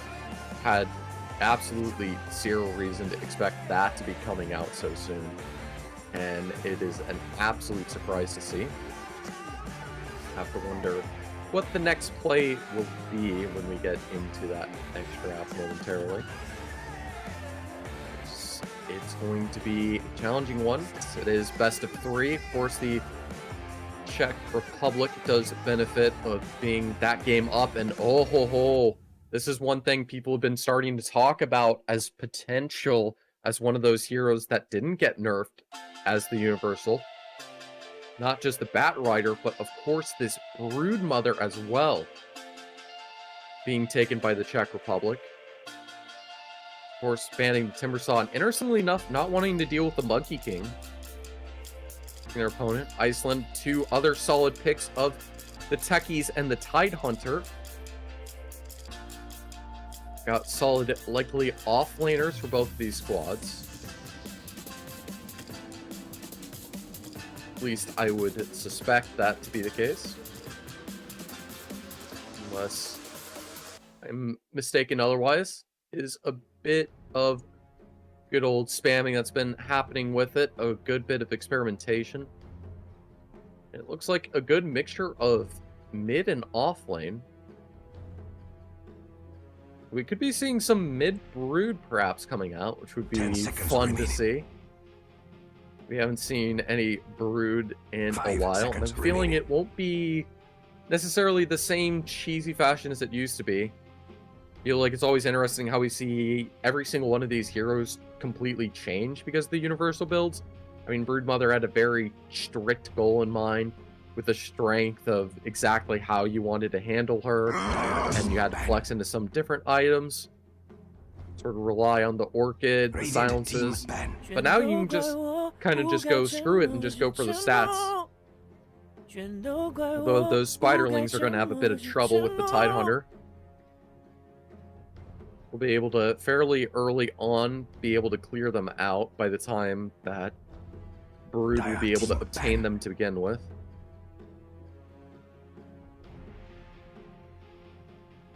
I imagine the Techies can do a pretty decent job as well, so both these heroes decent answers to the Brood Mother already.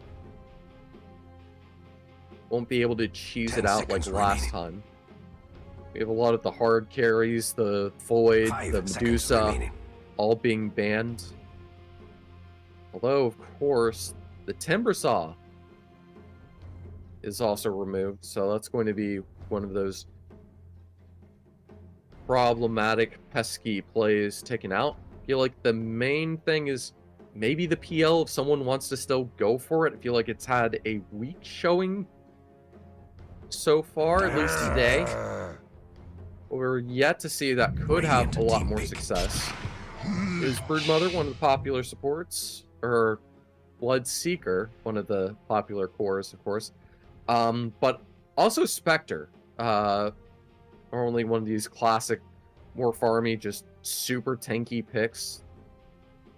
10 seconds remaining. Not as good at the flash farming early if the lane's lost, but considering the Lich has been picked up by the Czech Republic, no reason that should be a problem.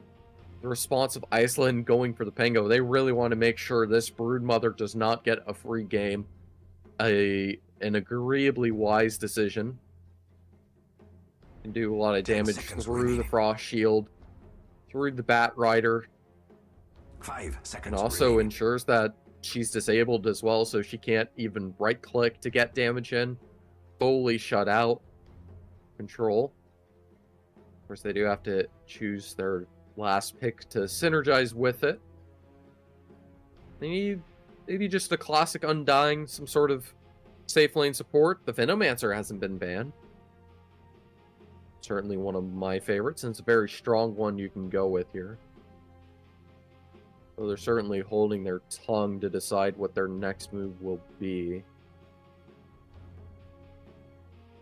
You don't want to go for your core just yet, as it might be a little bit too easy to get countered, even with essentially everyone on your team being able to stun to a different degree.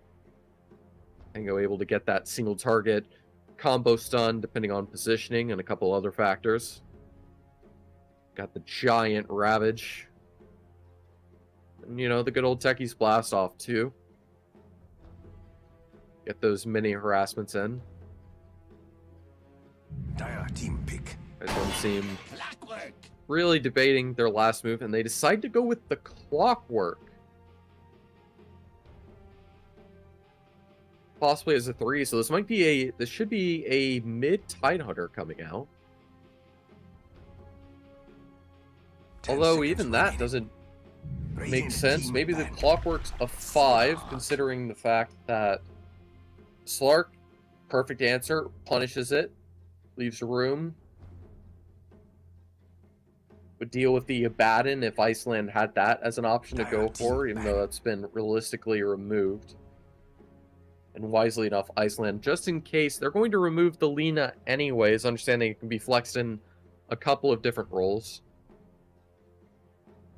Though I feel like, as much as I ragged on the Lina, I need to give this brood a proper run for its possibility to find success. 5 seconds remaining. And respect it for what it is, as it will have the opportunity to showcase its own. Radiant team ban. Of course, getting those last bans squeezed on out. Looks like a Magnus being chosen. He's by the side of the Czech Republic.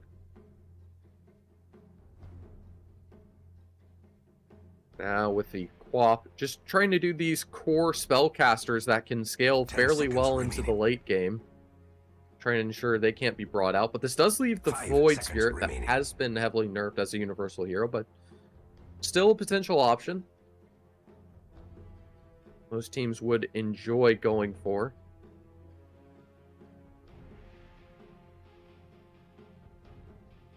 The Czech Republic, I feel like this is wild, and maybe we see the Broodmother somewhere like the safe lane.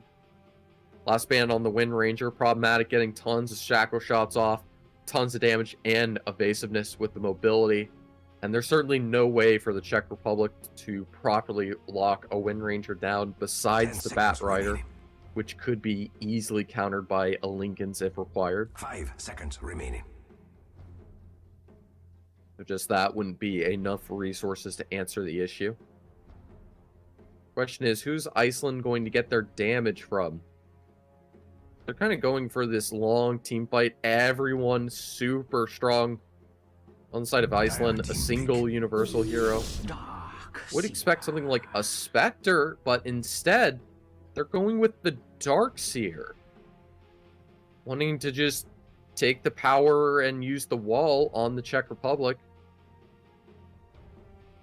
Bit of an interesting move. So this is maybe a safe lane Pingolier 5 seconds remaining. with a support Clockwork Ember Spirit. and something a little bit more traditional. We got the Ember from the Czech Republic to wrap things over. Well, the Spirit's rather good, and I don't think Ember had the same level of ham-fist of nerfs that Void Spirit once had recently. So a fairly good answer overall. I feel like I really like this Czech Republic draft. I mean, there's some ideas on Iceland, and it could be interesting. A lot of focus on team fight. But you can say the same about the Czech Republic. They'll be able to sustain through these fights. They want to be able to dance, bob and weave out of it with things like the Slark, the Bat Rider. In Iceland, I suppose their entire goal is to try to punish that with every single one of their heroes. A conflict of ideology didn't pan out for them in game number 1. But they're going to try to look for a little bit more success in the second game. Zelina was not an answer to be scoffed at. Now they have to try to answer with this Darkseer. I mean, it's decent against the Broodmother and the Slark being able to get the Essence Shift stacks and punish them, but otherwise it's looking like a clean 2-0 to me. Although I've had some poor predictions, unfortunately, on the side of today. at least in terms of the laning, getting surprised quite a few times because these teams are willing to make some wild adjustments to be able to make things work. And I have a suspicion that this game will be no different as these teams want to push their creativity, experiment past the lines, and really try to find the opportunities to get that lead and push the edge in the group stages. That's how it's done.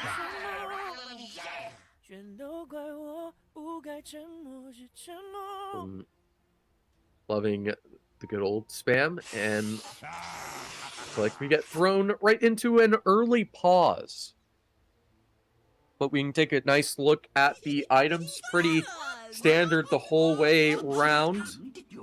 A couple of sticks by both teams, and even some wands coming out. Of course, the Darkseer and the Broodmother benefiting off of that universal hero status, fully greeting into the wand and a bunch of branches. Life just got interesting. Maybe some work to be made for the universal heroes over the new patches, but this is probably one of the best ideas they've had in quite a while. Things like the fountains have been quite hit and miss. The outposts, it's good that they're there. They don't really serve much of a purpose like they used to.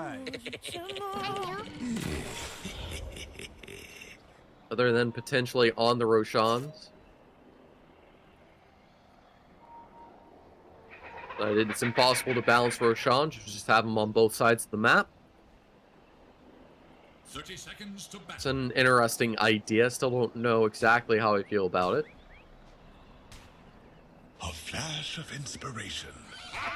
But the more side camps to be able to dedicate towards outside of the safe lanes, I think it's great. It answers the problem of safe laners getting picked off rather early. If it wasn't for the fact that everyone wants to hunt down and get pickoffs early in this meta. The battle begins. Of course, keeps things chaotic. Oh, I guess they can flip it the other way around, as it looks like this will be a safe Tide Hunter. The very long rotations as the techies will be supporting him. It'll be the Clockwork with the Darkseer. The Surge with the Cogs, be pretty nice guaranteed lockdown. Wanting to have the Pango in the matchup against the Ember. Be my automatic solution. And the Tide Hunter does the best against the Broodling, so... Play a bit harder next time. The idea pieces itself together rather quickly. Actually, considering we're seeing this Bat Rider more as a support. As he can get the 2-3 levels and still pump ludicrous amounts of damage. Without an issue. This Clockwork will be caught pulling one of the second Dire Creep Wave. Pulling it all the way across, trying to reset that creep equilibrium. Eventually we'll have to have his Darkseer help him out. Trummy will be able to get that equilibrium in a bit more of an ideal position. And this is all because they decided to have the Slurk just single-handedly take the wave behind the tower. Swamp seems to not have too much of an issue with it, even this early on. This Consequence gets tagged down early. The Molotov, and now with the Firefly, he's getting roasted to a crisp. And the Spider will enjoy her little bit of Goblin Barbecue.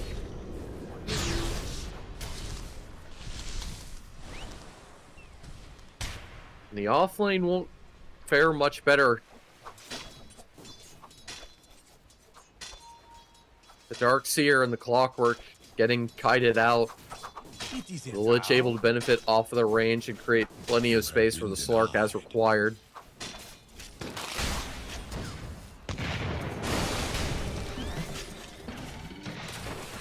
still trying to find that success. But at least the Techies is able to get a response and ensure that Broodmother doesn't have a free early game, getting a trade, taking her down in response. Important one to find.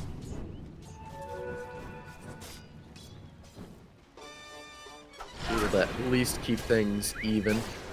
And that leash is rather brutal, especially considering that the Slark can keep harassing with the leaf. Build those stats away. Like a fantastic matchup. Maybe not against the Darkseer, but at least the Clockwork. Who is this Tidehunter left rather low. The Batrider goes in a little bit too far. Trying to find that advantage. And now with the low HP, the Broodmother would ideally be able to get free farm. If it wasn't for the fact that Techie still has that ludicrous long range. Unable to find that desired success still.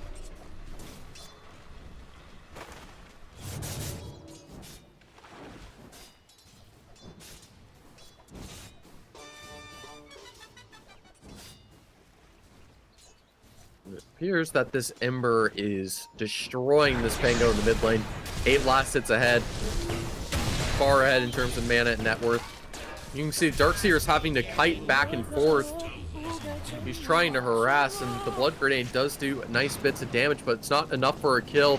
And this Tidehunter's barely alive, but staying out of the webs will ensure that the Batrider instead has to focus on getting that kill, as the Broodmother would be unable to chase outside of them.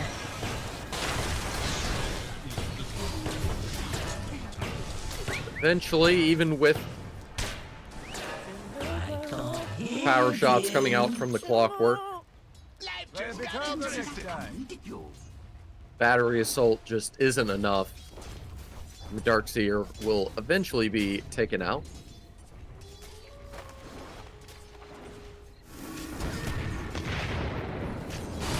Nice blast off to get some damage before getting removed. But now things start to get worrying. I mean, this Batrider soon to get taken down. But the Broodmother able to do enough to keep him alive. Still no broodlings for her just yet. So there won't be much you can necessarily do with them other than use it as a nuke, at least against the Tidehunter.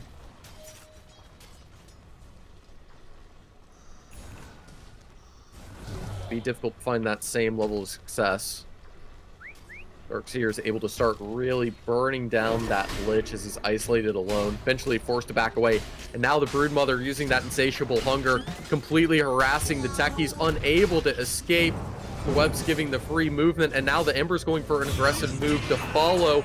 The rotation of the Clockwork's there, but it's too late. He's only level 2, has no way to chase, as the Ember freely glides to the side.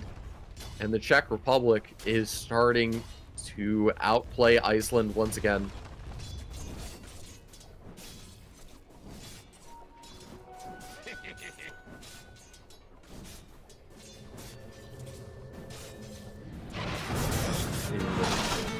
Beautiful performance. Pango was doing his best to try to keep a decent performance and harassment in there. But it's just not enough to break through. At least one from the Darkseer onto the Lich is obtained, but that's +1 perma agi for Slark. As he continues free farming this top lane. No way to stop the pressure. Even though the Tidehunter counters the Broodlings, nothing counters all the raw magical damage from the Batrider. No way to handle the problems being thrown out.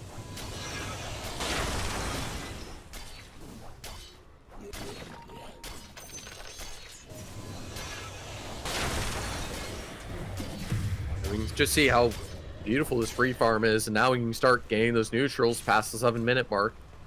Got the occult bracelet, so he's not going to have mana issues. You can see he's not afraid to just leash and completely punish this Darkseer. He's just building infinite agi. It will be a perma-stun for a few moments on the Ember, but the cogs end up making things a little bit awkward for the Pango. And now the Bat Rider's in.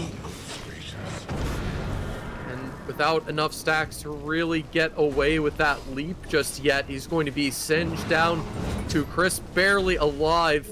And the Ember will dive in with him, but no other mana left to keep up the chase. Now with the techies in there, might be the first time the Czech Republic gets caught out a little bit. 2 going down for the Slark to finish off at least one of them. Wanting to look for more, does catch the Darkseer successfully. The Clockwork's trying to rotate in. The wall is there to try to assist and get that slow. The Clockwork lock-in's there, but he has so much essence shifted, but it's not enough. The nuke, as well as a Slark stealing the essence shifts back from him. It's enough to get that kill and stop his free farming, but even then, he's got 1,200 net worth on the most successful hero on the side of Iceland of that Tidehunter. That's even with this Czech Republic making a couple of tragic decisions in these fights. The deaths early on, allowing for the teleports top once the additional pressures created. Being able to catch out 2 of the 3 cores at any cost this early on is going to be a valuable tool in being able to create space.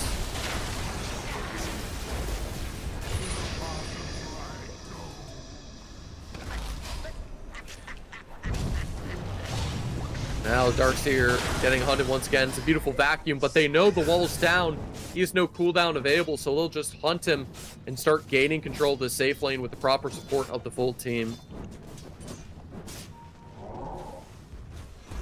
Radiant's middle tower is under attack.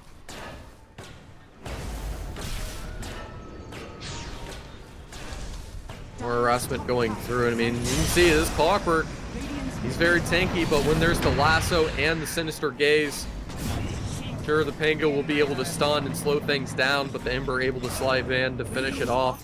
And now the Darkseer's rooted, his position's known. The wall coming in, but might be just a bit too late. Ember's able to cut away, getting tagged down, just barely unable to dodge the Ravage.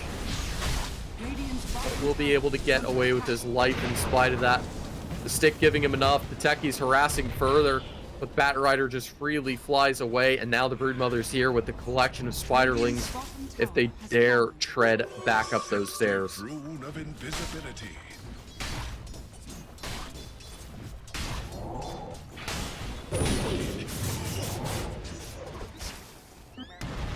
Try to do their best to find more. This Tidehunter is trying to tank, but of course now the whole squad's here, and the Broodlings are going into her late, into the Tidehunter, so unable to clear them out. And now she can really start accelerating the pace. Cutting out this entire mid-wave, just starting to swarm the map. Not necessarily just trying to end the game in 15 minutes. But instead just trying to get the tier 1 towers in the first 15 minutes, and they will achieve that objective successfully with little issue, up 19-7.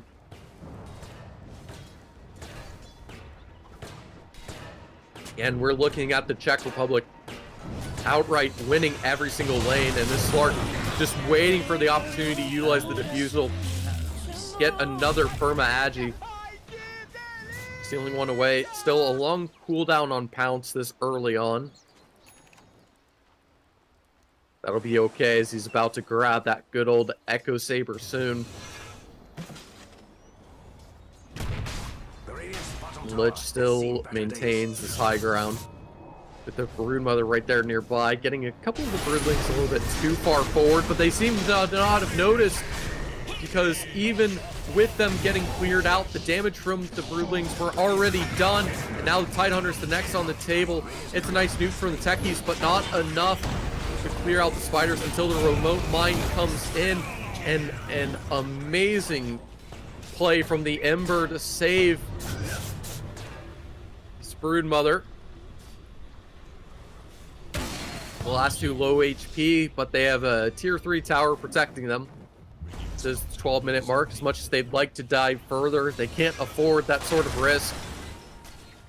They can't afford to steal that Radiant jungle and ensure that Iceland have nothing to work with.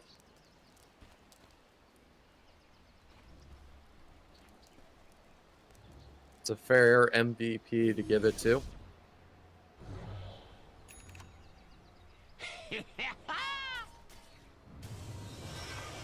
We'll be able to see some action from Team Denmark in the future. Now it's everyone getting tagged down. The Molotov, the full lasso likely soon to come on in. The Slark properly having everything to his name.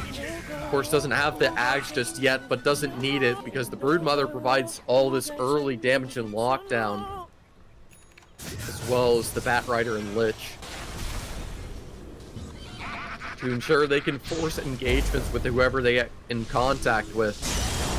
In this case being the Darkseer, even waiting to use the Flaming Lasso just for it, able to bounce it off of the Ancient creeps, but it decides to bounce on every single creep beforehand, but he has no way to surge out of there, so it matters for little. And the Broodmother just stands there, baiting, waiting for the Ember to get his rotation in to help out, and respawns all those Broodlings that are getting cleared out with no concern.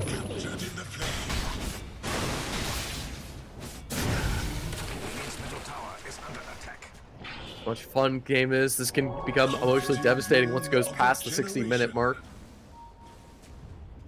Radiant's middle tower is under attack. So that current longest match recorded. A rare scoreline to see. A nice tentacle rupture. Onto the Broodmother, followed by the Darkseer wall. That Ravage will be rather devastating. Allows for one of the first kills in a while for Iceland. But the second Clockwork, or Techies rather, goes up this cliff. He's going to be caught out, taken down immediately.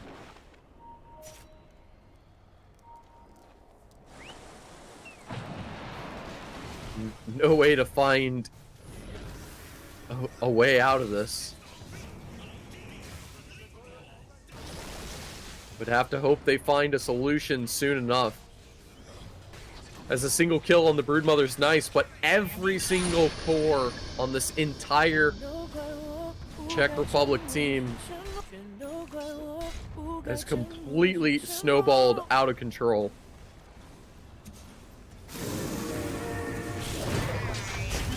Still yet to be any response in play. Clockwork getting chipped on down, and this Broodmother doesn't really care about losing her spiders. She can just use them to farm, and the second she needs more, can attack, get a little bit damaging them with them before they get cleared out, and then just use the ultimate to nuke. And yeah, that's spot on. 12k net worth lead at 16 minutes. This is the worst case nightmare situation of the patch.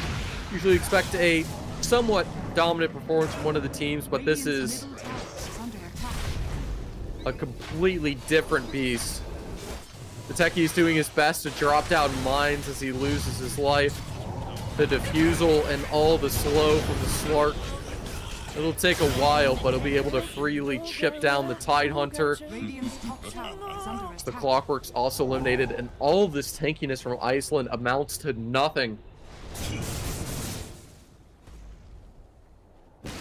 As these Czech cores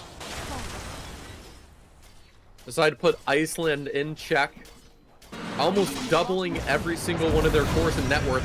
The support Batrider almost has more net worth than all their cores. Radiant's middle tower is under attack. No, it's a rough time when that's happening. Radiant's middle tower has fallen. When your opposing team only has one player in the bottom 5. Something to be worried about. Slark's rather deep here.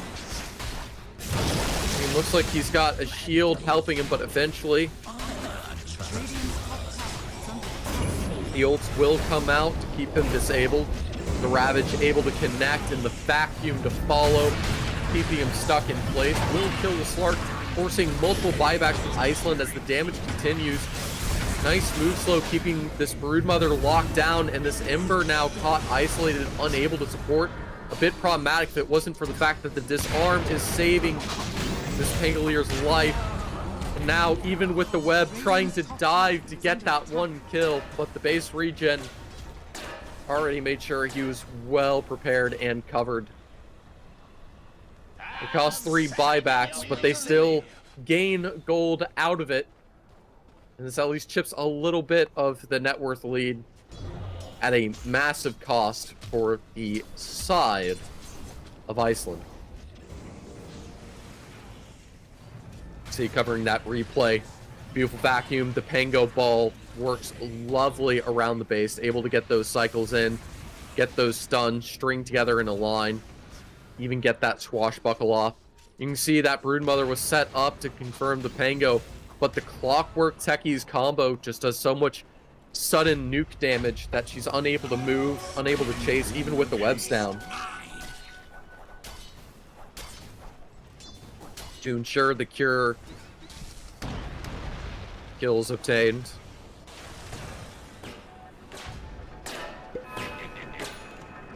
So Clockwork can be a little bit optimistic. Now he has his fun little jump pack boy. And yeah, that's important to note. The Broodmother win rate against Darkseer being 38%.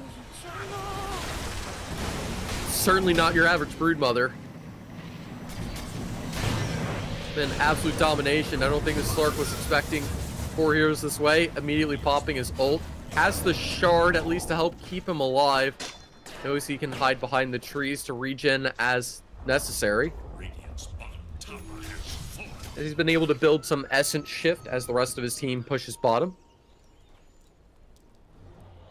Aaron able to get a decent bit of information as Cade decides to start working on that spider collection once again. Certainly bound to be taken out soon enough. Can't say the same about the webs. Really, when the Broodmother can use it to continue pushing these lanes. Just barely pushing the Broodlings last second into the swashbuckle, so they got tragically removed for a decent bit of gold. And the Ravage last second before the Tidehunter expects his demise. The Ember Spirit connecting onto multiple, rooting them all down, connecting for a triple, looking for more. So Lich, in fact, confirming them all with the ult, able to benefit of them all being sandwiched, trying to run back to their base, and now trying to finish it off. The Ember running out of mana, trying to do what he can with the wand to sustain, and will just barely get the last right click off as the swashbuckle does, removing everyone from the side of Iceland. And it looks like Czech Republic are going for a quick 2-0 as this is the 21-minute mark, and they found their first racks, and they're looking to find all 3 within this time period with no issue. Little opportunity, only 2 buybacks at best available. Ravage has been used. Clockwork has no hook to stun. They still have the Darkseer wall, which is the one thing they can be optimistic about, but it's just not working. They're all getting, the Tidehunter's getting picked off, trying to clear out the creeps from the base. Second tier 3 down. Racks going out shortly. There is no Lich ult currently available to do all that massive nuke damage with the Ember at least, so they do have a small chance to get something done, potentially, if it wasn't for the Ember still being so solid with the Bat Rider to rip them all apart. And after that, they know they have to throw in the towel. They have nothing else left to their name. They're going to call it GG as the Czech Republic absolutely dominate them in a beautiful 2-0 fashion. Amazing performance from Scream, Aid, Filmini, Moof, and Aaron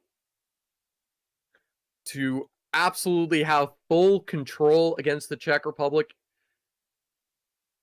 or as the Czech Republic in that game against Iceland. That was terrifying to see. It's nice to see the Broodmother able to have some success. Been one of those heroes that's been very annoying in the past, and it felt like she got a little bit more of a traditional game. Of course, they mowed down within the 20 minutes, but it's really because the Broodmother helps mow down those towers. It wasn't because she was able to single-handedly destroy everything. It just more provided an entertaining performance, while it was really that Ember and Lich getting all that magic damage and getting that space for about the first 5-10 minutes or so as the Slark got his free farm, had his space, and Iceland just unable to win any lanes in this entire series. Just completely outplayed in every single aspect. Amazing performance from the Czech Republic to show that dominance and full control. I mean, we can take a look at the items. Literally half the net worth on the cores of like the Darkseer, the Tidehunter in comparison to all the Czech Republic cores. 15k on the Slark, 15k on the Broodmother. She had an Harpoon and a Manta style. 170 right last hits at 21 minutes. Dropping 29,000 hero damage in that short bit of time. Doing more damage than the Pengo and the Darkseer combined. The Techies, in fact, doing the most for Team Iceland. Doing why is nothing to be scoffed at. Certainly one of those games where you need to be able to fight fire with fire. The only thing in good old hindsight that goes to mind is the good old Techies, perhaps. With that good old bounce able to help clear. That's the main thing I see in mind that could help them find a way back into it that finds better success. If it still has the multi-target that it used to have. I'm pretty sure it does everything nearby. A bit like Chain Lightning in that sense, so it can be pretty useful. Might be a good answer and more relevant, as this Tidehunter and the Darkseer, they weren't able to do anything, and considering they had no core to answer the Slark, what are you going to do about that? He's just going to happily right-click all these tanky cores down, no issue. He loves these long, sustained fights, able to chop them out. And you want to use these Ravage to really bring in these strong ults so someone can come in and land massive damage while the Suns are out. Because those Ravages from the Tidehunter, the entire match, were beautiful. They were absolute perfection, solid every single time. The thing is, there was no one to follow it up. The best they had was the Techies. The Pangolier only just helps with that sustained stunning. The Darkseer gets that team fight harassment and nothing else. Meanwhile, you have everything you can dream of a strong offlaner dominating, a Slark having a nice early start, and the Ember causing problems. But we will have a short break before going into the third series.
Hello, everyone. We're going to be cutting pretty quickly back into another series now. We'll have Denmark versus Wales coming up momentarily. So a Group B matchup, a little bit closer regionally than a lot of the other matches we've had so far, I would say.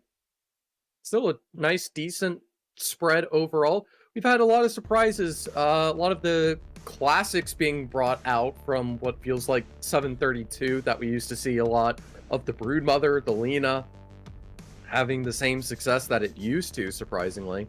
Not seeing the same success from some of the traditional carries, and some players, teams getting maybe a little bit lost and caught out, perhaps.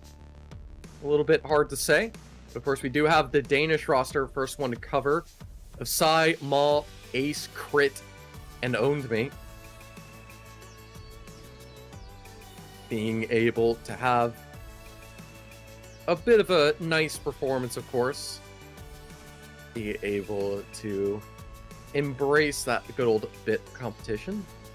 Be exciting to see what the Danes can do in this. Always know that they have their heart on the Counter-Strike side of the scene, so it'd be cool to see some Danish players also on the Dota side as well. What they can do to perform, as well as some friendly Welsh players. Got Neb, Iggy, Tyrox, Wax, and Wishiwashi to fill up that Wales roster. Try to support. We've seen a lot of crazy things in the drafts today. Some of them working successfully, sometimes hit and miss. A lot of interesting ideas coming out from these teams to try to adjust to the new meta, the slight patches to try to adjust and patch everything together. Of course, but still a lot more work on the line to be made to figure it out further. But unknown entirely just yet. They, have to fight their way through this early group stage, qualify through. We'll have the full BO3s to support it. So I guess the question is, once we get into that draft, what direction are we going to go? Are we going to see the traditional bans like the Medusa? Because I imagine the bans are going to be what we expect a lot of. We've seen a lot of focus on removing the safe laners, whether it's the Slarks, the Bloodseekers, just any carry, the Faceless Voids, anything that exists. The only ones that I think of that haven't been banned is maybe like Wraith King and Spectre, and that's about it. Everything else has been either picked or banned. Teams are focused on those core positions, but it's letting these mids that are rather creative get exposed, or even just pretty solid. Like a good old Ember, able to dictate the pace, control the game. So worried about one offlaner, they're able to slide in a Brood, or maybe they even could slide in something like a Brewmaster later on. Something teams have been starting to tinker around with that good old aura. So we get to see those first bans. A fair, very modern one from the Welsh side. 10 seconds of remaining. The good old Timbersaw. Radiant's Well, it's team Undying and Techies.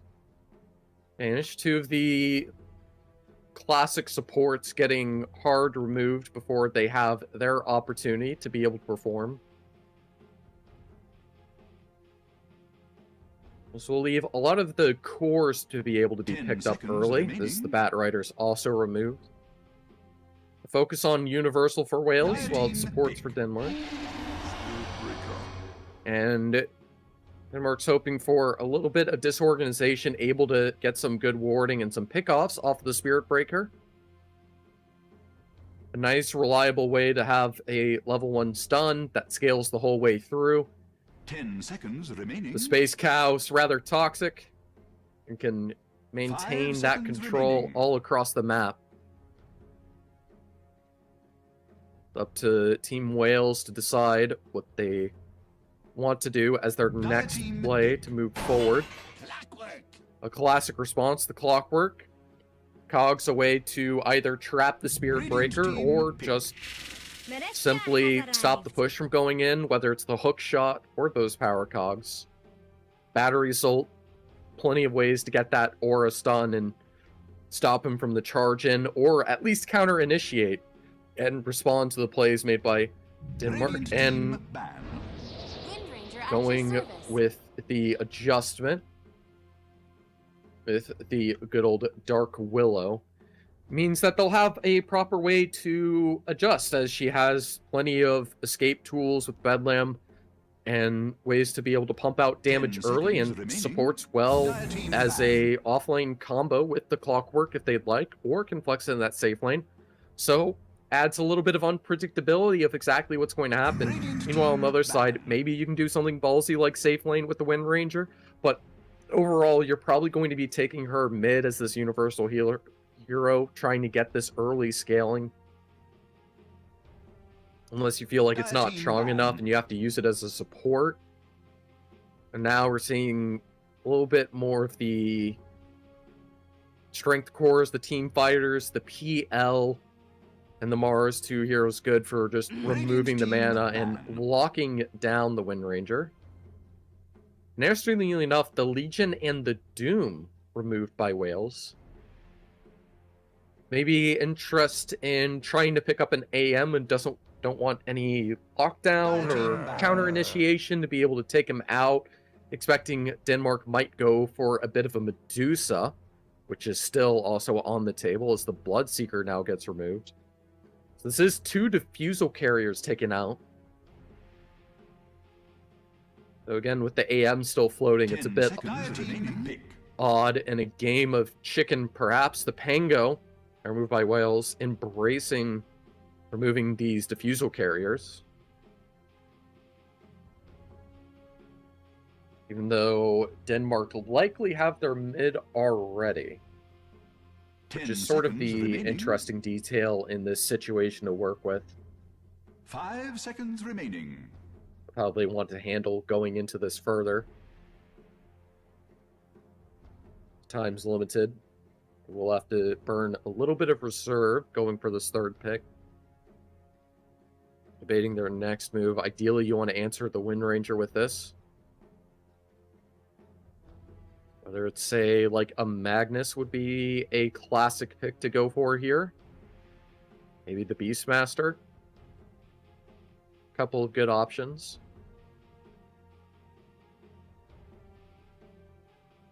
You know, the Legion for the lockdown. But he could just go for one of your other cores. The Mars obviously would have kept her trapped in the arena. Radiant team. The Rupture does the exact same thing. And they'll decide to go for the Lich and not give away any info until their 4th pick, leaving Denmark a little bit in the dark, other than the fact that Lich will be in play. Might encourage some kind 10 of seconds remaining. Booch Traveler that can reset the speed, let everyone spread 5 out seconds during a fight. remaining. Radiant team pick. Someone that can counteract it. But they decide to go for the Snapfire, not someone that I imagine goes for the Boots of Bearing, but gives flex to this potential mid position, leaves who's in off lane or not a little bit of a 10 question. seconds These 3 remaining. can all kind of flex with each other a little bit.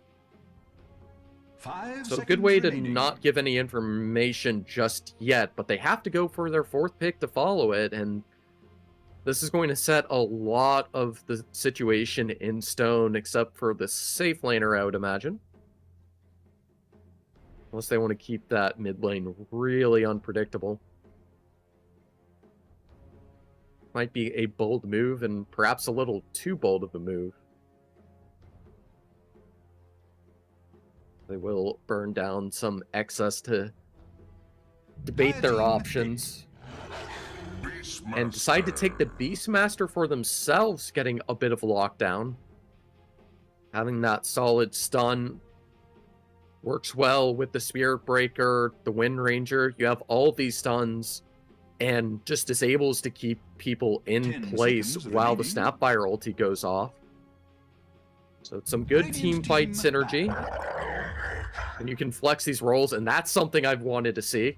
I mentioned earlier, the buffs to Primal Beast makes him quite a foe to be concerned with, especially if you take him towards mid You can get all that early presence, get that early XP, and really get that damage going. 10 seconds As one of those remaining. BKB piercing stuns, the damage now is a little bit 5 ludicrous from it, seconds remaining.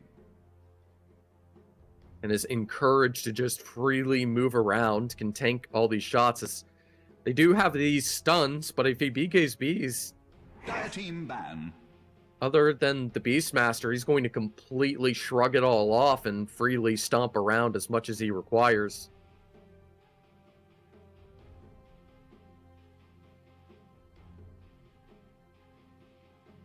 The Terrorblade Radiant team stand ban. out.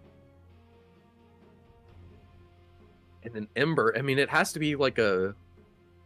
You don't have the space to flex these characters everywhere. You maybe Snapfire 5 and then have the Wind Ranger throw off as a support. Dire team ban.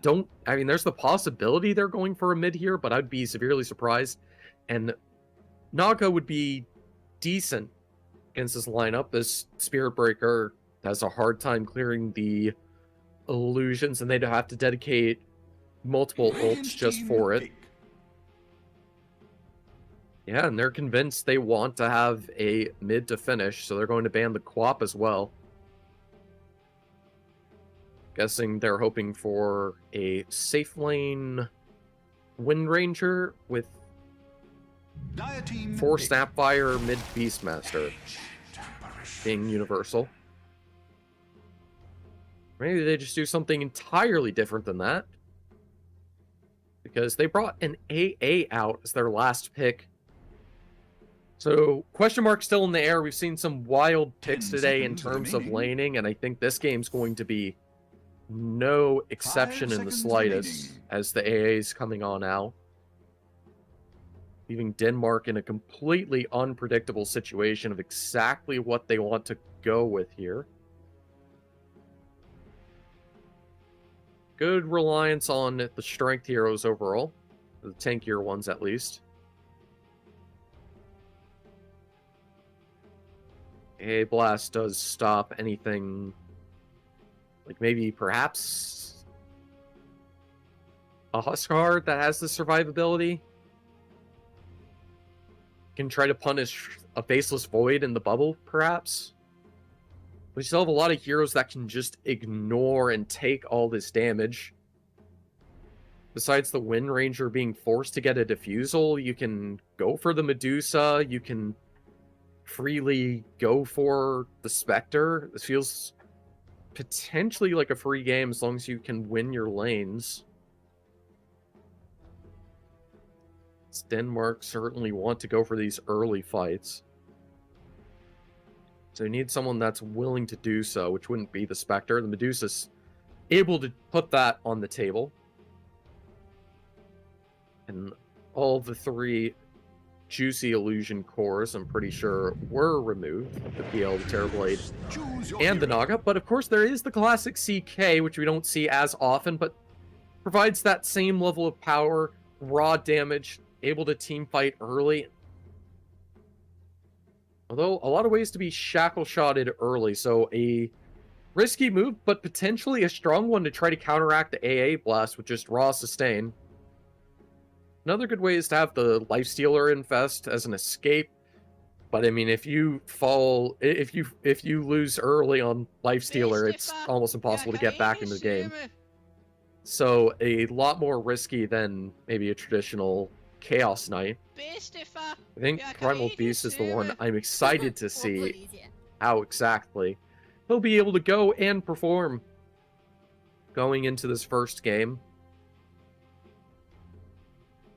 He certainly feels a little bit stronger having this Chaos Knight and Primal Beast. It's nice to be able to stop the regen with the AA, but I'm not entirely sure who exactly is going to be doing the damage. Maybe heavy reliance on the Snapfire and maybe the Wind Ranger on the side, able to get Chain Lightnings off through the Maelstrom and the Focus Fire is the hope. Not entirely sure. I mean, he doesn't have that many illusions you have to clear. But at the same time, that entire team, especially with the Lich Ice Armor, that's going to help support the Dark Willow able to easily escape any of this physical right-click harassment and just freely kite around. They have so much stun and counter initiation to freely go over. I love this draft and what I'm seeing from Wales. But maybe it's time to be surprised and see what happens in this first game. So we'll be able to cut into that action. So excited to see good old strong Primal Beast. It's important to note that his ultimate recently got updated. Where it pardon the Lich Hunt, but it snowballs in damage. The more he pounds the player into the ground. No match.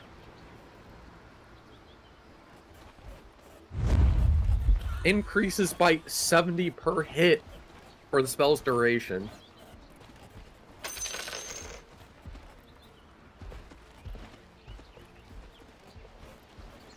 So instead of just being the 300, it can end up being up to about 450 now at level 1.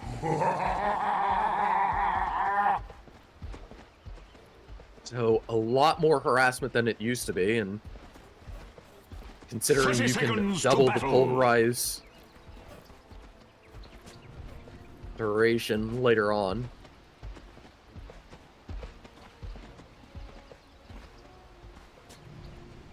Back to that, Primal Beast also has a very early Dispel.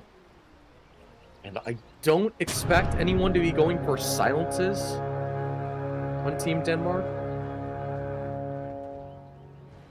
The battle begins. A lot of massive question marks being brought out of how they handle this Primal Beast and Chaos Knight.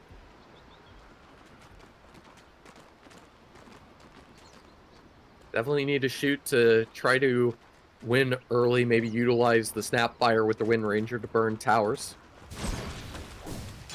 But with the good old Neb using Primal Beast towards mid. Immediate shove early with the onslaught to harass. Doesn't find too much success yet.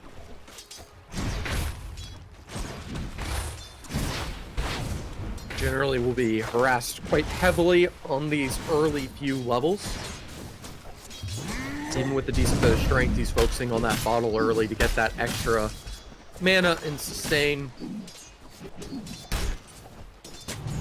Go towards top. It decided to be a Beastmaster with a support Spirit Breaker.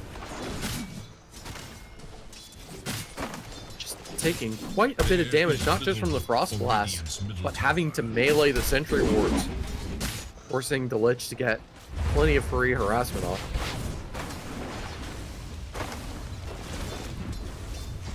That said, with the level 2 provided, Primal Beast isn't invincible. Sorry. But the trample certainly allows him a way to easily clear entire waves. So we have our first 2 kills taken off. The Dark Willow left a little bit low, but the Vines with a little bit of attack from the creeps will catch up and even out that damage provided.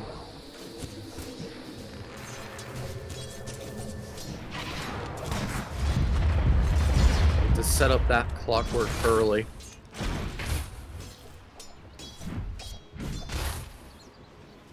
Is the focus on these first guaranteed water runes to be made. Tower is under attack. And going for a Ring of Health, it would appear, on the AA.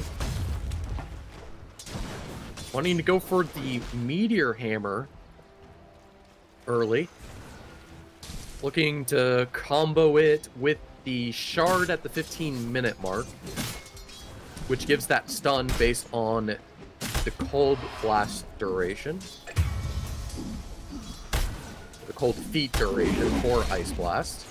Oh, don't mind me. Just a wee fairy going about her Wind Ranger business. eventually caught up for that early harassment damage, and of course the Clockwork is fantastic for keeping the Wind Ranger trapped, unable to escape.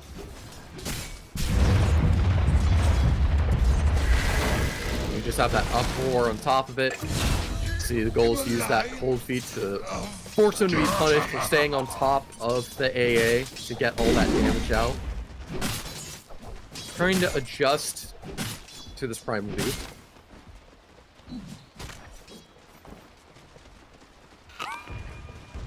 Good to see, but even then, still, this Primal Beast is winning his lane. This Chaos Knight's having a great time too, with the Lich able to protect him, and most importantly, that TK having the old school style of true crit, not having the cooldown like a couple of them do now. So even with the clockwork taken out early, sacrifice whales are going to be happy to take.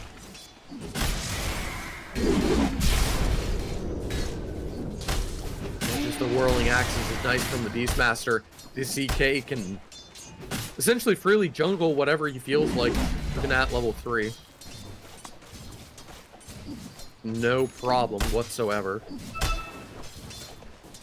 A little bit concerned. They don't know where the Spirit Breaker is.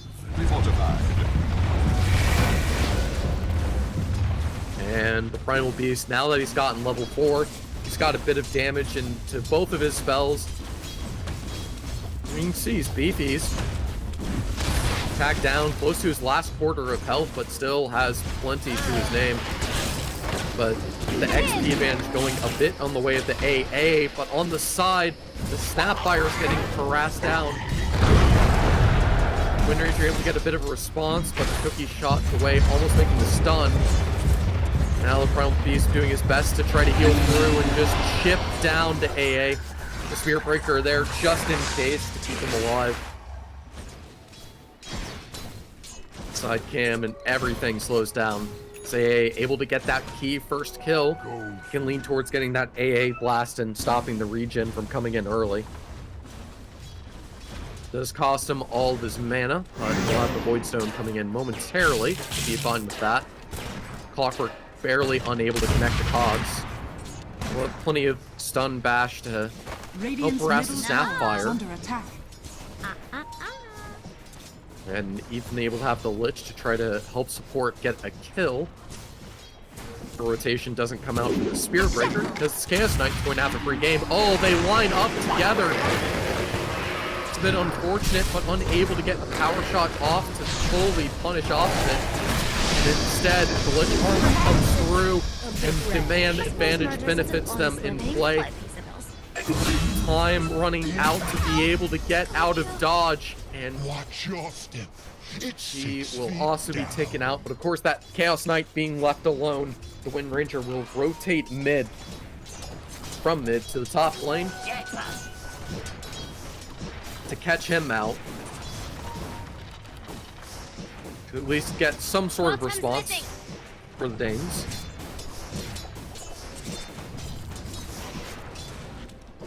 Now with everything cooling down, looking for a bit of info, Walker's able to see that this AA is trying to jungle, looking to harass him with the Lich, fully utilizing everything together, having the Primal Beast charge his way in at the last minute to finish off, confirm the kill, get that revenge. Some beautiful assistance. Now you can see, because Primal Beast absolutely insane strength gain, you can really use that ult all the time for damage. With that 30-second cooldown, pop that bottle. Is under attack. Already over 1k health at 7 minutes. Doesn't have a single item built for strength, other than the circlet to his name. Tower is under attack. Beastmaster, meanwhile, just having to 1v1 the CK and have a decent enough time. So no matter how much damage is thrown into this, a missed AA blast means the Chaos Knight can just go back to last hitting all these creeps, getting that regen in. He has 3 levels in crit, entirely focused on the sustain, but the Lich Armor to follow, has the 1 level in the stun and the Chaos Bolt just to keep the lockdown. The crits aren't enough to fully finish off the Spirit Breaker, but will certainly force him back to spawn. Now his Beastmaster's left alone. Another stun to follow. Any little bits of mana he had left are being completely burnt away by this Lich, draining it out. Could be things slowing down if it wasn't for the fact that this Primal Beast has gotten a regen rune. He's going aggressive. He's been able to find the AA towards the jungle, and he's just jogging on top of the AA. Recognizing the cold feet, able to walk away. They have no knowledge of the clockwork nearby. It will be a nice stun. The AA blast looks like it just barely might have connected, but he's able to walk away for free with the space from the clockwork. Snapfire is a nice counter to the cogs, and the Spirit Breaker will pay for that with his life. So it is costly for Neb as he's getting tagged down to 400. Will be able to start regening back up with that Tango, and now the uproar into the ult, slamming him down. The Dark Will supporting, keeping her stuck in place as the Beast runs her down. Man's already starting to become the dinosaur of fear. You can see the good old Meteor Hammer has been now brought out by the AA, as well as a Clarity to try to keep the spell spam going. Always having that early AA blast can help, especially the team as a whole. You're utilizing that Pulverize and Trample to benefit off of.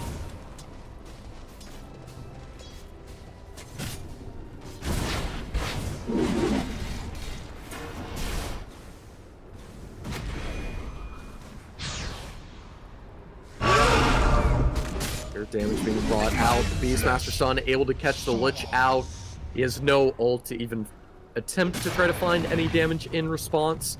And of course, we do have the classic ancient stacks starting to be brought out with the Whirling Axes, allowing this Beastmaster get tons of gold due to the fact that they're so cheap on mana. In fact, that's going to bait these ancients to spend tons of spells, giving him the mana back to continue expanding and chipping him down. It wasn't for the fact that he got the Arcanes with it. About to get that Axe. Hoping to get close to finishing it off. The Cold Feet, however, gets a perfect success. The smart dodge of the AA Blast.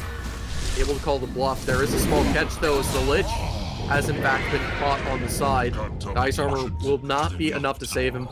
Trying to slow down the take of these Ancients. So instead, the Primal Beast will pop back into things, able to dodge the charge, and now with the stun back, unable to get the right time. Spirit Breaker able to dodge the stun, be able to stop the Pulverize. But a quick fear follow-up to taking out Beastmaster, and the remaining jungle creeps getting cleared out by the Chaos Knight.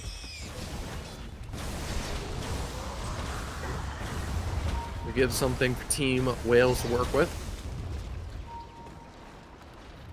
Attack.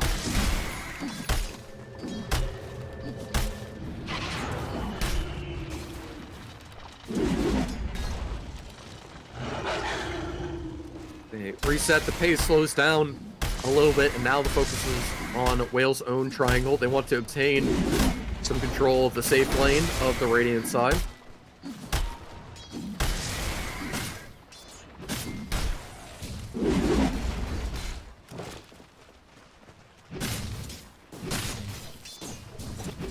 Maintain a bit more information, maybe some picks, and work on getting that safe lane tower. Able to get the info that at least the Wind Ranger's here, and they want to utilize that uproar.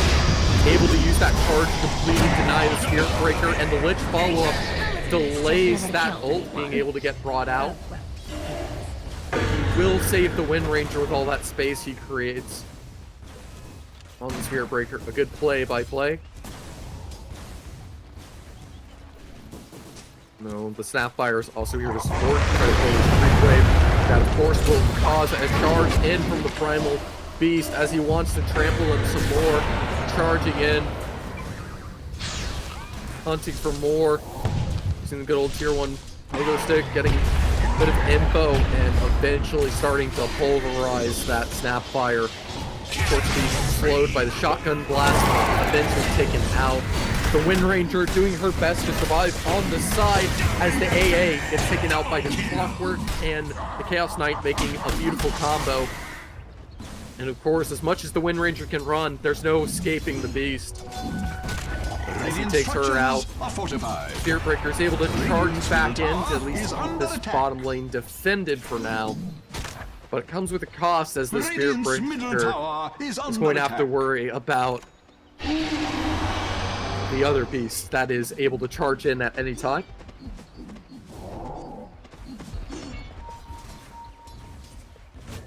I'm deciding to try to set up for a mid-charge, unable to have enough teammates to support. Waiting for the situation to reset a little to try again.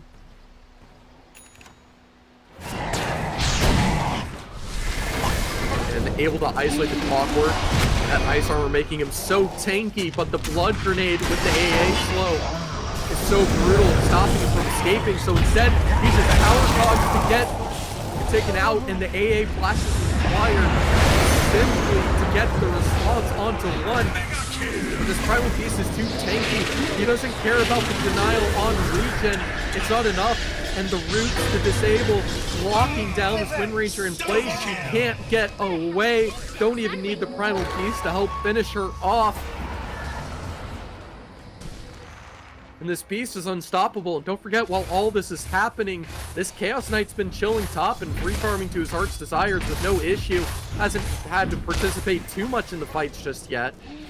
This is a beautiful turnaround. Everything thrown on this Clockwork to decimate him, but he turns around last second. Beautiful hook shot, stuns all three of them perfectly in a line, strings together with the Pulverize, and then just a good old uproar, trampling around, crushing them all apart with a nice dunk from the Dark Willow to finish off the final two. Primal Beast, just in case, runs the other way.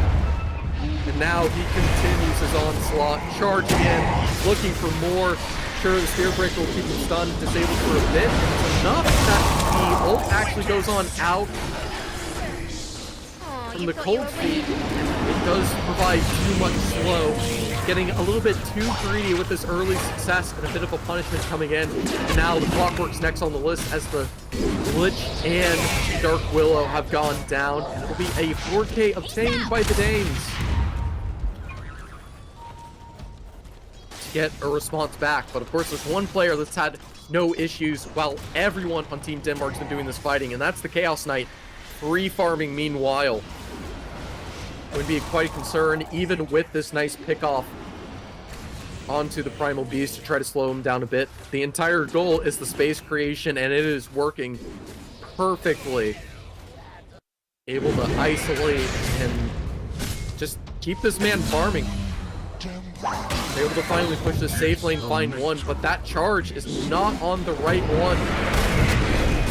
When it comes to the Chaos Knight, they will be able to connect on all of them and do decent damage with the roar to clear them all out. And now the AA blast will immediately finish him off. But now, Clockwork's doing some sustain to try to at least find one, but this Primal Beast isn't close enough for even the onslaught to be able to catch up and help support. It will be another beautiful 4-for-1 trade and a nice head-on collision between the Primal Beast and the Spirit Breaker. And now the Wind Ranger starting to chip him down with the Focus Fire. He is no way out of this, getting kited and slowed with the Wind Run. Considering that he's going through hard, he's not going to have a PKP to his name either.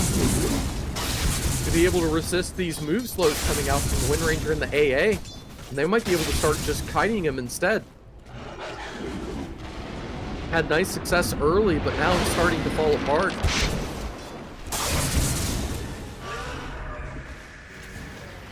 You see a couple of clean, aggressive team fights now.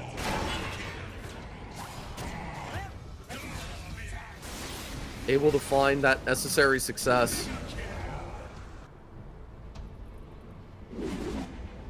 Radiant have fortified their structures against attack. Nothing just yet. They will decide to put it in safe lane, push a bit, guard some creeps. We got some kobolds chilling, at least for the moment, until the Spirit Breaker charges through. Takes most of them down. We'll keep the max level 1 intact. Leave him alone for now.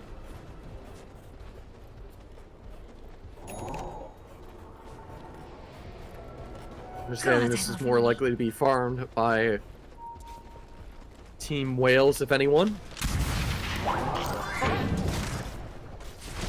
Just let it go, focus towards the mid, and then top the map. And they utilize the Wind Ranger Focus Fire, able to get that Aegis, giving her a second life, a way to counteract even if the Primal Beast does get the successful fight on. Where a bit more issues are going on. Spirit Breaker caught out mid-charge. Nice hook shot from the Spirit Breaker, and Aurora's been brought out. They've been able to lock down on this Primal Beast that just barely is able to get out of the AA blast in time, but has to use the onslaught to run away. But now with him fully forced back for a few moments longer, it means the Clockwork's left isolated alone, no way to escape with the hook shot. Radiant's Little bottom trade tower support is for under support. attack. Looks like this Wind Rangers might be interested in a little bit more.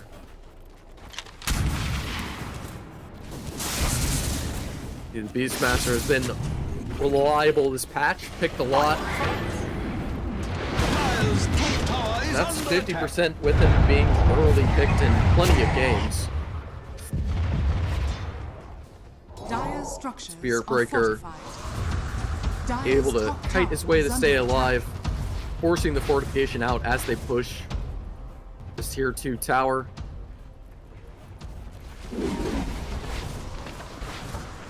Master able to even help secure some heals, even has the BKB out. And I mean, now the onslaught from the Primal Beast can try to come to get the right angle, but it doesn't connect exactly, and he's left isolated alone. His team's coming in, but they're a little bit behind, able to catch up in time, and able to absolutely pulverize the Wind Ranger's first life. But now the second one with the Aegis comes in. They need to catch someone else on the side using the CK. Phantom with a stack of illusions, able to catch out the Beastmaster and the Chaos Knight. But the Clockwork lines up with the Primal Beast, so we'll be able to get the shackle off momentarily. But she tries to run the wrong direction, and eventually that stun from the Dark Willow will tick over. She will be finished off with a classic good old trample. And now on top of it, the Primal Beast now has this Dispel on the Uproar activation. Has even more escape. And all that physical damage that they're trying to mix with Hybrid, with the Maelstrom on the Wind Ranger, is going to be even harder to deal with. He's soon to get that level 10. Imagine he'll probably go for that good old onslaught damage with how much he's been using it to dive in aggressively and get those initial hits. Be good to get a little bit more of a punch out of it. And see, I mean, she's trying to be the main carry of Impact to create this space, but she's been shut down this entire game, unable to create any space. The one with as much space as the Chaos Knight is the Beastmaster of all of them. As much as he's hit some lovely roars, he's able to hit some support. Bounties. So far, it's just not enough to create the space. Especially when this Primal Beast now has 3,200 health. Takes a lot to be able to get past it.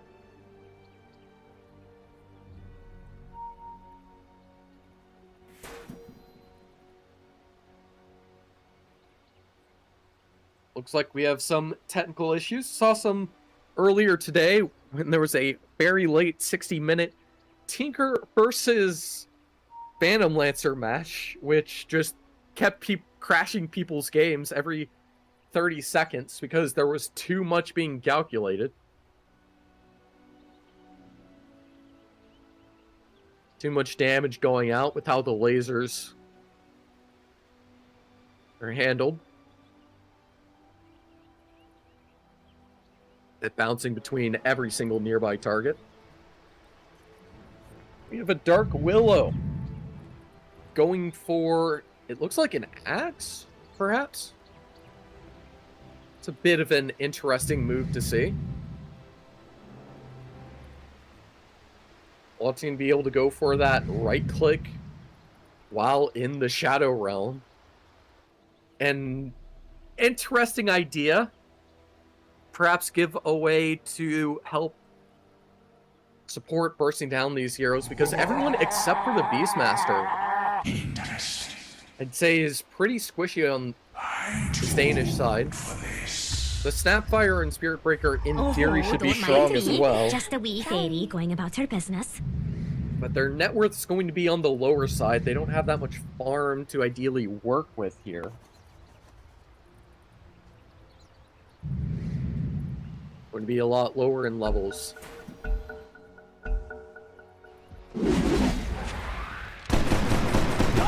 Like this good old Primal Beast Spirit Breaker. Able to finally have the Shadow Blade on the Wind Lace. Sometimes I find myself saying, for no Past that reason, 1000 movement Dire's speed middle camp tower for back is damage. Oh, wait. Radiant's bottom tower is under attack.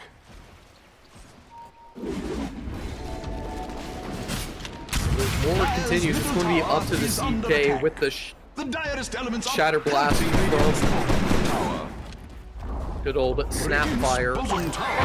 Clear out those Chaos Knight middle tower is under illusions attack. early, because otherwise you can multiply his damage by hundreds of percent. Is under attack. And with her spotted, the hook shot will land perfectly. Does her best to land, but of course slowed down by the power cogs as she jumps out of them. And just the harassment going in. The Spirit Breaker's trying to slow down the Clockwork. Connects the AA Blast onto 2, which will at least slow them away if it wasn't for the fact that this Primal Beast was ready to hunt down some more. The Cookie not getting her out of dodge, but she'll be able to pop another one out. And it will be up to the Dark Willow and the Blink Dagger on the CK to chase and eventually take her down. Now the Spirit Breaker instead decides to back away.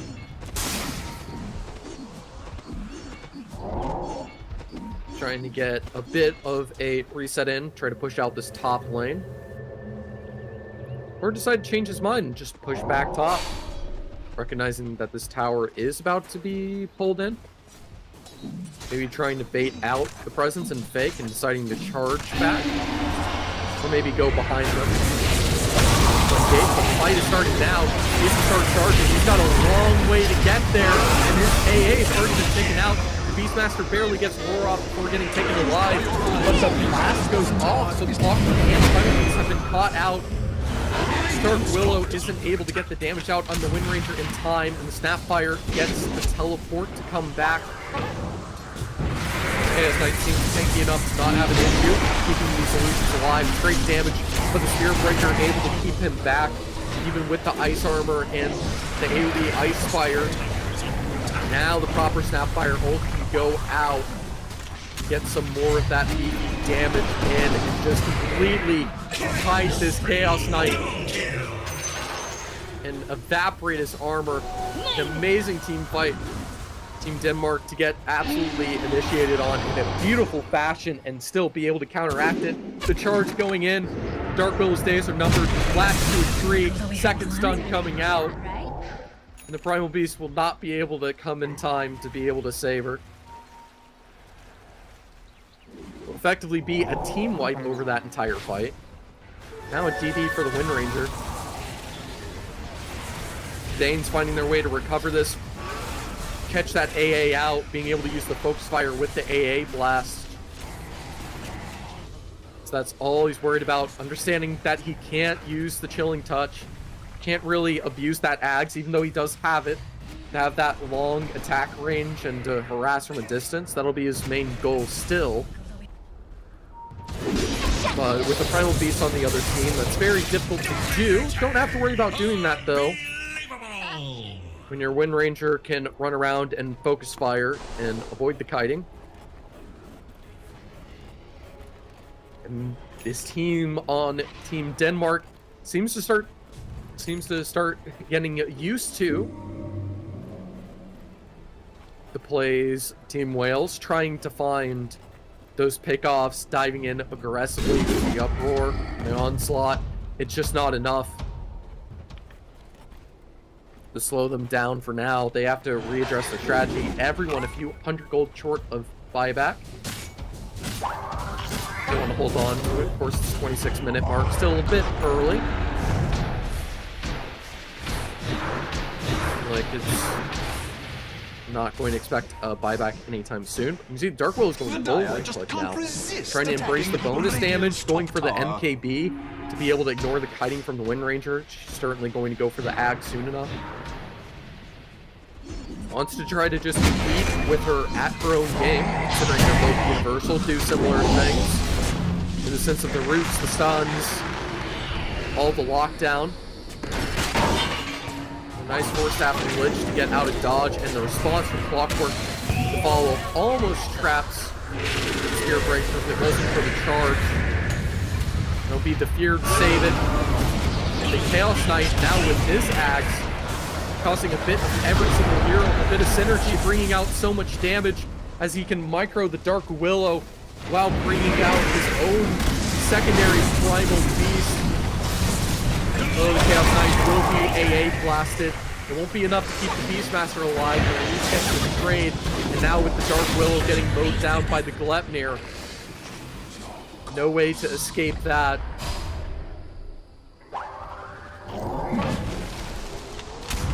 With the perfect items purchased up, Team Denmark look to get their second Aegis, some spare keys on the side. And as great as the ideas are from Team Wales, they're starting to fall off. They're not having that same impact. That Wind Ranger is starting to outscale the damage. They're able to kite out with the AA and able to deny the impacts.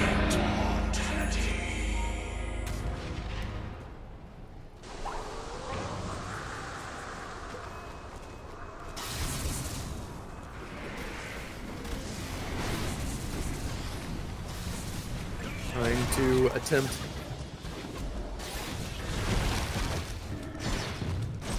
a little bit more. Of course, that Spirit Breaker is always getting that split push in, and it's the perfect counter initiation to slow down this Primal Beast, because he's always able to get those bash offs through everything. And perhaps the Wind Ranger on her own wouldn't be enough to deal with everything. The greater bash from the Spirit Breaker and everything else, you can see it snowballed out of control. 9k over the last 8 minutes, everything looking competitive, and it's all due to the fact that this Primal Beast is getting completely outplayed by Team Denmark. It's creating so much space, and ideally the CK should be able to help pick off and deny, but it's not working out. The Dark Willow is trying to adjust by buying some more core direct carry items. Carry out the fight. He's got the Sange. Now is going for the BKB after getting a Lotus to try to help. Bit of an interesting defensive move. Wiki will be caught out of position. Seen the Beastmaster wants to try to take him out. The Spirit Breaker charge is in there, fully dedicating to it, thinking of it with the AA blast, but the tier 3 will be enough to save him in time. Radiant's middle tower is under attack. He'll be unable to heal for a little bit, so kept further back. But the flare confirms there's multiple players trying to push this tier 2 bottom. There's just so much information Denmark have to play around. Using that hawk provision, able to rely on the Spirit Breaker and the Snapfire to get stuns as necessary, create space. Roar can be saved, counteract the BKB. The Primal Beast is going to want to use to try to get as long as the pulverize as possible. And this Wind Ranger is soon to have Ags. And it's going to be not easy at all for Wales to counteract it with detection. Dire's bottom tower is under attack. Of course, the first onslaught will now be brought out, getting directly onto the Wind Ranger, but you can see all the slope, and even with the Lotus immediately kited, he's got to try to charge away, but the blast will go directly onto him. Won't be enough for the kill, but it'll certainly keep him out of the fight for the next 10 seconds as he waits for it to get this spell. So it's up to the Chaos Knight to do his best, trying to close the gap on this AA, but they're able to freely kite around as there's multiple heroes to stun, keep the space. But they haven't been able to get the kills in time. Primal Beast still alive. He knows the AA blast has been used. He's He's able to get a good bit of damage in, but it's not enough. The buyback from the Lich isn't able to come through. Team Denmark takes them all down, and is looking to take a tier 3 with it. Unable to find much at all against Team Denmark, and now the minus armor is the focus fire, evaporating these towers. All the auras coming out to help sustain and keep these players split up. Too much zone control with all these stuns coming out. Able to abuse the meta to perfection. And turns out this Chaos Knight was not the answer they were looking for. A bit more like the classic Void that forces them to be punished for trying to group up. Get them caught out going for these team fights.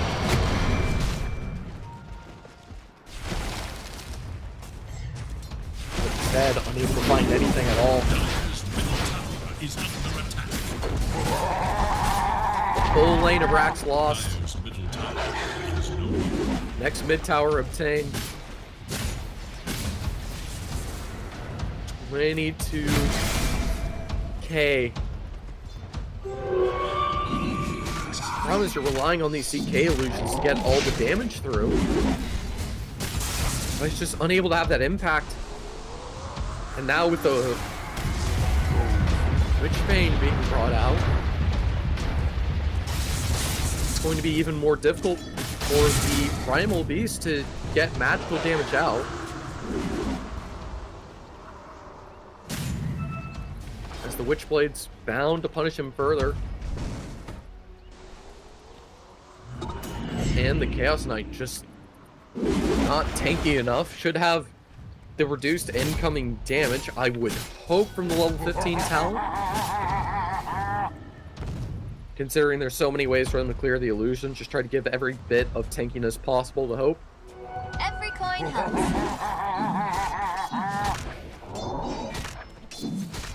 Maybe a pipe as well would help keep these illusions alive and bring out that damage. Take a look. Fearbreaker going for quite a bold charge. I thought it was on a player for a second.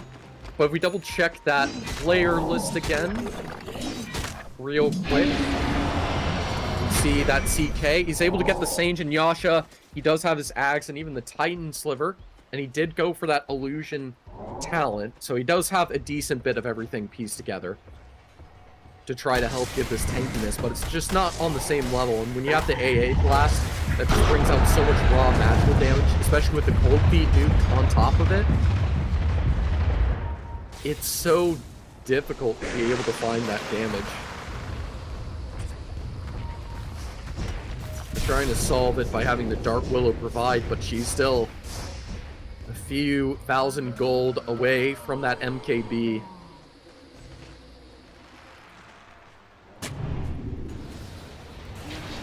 Unable to find anything to piece around with. And you can see, he's getting rooted, he's getting kited, the Gleipnir, the stuns, the lineup, and even though he tries to uproar back in later, it doesn't matter because all the CK illusions are cleared out because of the Wind Ranger.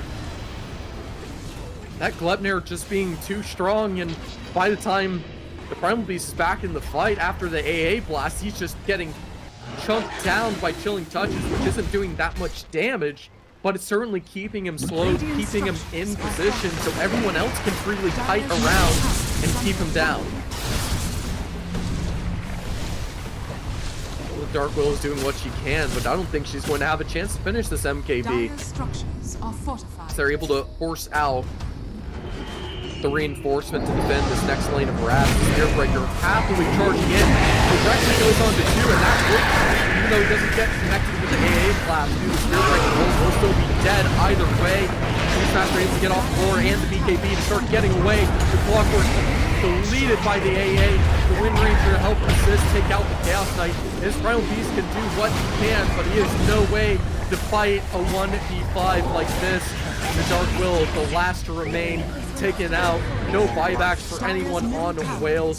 Certainly the game with it any moment. As they start taking out these racks. 35k network lead for the Danes. There's nothing for them to go for. But they will politely wait for them to earn their victory, diving into base as much as they could GG at this point.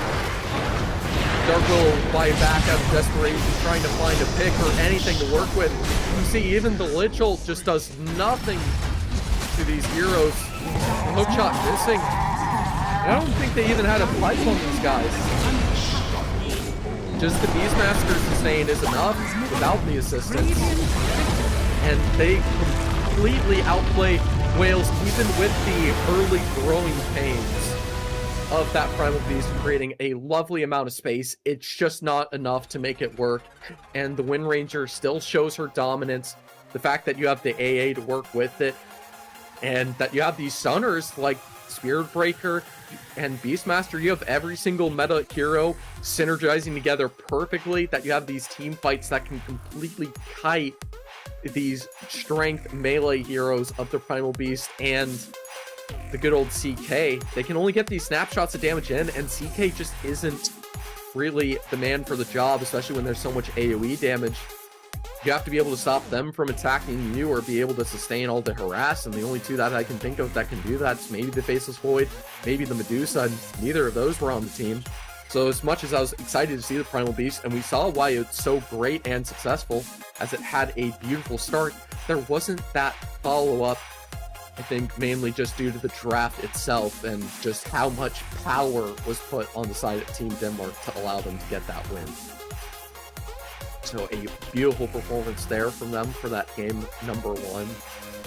And now there'll be a little bit of the drawing board, as Wales has a really good idea. They're looking to keep this competitive, but it's just a couple of pieces of the draft really able to let it swing around and just abuse some of those core carries like that Wind Ranger that I suspect will be banned going into the second game. I'd be quite concerned to let it float through a second time after that happened. And with that being the case, I mean, we saw some lovely hook shots from the Clockwork. Saw nice team fighting overall, but the Clockwork's no match for the Spirit Breaker. There was multiple charges from the Primal Beast in response that got completely denied and eradicated. And when you have the AA slow on top of it, Primal Beast, he can only BKB for a few seconds, and even still, it's been heavily nerfed. So he's still going to be slow, struggling to move around, unable to piece it together at all. And as much as he was so deadly early, unable to find any more impact. And it's all thanks to this Beastmaster able to take all that early farm that was given to him while the rest of his team was mowed down and use it to create space for them to be able to recover back into the game. To be able to use that Ags, use that passive, be like, okay, the CK is going to free farm? Well, we know how to deal with the CK, so that's okay. It lets me do the exact same thing. We have no issue. We just chill, do our thing, because I know I'm going to have a lot more impact than he will. And only just completely owns the team and has a absolute solid performance, being able to create that necessary space for Team Denmark to be able to recover, because otherwise they would have had Beast running over their base probably for the next 20 minutes and had no way to stop him. But he was able to get the space for the Gleipnirs to come out, the roots, the stuns, and once the Spirit Breaker was able to stop this Primal Beast from winning the team fight single-handedly, it was all taken away. And now as we cut to a break, back to the drawing board.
one purpose, one dream, one rhythm, one step closer to glory. They say history remembers the winner. So who will be the ones writing the future?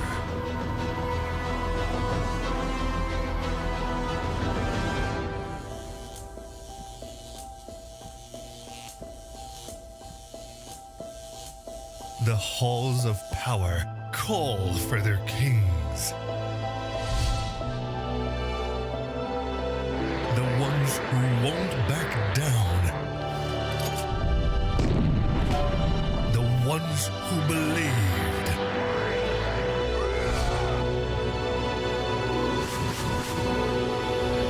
The ones who knew that over 100 nations can't be wrong.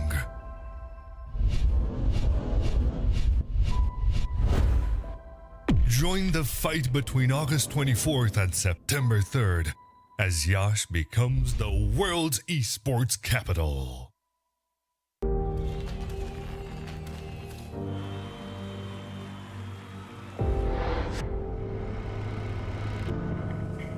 In the heart of Yash, Romania, the world's top gamers have gathered for the ultimate showdown. IESF brings heart-stopping matches across a variety of gaming genres in an electrifying experience that celebrates the passion and dedication of esports athletes from around the globe. This is more than just a tournament. This is where champions are born, legends are made, and anything is possible. Get ready to witness the ultimate display of skill, strategy, and heart. The IESF World Esports Championship. It's about to take your breath away. Do you think you've got what it takes? The challenge will be tougher than ever.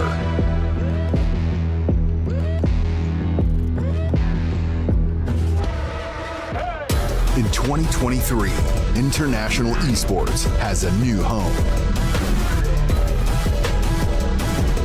Over 100 nations fighting for the championship in a celebration of everything that makes esports great.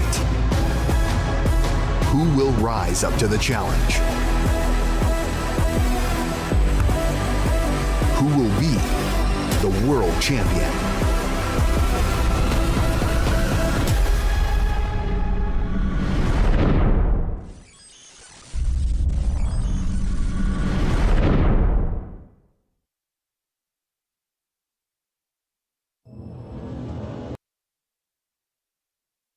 Hello, everyone. Welcome back. We're going to be cutting straight into the draft for game number 2, where we will be going back 10 into seconds remaining. Denmark immediately banning the Primal Beast with the techies. 5 How much of an early deadly force it was. But considering they need some solid lockdown and disable, Wales are going to decide to go with the Doom instead. Of course, nerfed, some people believe, to obscurity with all of the changes that have been made. The Vanguard nerfs, the fact you can't build that early Octarine to get an advantage there. In fact, when you pile on top of it, they'll at least have the Undying to work with him. So fairly strong early comp. Had a little bit of hit and miss success for the Monkey King, but Denmark looked to want to have their own shot at it. We'll have the Spirit Breaker as well. That was such a massive problem to allow for so much success in game number 1. Denmark quickly swings through a good old Snapfire and B-Span from Wales. Just trying to deal with all these potential offlaners, just pesky spell casters that can get that strong damage in a team fight. Plenty of harass. Especially that Timber Saw can be so problematic and punish all those stats on different heroes. Meanwhile, that Medusa, one of the few tanky options that Wales might have been able to go for last game, but it's still banned in this one. No one wanting it to be brought out just yet. Team ban. Don't feel like risking seeing an AM brought out with it.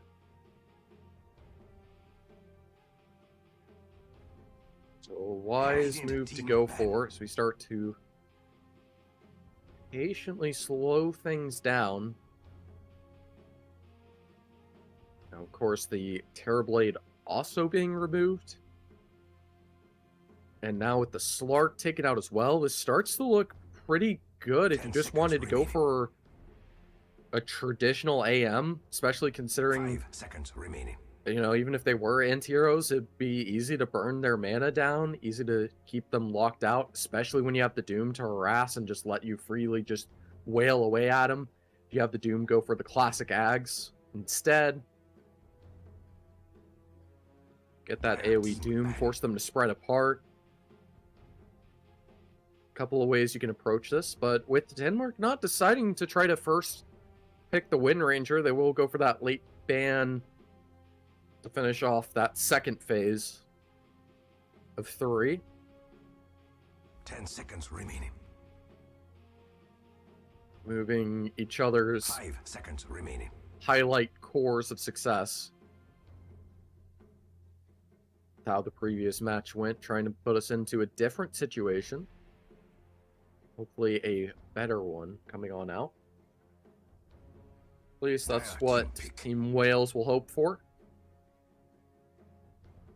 Pretty cut and dry what all 4 of these heroes should be doing in most situations. A bit of a small flex on the Spirit Breaker potentially can sometimes be used as that 4, but certainly wants more of that gold to be able to get that movement speed out early, get that extra bit of XP and a little bit of buffing to support him. Radiant team pick. Of course not completely required. So, Mirana with it. That gives a proper support, gives you a way to combine the stun locking, maybe keep them completely stuck in the monkey circle, helping just get all of that damage out from the Monkey King. 5 seconds remaining.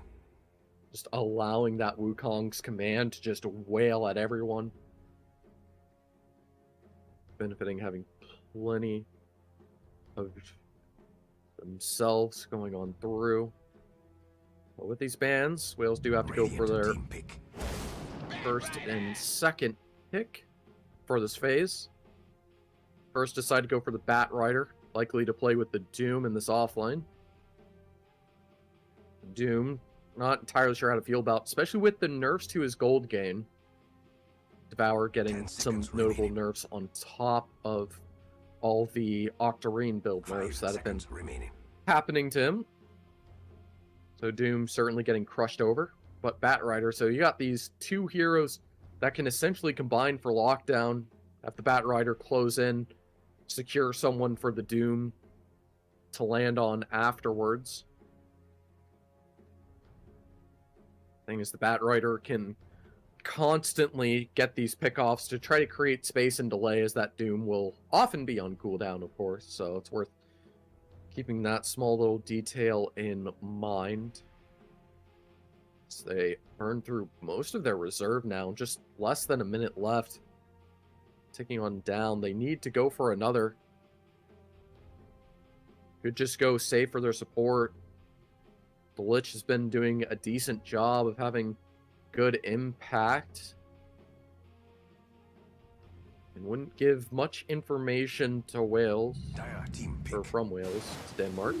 But they decide to go for the illusion hero of Naga. Denmark, 2 opportunities to try to respond. They think it's going to be difficult to find a response. The Naga 10 seconds remaining. Able to have a way to stop the Wukong's command, get a response in against the team in general. Now the net has too little of a cast range to be able to catch the Spirit Breaker past the early levels, I would say. So it won't be great for that snapshot capture. They are saving their mid for last. Seeing that all brought in play, and Denmark will go through their time. Trying to think about their options. What do they want to use as the answer to the Naga? Going for the classic of the Darkseer, which is a very good choice. Gives more support in this off lane. It means you have to do something like a 5 Mirana, which isn't Team ban. ideal, but certainly workable. And with the Starstorm, should give enough to help this Monkey King that can usually fend himself off in lane. Able to get the right clicks to try to punish this Bat Rider harassment with the Firefly. 5 seconds He remaining. wants to just float over cores, won't be able to have that same level of success with the harassment, especially since the Doom's best chance is to maybe get the Scorched Earth, but he always wants to greed with that Devour, get that gold early. Maybe a nice passive spell or two.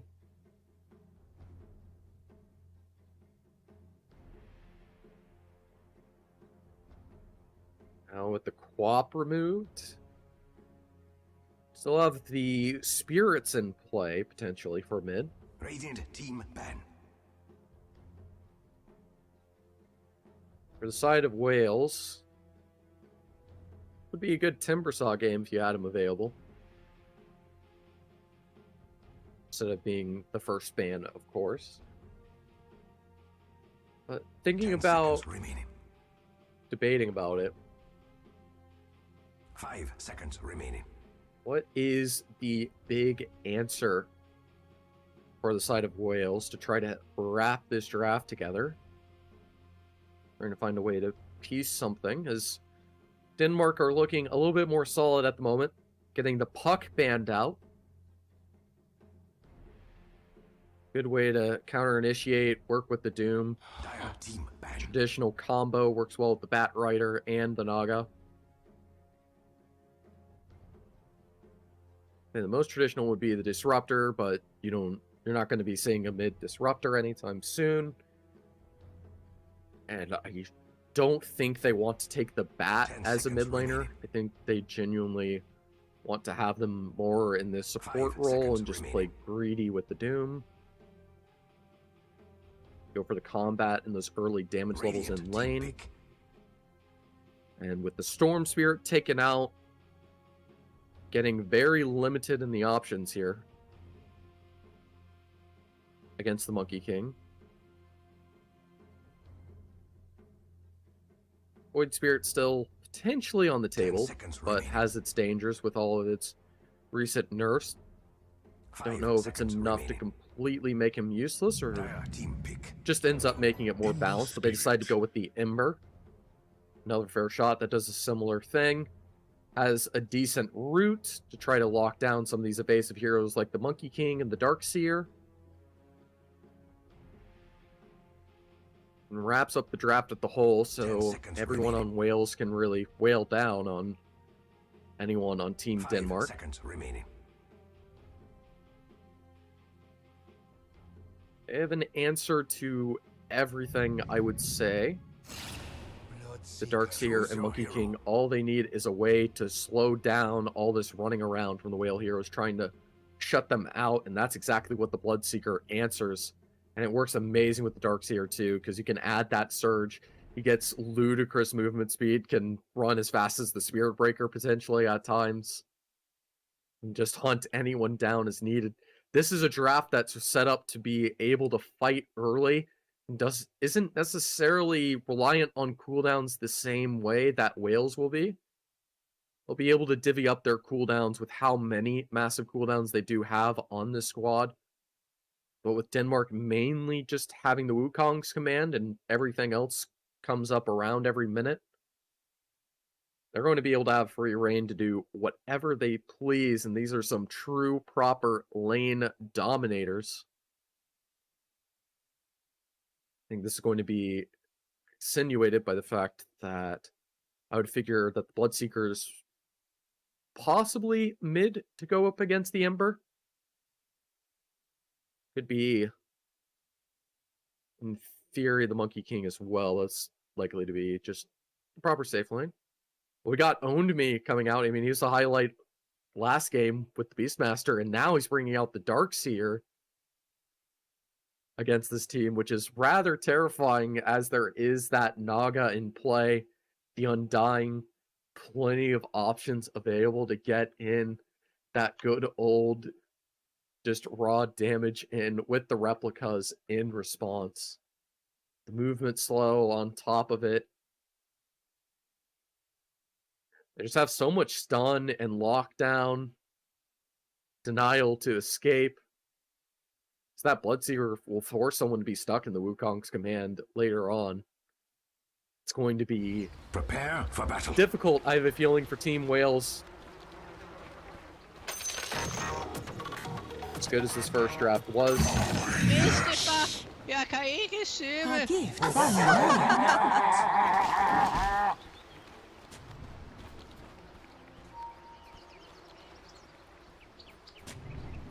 I hate life. So much blood. Hate life. Just going for that early map control. Looks like we won't be seeing the initial Bloodfest that we're used to. Towards that Radiant outpost. 30 seconds to battle. Of course, the Naga illusions always able to scout out to get that early info.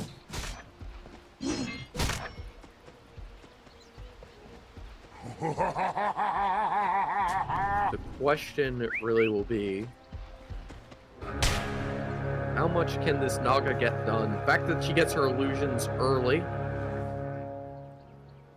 in contrast to, say, the PL that's had his early timings completely nerfed.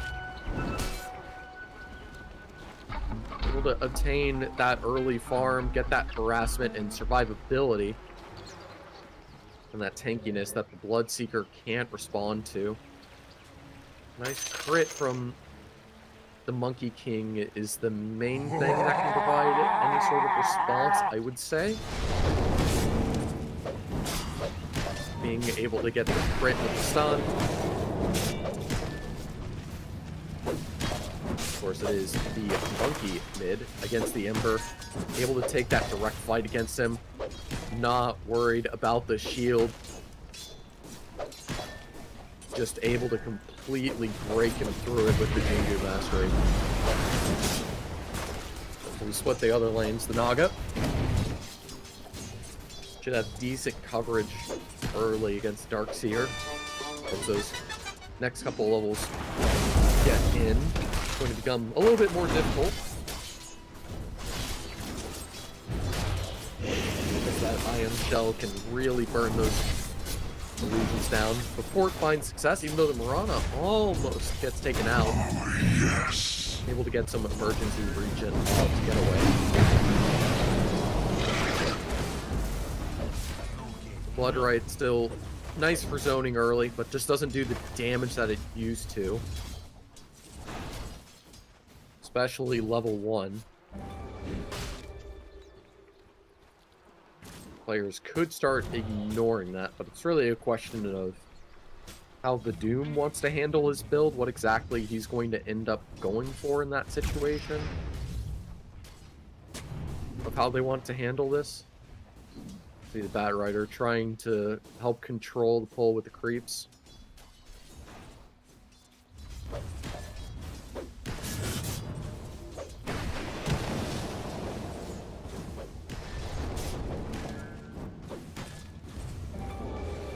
Now, I mean, even with the shield, he's been able to get it likely level 2 to help sustain him. It keeps him alive in lane, but it's not going to last the entire time. It's going to be costly too. Trying to get the response with the Slay of Fist. But he can't go for the Water Rune. The Monkey King's reading that he's not going for it because of him just focusing on the lane. I take what I please. But Ember needs to try to reinforce that bottle at some point. Find a way to get the head start, but meanwhile the Bloodrite just barely unable to get that damage off to kill the Blood. Get a kill for the Bloodseeker. And that Doom will maintain his life. Are they both going Trinkles? Did I look at that right? That Bat Rider certainly is. Going for the good old classic treads. Able to win out this lane against the Ember early and The Doom, he's bought just the boots right now. Buying passive items for a Wraith Band gets something, but eventually the net will catch up the Mirana. Be able to get that first with the Undying support, just stealing that strength, so that passive cleave just gets that extra little bit of oomph with it. Knowing as the Ion Shield will be enough to back them away. Potentially nice arrow, unable to connect. Having the last hit under tower. Certainly no one's favorite situation. Naga's making the best of it.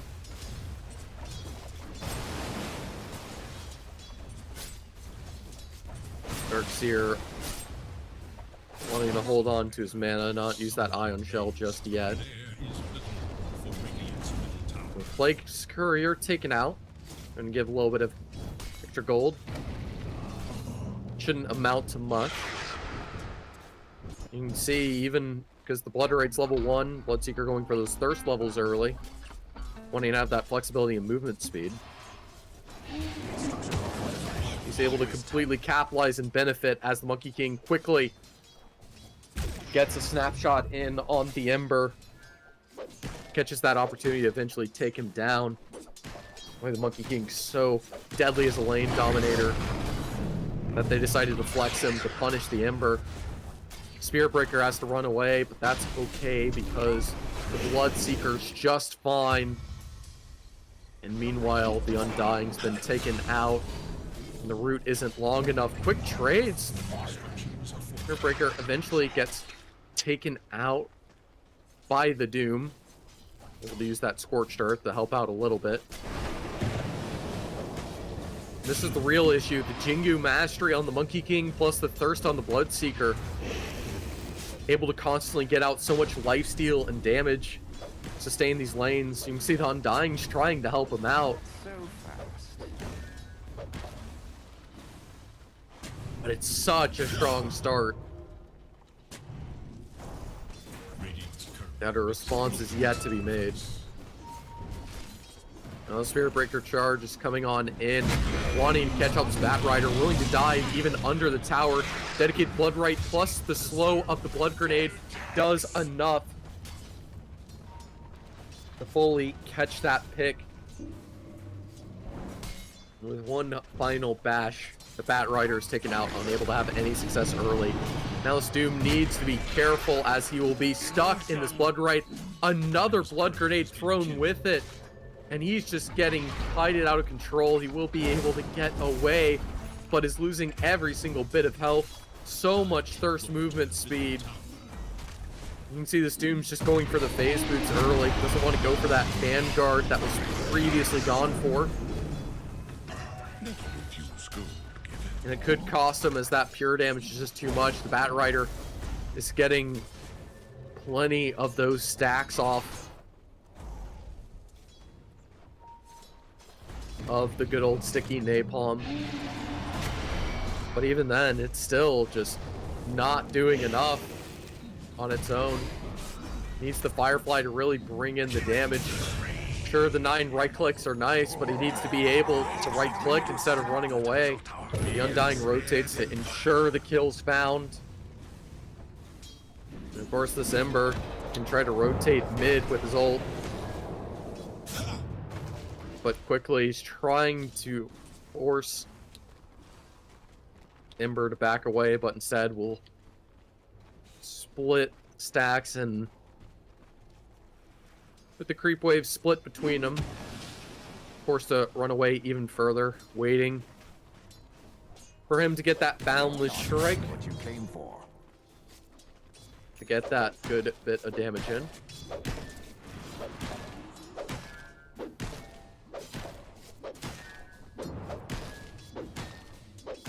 We get a good bit of damage chipped in. So far, we have clean lanes from every single player on I feel sad for them. Team Denmark. Well, Wales finding some success on the Naga, but that's about it. Looks like they're trying to find some more success on the Doom, but the Rupture with the Blood Right keeps him stuck. As much as this Bat Rider will be able to catch the Punish, trying to catch the Spirit Breaker, the stun's just enough to keep his distance, and now the Thirst really comes on in, and even without the Bash, the Bloodseeker saves his teammate's life. We can walk back to spawn, get that full recovery in.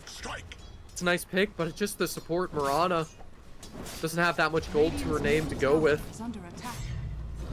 It's not going to amount to much for Team Wales. And this Darkseer will always have the Surge available to escape. At least for now. Only able to do his job to perfection, not overextending. And Grizz Miranda come back in. Nice harassment from the Bat Rider. That's suddenly going to turn on its side as the Boundless Strike comes on in. Gives the Monkey King a decent amount of that heal, but that Spirit Breaker's taking quite a bit. Just now charging in. The stun's going to be in to string them together. And suddenly, a Monkey King getting kited ends up shutting down that Spirit Breaker, or Bat Rider trying to escape thanks to the Spirit Breaker.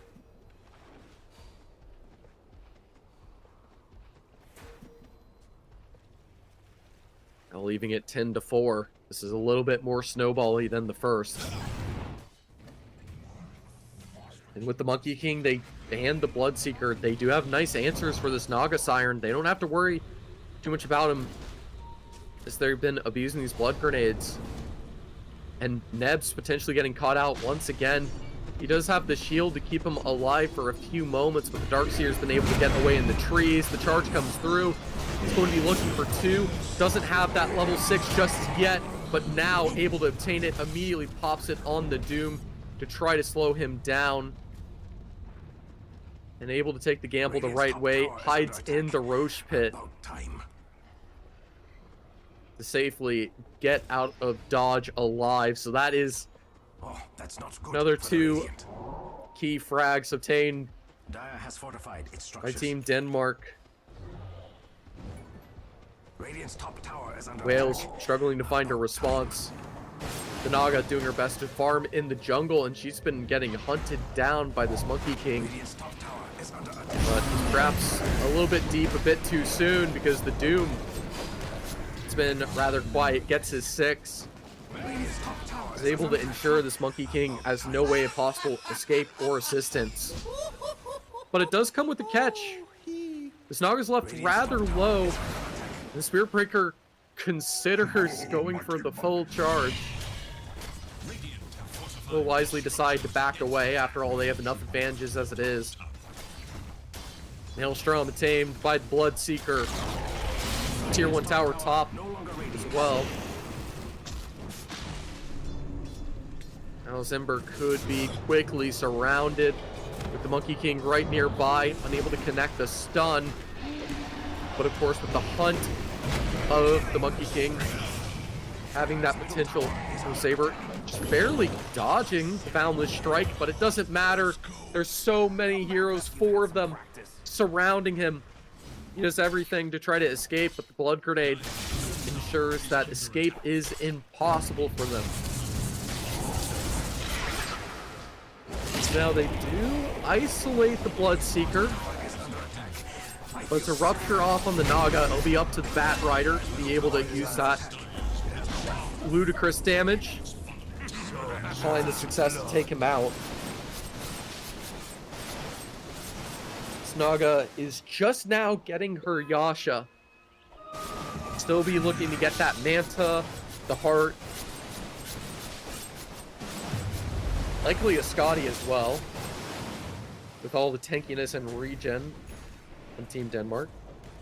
You can see this is the first time Team Denmark got a little bit too greedy. That Monkey King trying to control the game on his own. Got nice damage onto the Naga, but unable to take her out. Bloodseeker gives it a better shot with Spirit Breaker coming in from the side, but instead gets caught out. Unable to find that initial success, and now the Darkseer able to use that wall, able to string together too. The Doom, Doomless, Bat Rider unable to get an ult off, and that Spirit Breaker strings with some support. from that carry Monkey King to really pump the damage in, and the Ancient Stacks will be denied.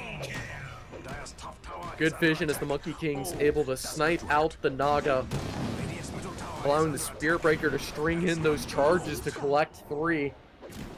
Catching Whales out isolated perfectly. Radiant's middle tower is under attack. Dire are scanning. Not able to group up as a team as they would wish.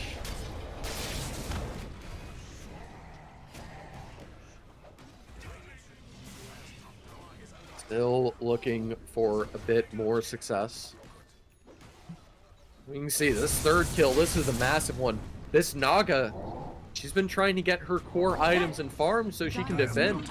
But this Monkey King, he's happily willing to fight early, especially if he grabs a classic item like an Echo Saber. The Bloodseeker is ready to fight from minute 0. Meanwhile, this Ember's getting kited. This Doom isn't able to rush this Octarine. Sure, he's getting the Dooms off, but that's not going to be enough. Especially as that Mute is in fact not a break. So he can ignore it, use the Rupture, so much raw damage. Using the Blood Rage. The Doom's going to try to get away, but the Darkseer is able to keep up the chase. A nice last-second stun to deny the bash from coming on through, but there's still so much more damage he has to worry about. The Boundless Strike, the chain hits, the stun, the vacuum. Just barely that long range. The staff able to reach that max melee range to take out the Doom. They string the Undying with it. It's 12k at 15 minutes. Just now, 3 of the 5 neutral items are found by the Monkey King. Just had some failures, but this is a team that understands how to apply the Monkey.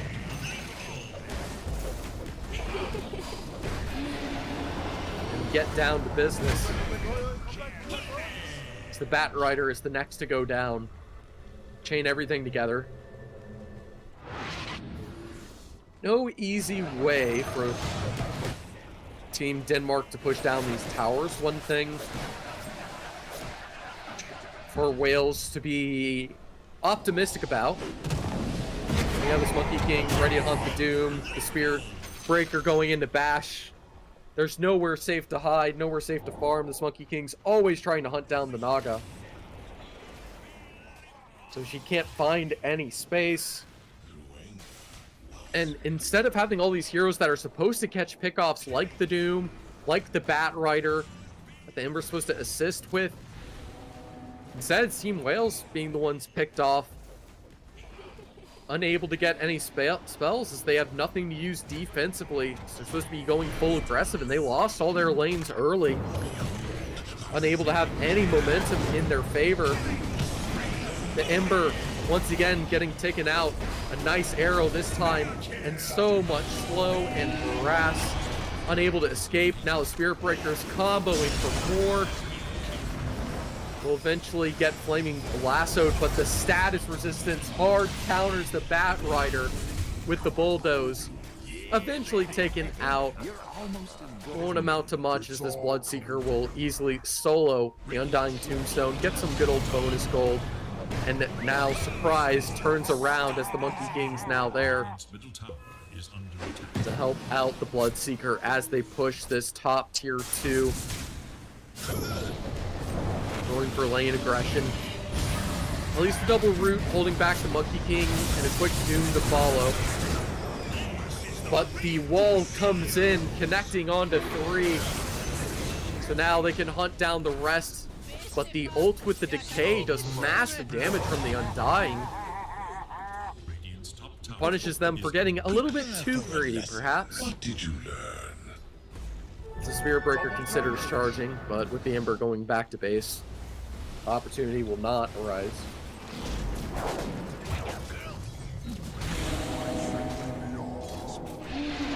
Instead, shut on out. Spirit Breaker going straight for the charge. Try to push out bottom. You can see a couple of meta heroes. Good ideas from Team Wales, but not able to find the successes. the Spirit Breaker, the Monkey King, the Darkseer, so strong in the team fight, able to counteract. Use cores like the Doom, give the movement slow, some raw damage with the illusions. Not even really having to benefit off of the Naga ones.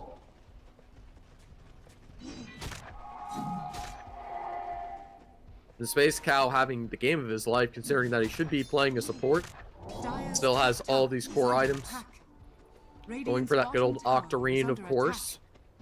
Just like the changes they made to it. Not only does it nerf that meta that was so overpowered, but a lot of heroes struggle with the mana regen early, especially these strength heroes that wanted to build the Octarine anyways, so it does give them something to build for. As the double Void Stones are beneficial to that mana regen. And that charge is going through. Looks like it's targeting towards the Undying. And the Shadow will help give some invis to help kite around as the Undying is locked, vacuum into the wall, comboed with the Wukong's command. There's no way for any of them to escape. They both get deleted. And this Ember able to barely spear it away for a moment and chain his way through. But the second he tries to run, is able to just barely get out. No stun or bash available just yet. However, the Bat Rider won't be lucky enough to say the same. Chipped on down, diving past the tier 3s at 19 minutes. And still hunting, charging for more, soloing the Ember on the side.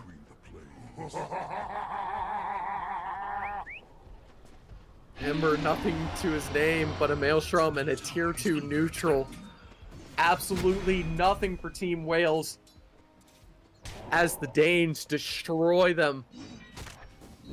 Looking to put a masterclass of a performance here.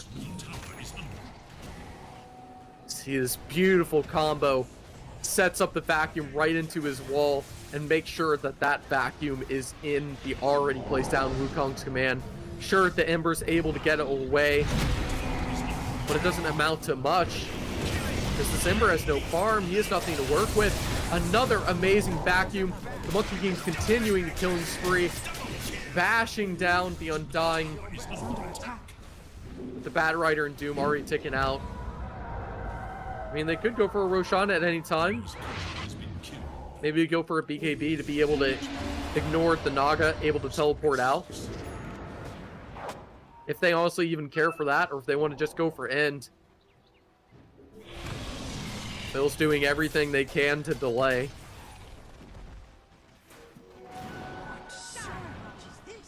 Sai has been an absolute beast.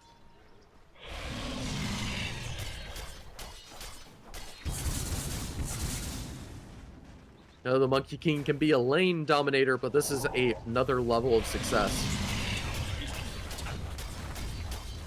Able to punish the Ember so hard.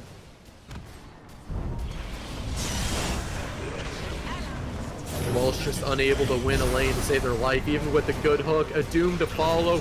Even then still, this Bloodseeker lives till the last moment, and immediately the Wukong's command comes out to follow.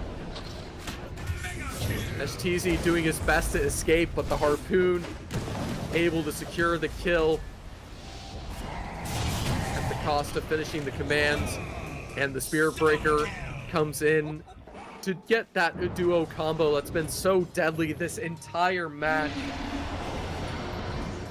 Bashing and stun blocking everyone with no escape. The vacuum now coming in. The wall with the stolen illusions. The harass against the Naga.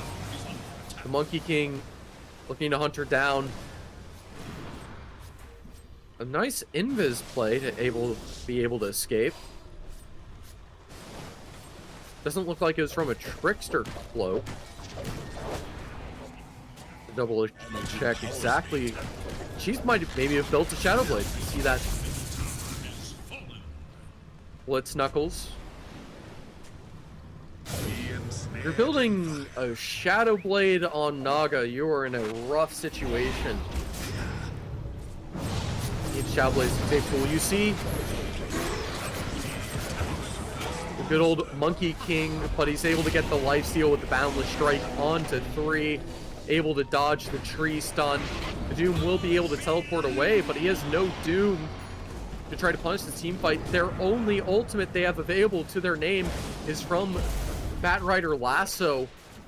And he has no way to address this. Into Tombstone despawn first.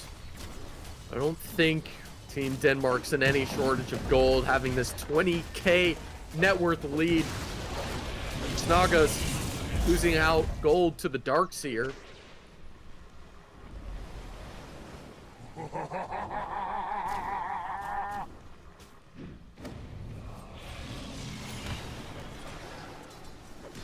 Absolutely nothing to their name.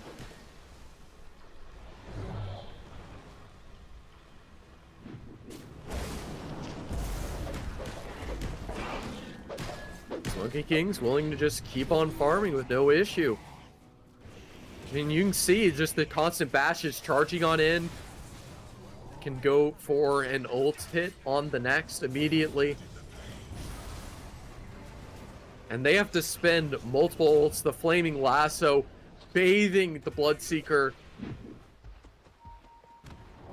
in the oil stacks on top of the Doom ulti just to get that one kill. And when Team Denmark are this far ahead, doesn't matter how much gold this Bloodseeker gives away, it's not going to be enough. And it goes from bad to worse. More stuns inbound as this Bloodseeker, already attacking fast as hell with Mjolnir, now has a Basher to help assist because the bash from the Spirit Breaker wasn't enough already. Able to just barely get away, but not for long with this sustained damage. In quick rotations, this Bloodseeker immediately pops the ult on the Doom, takes him down, does only have a 30-second respawn and a buyback. But he has to be able to get Doom off to begin with. And with how much stunning the vacuuming disables from everyone on Team Denmark, it's going to be difficult to get anything off successfully.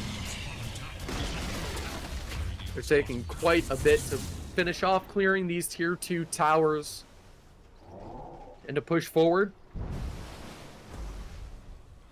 But the only way they can lose this advantage is a significant amount of death. It's all coming together. So properly respecting it. Wise move. The random sentries. And Team Wales able to save the Bat Rider's life from the charge in. Really want to push the high ground. It's a lot easier said than done. Even with all the advantages they have, it feels like it's going to be difficult. And you have the Ember that can slave hands into the Doom.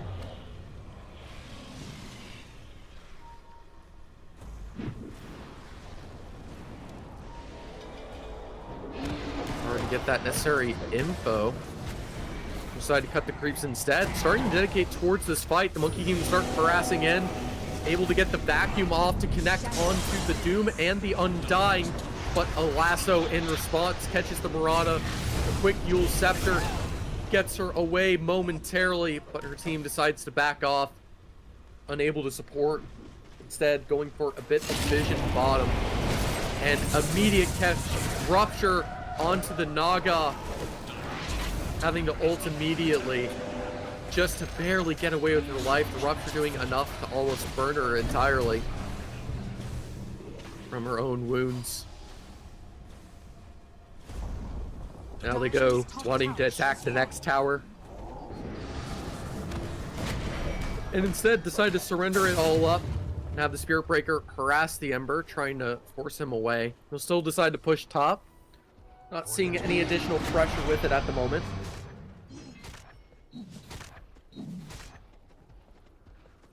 But eventually we'll decide to back away just in case. Because that Spirit Breaker is a tricky one, and that Ember has quite a long ways to go if he wants to be able to get that Axe.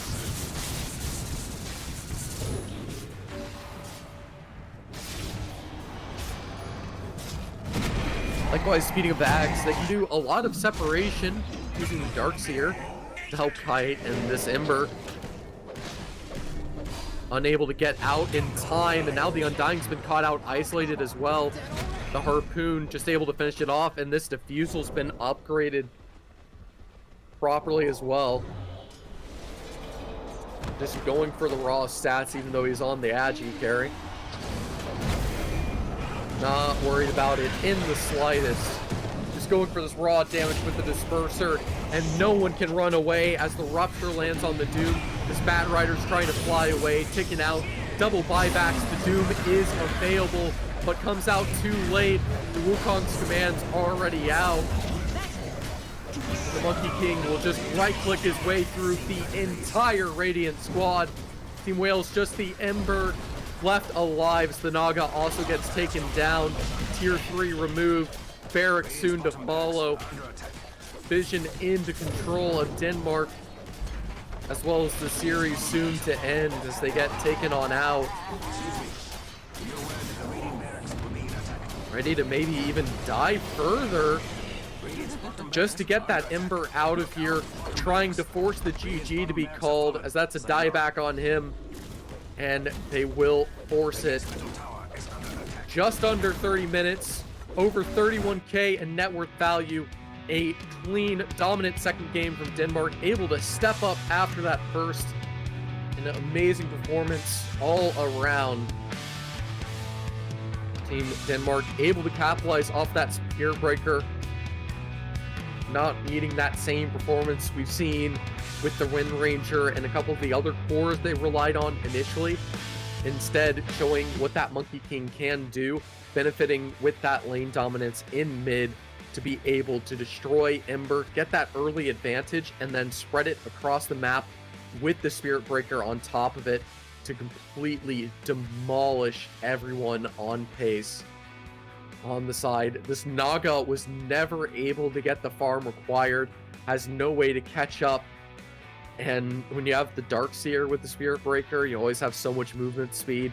The Bloodseeker able to hunt with the Monkey King, just so much early game hunt, the Miranda to assist with ganks. It all synergizes together to ensure that there is no space for your cores to find farm, and you were deciding to fight them early with deciding to go with this Naga pick.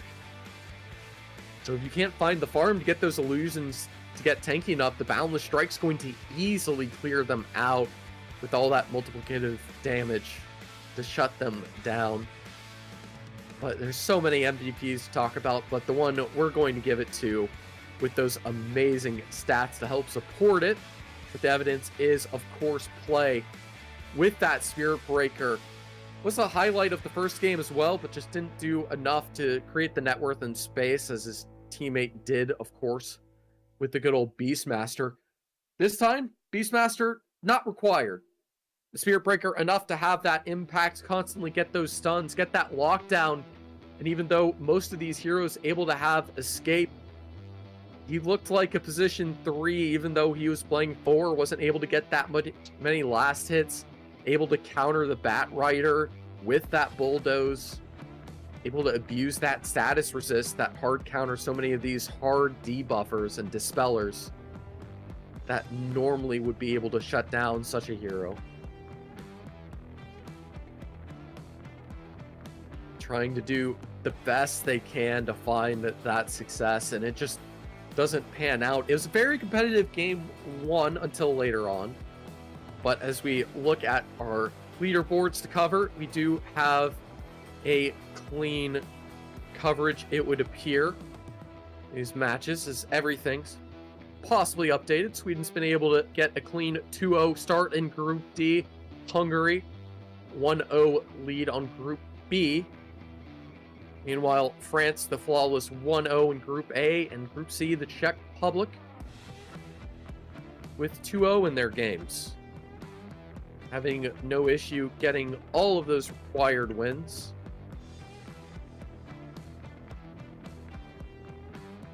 To be able to find those early advantages, no issue.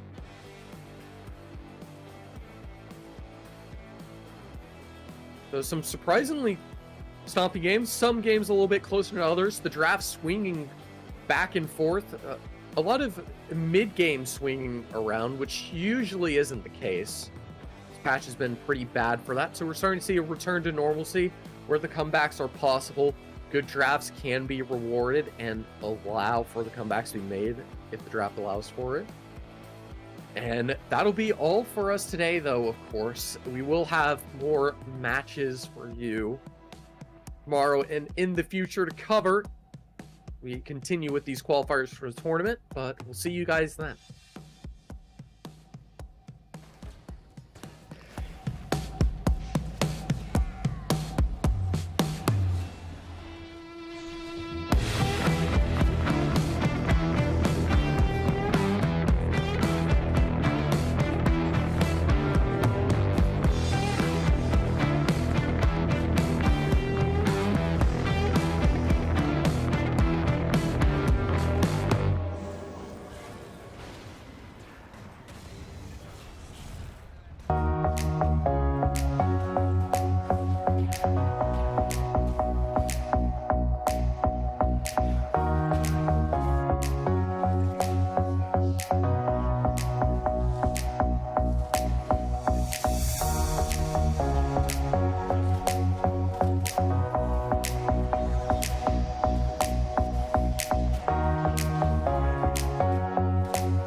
one purpose, one dream, one rhythm, one step closer to glory. They say history remembers the winner. So who will be the ones writing the future?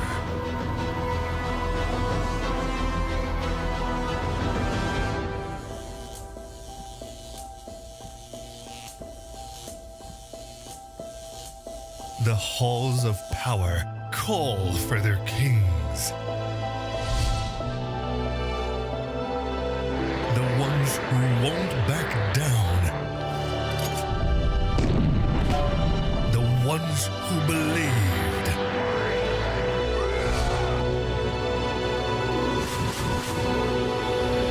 The ones who knew that over 100 nations can't be wrong.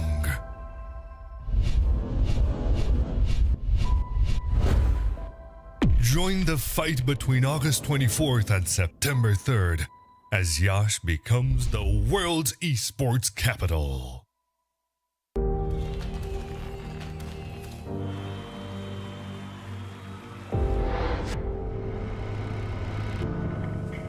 In the heart of Iași, Romania, the world's top gamers have gathered for the ultimate showdown.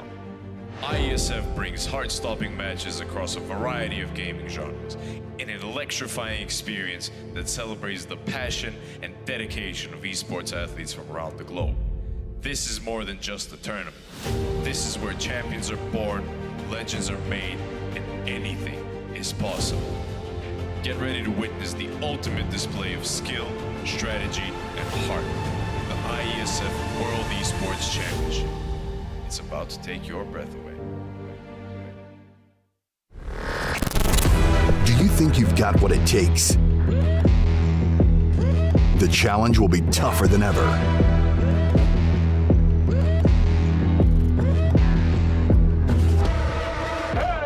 In 2023, International Esports has a new home.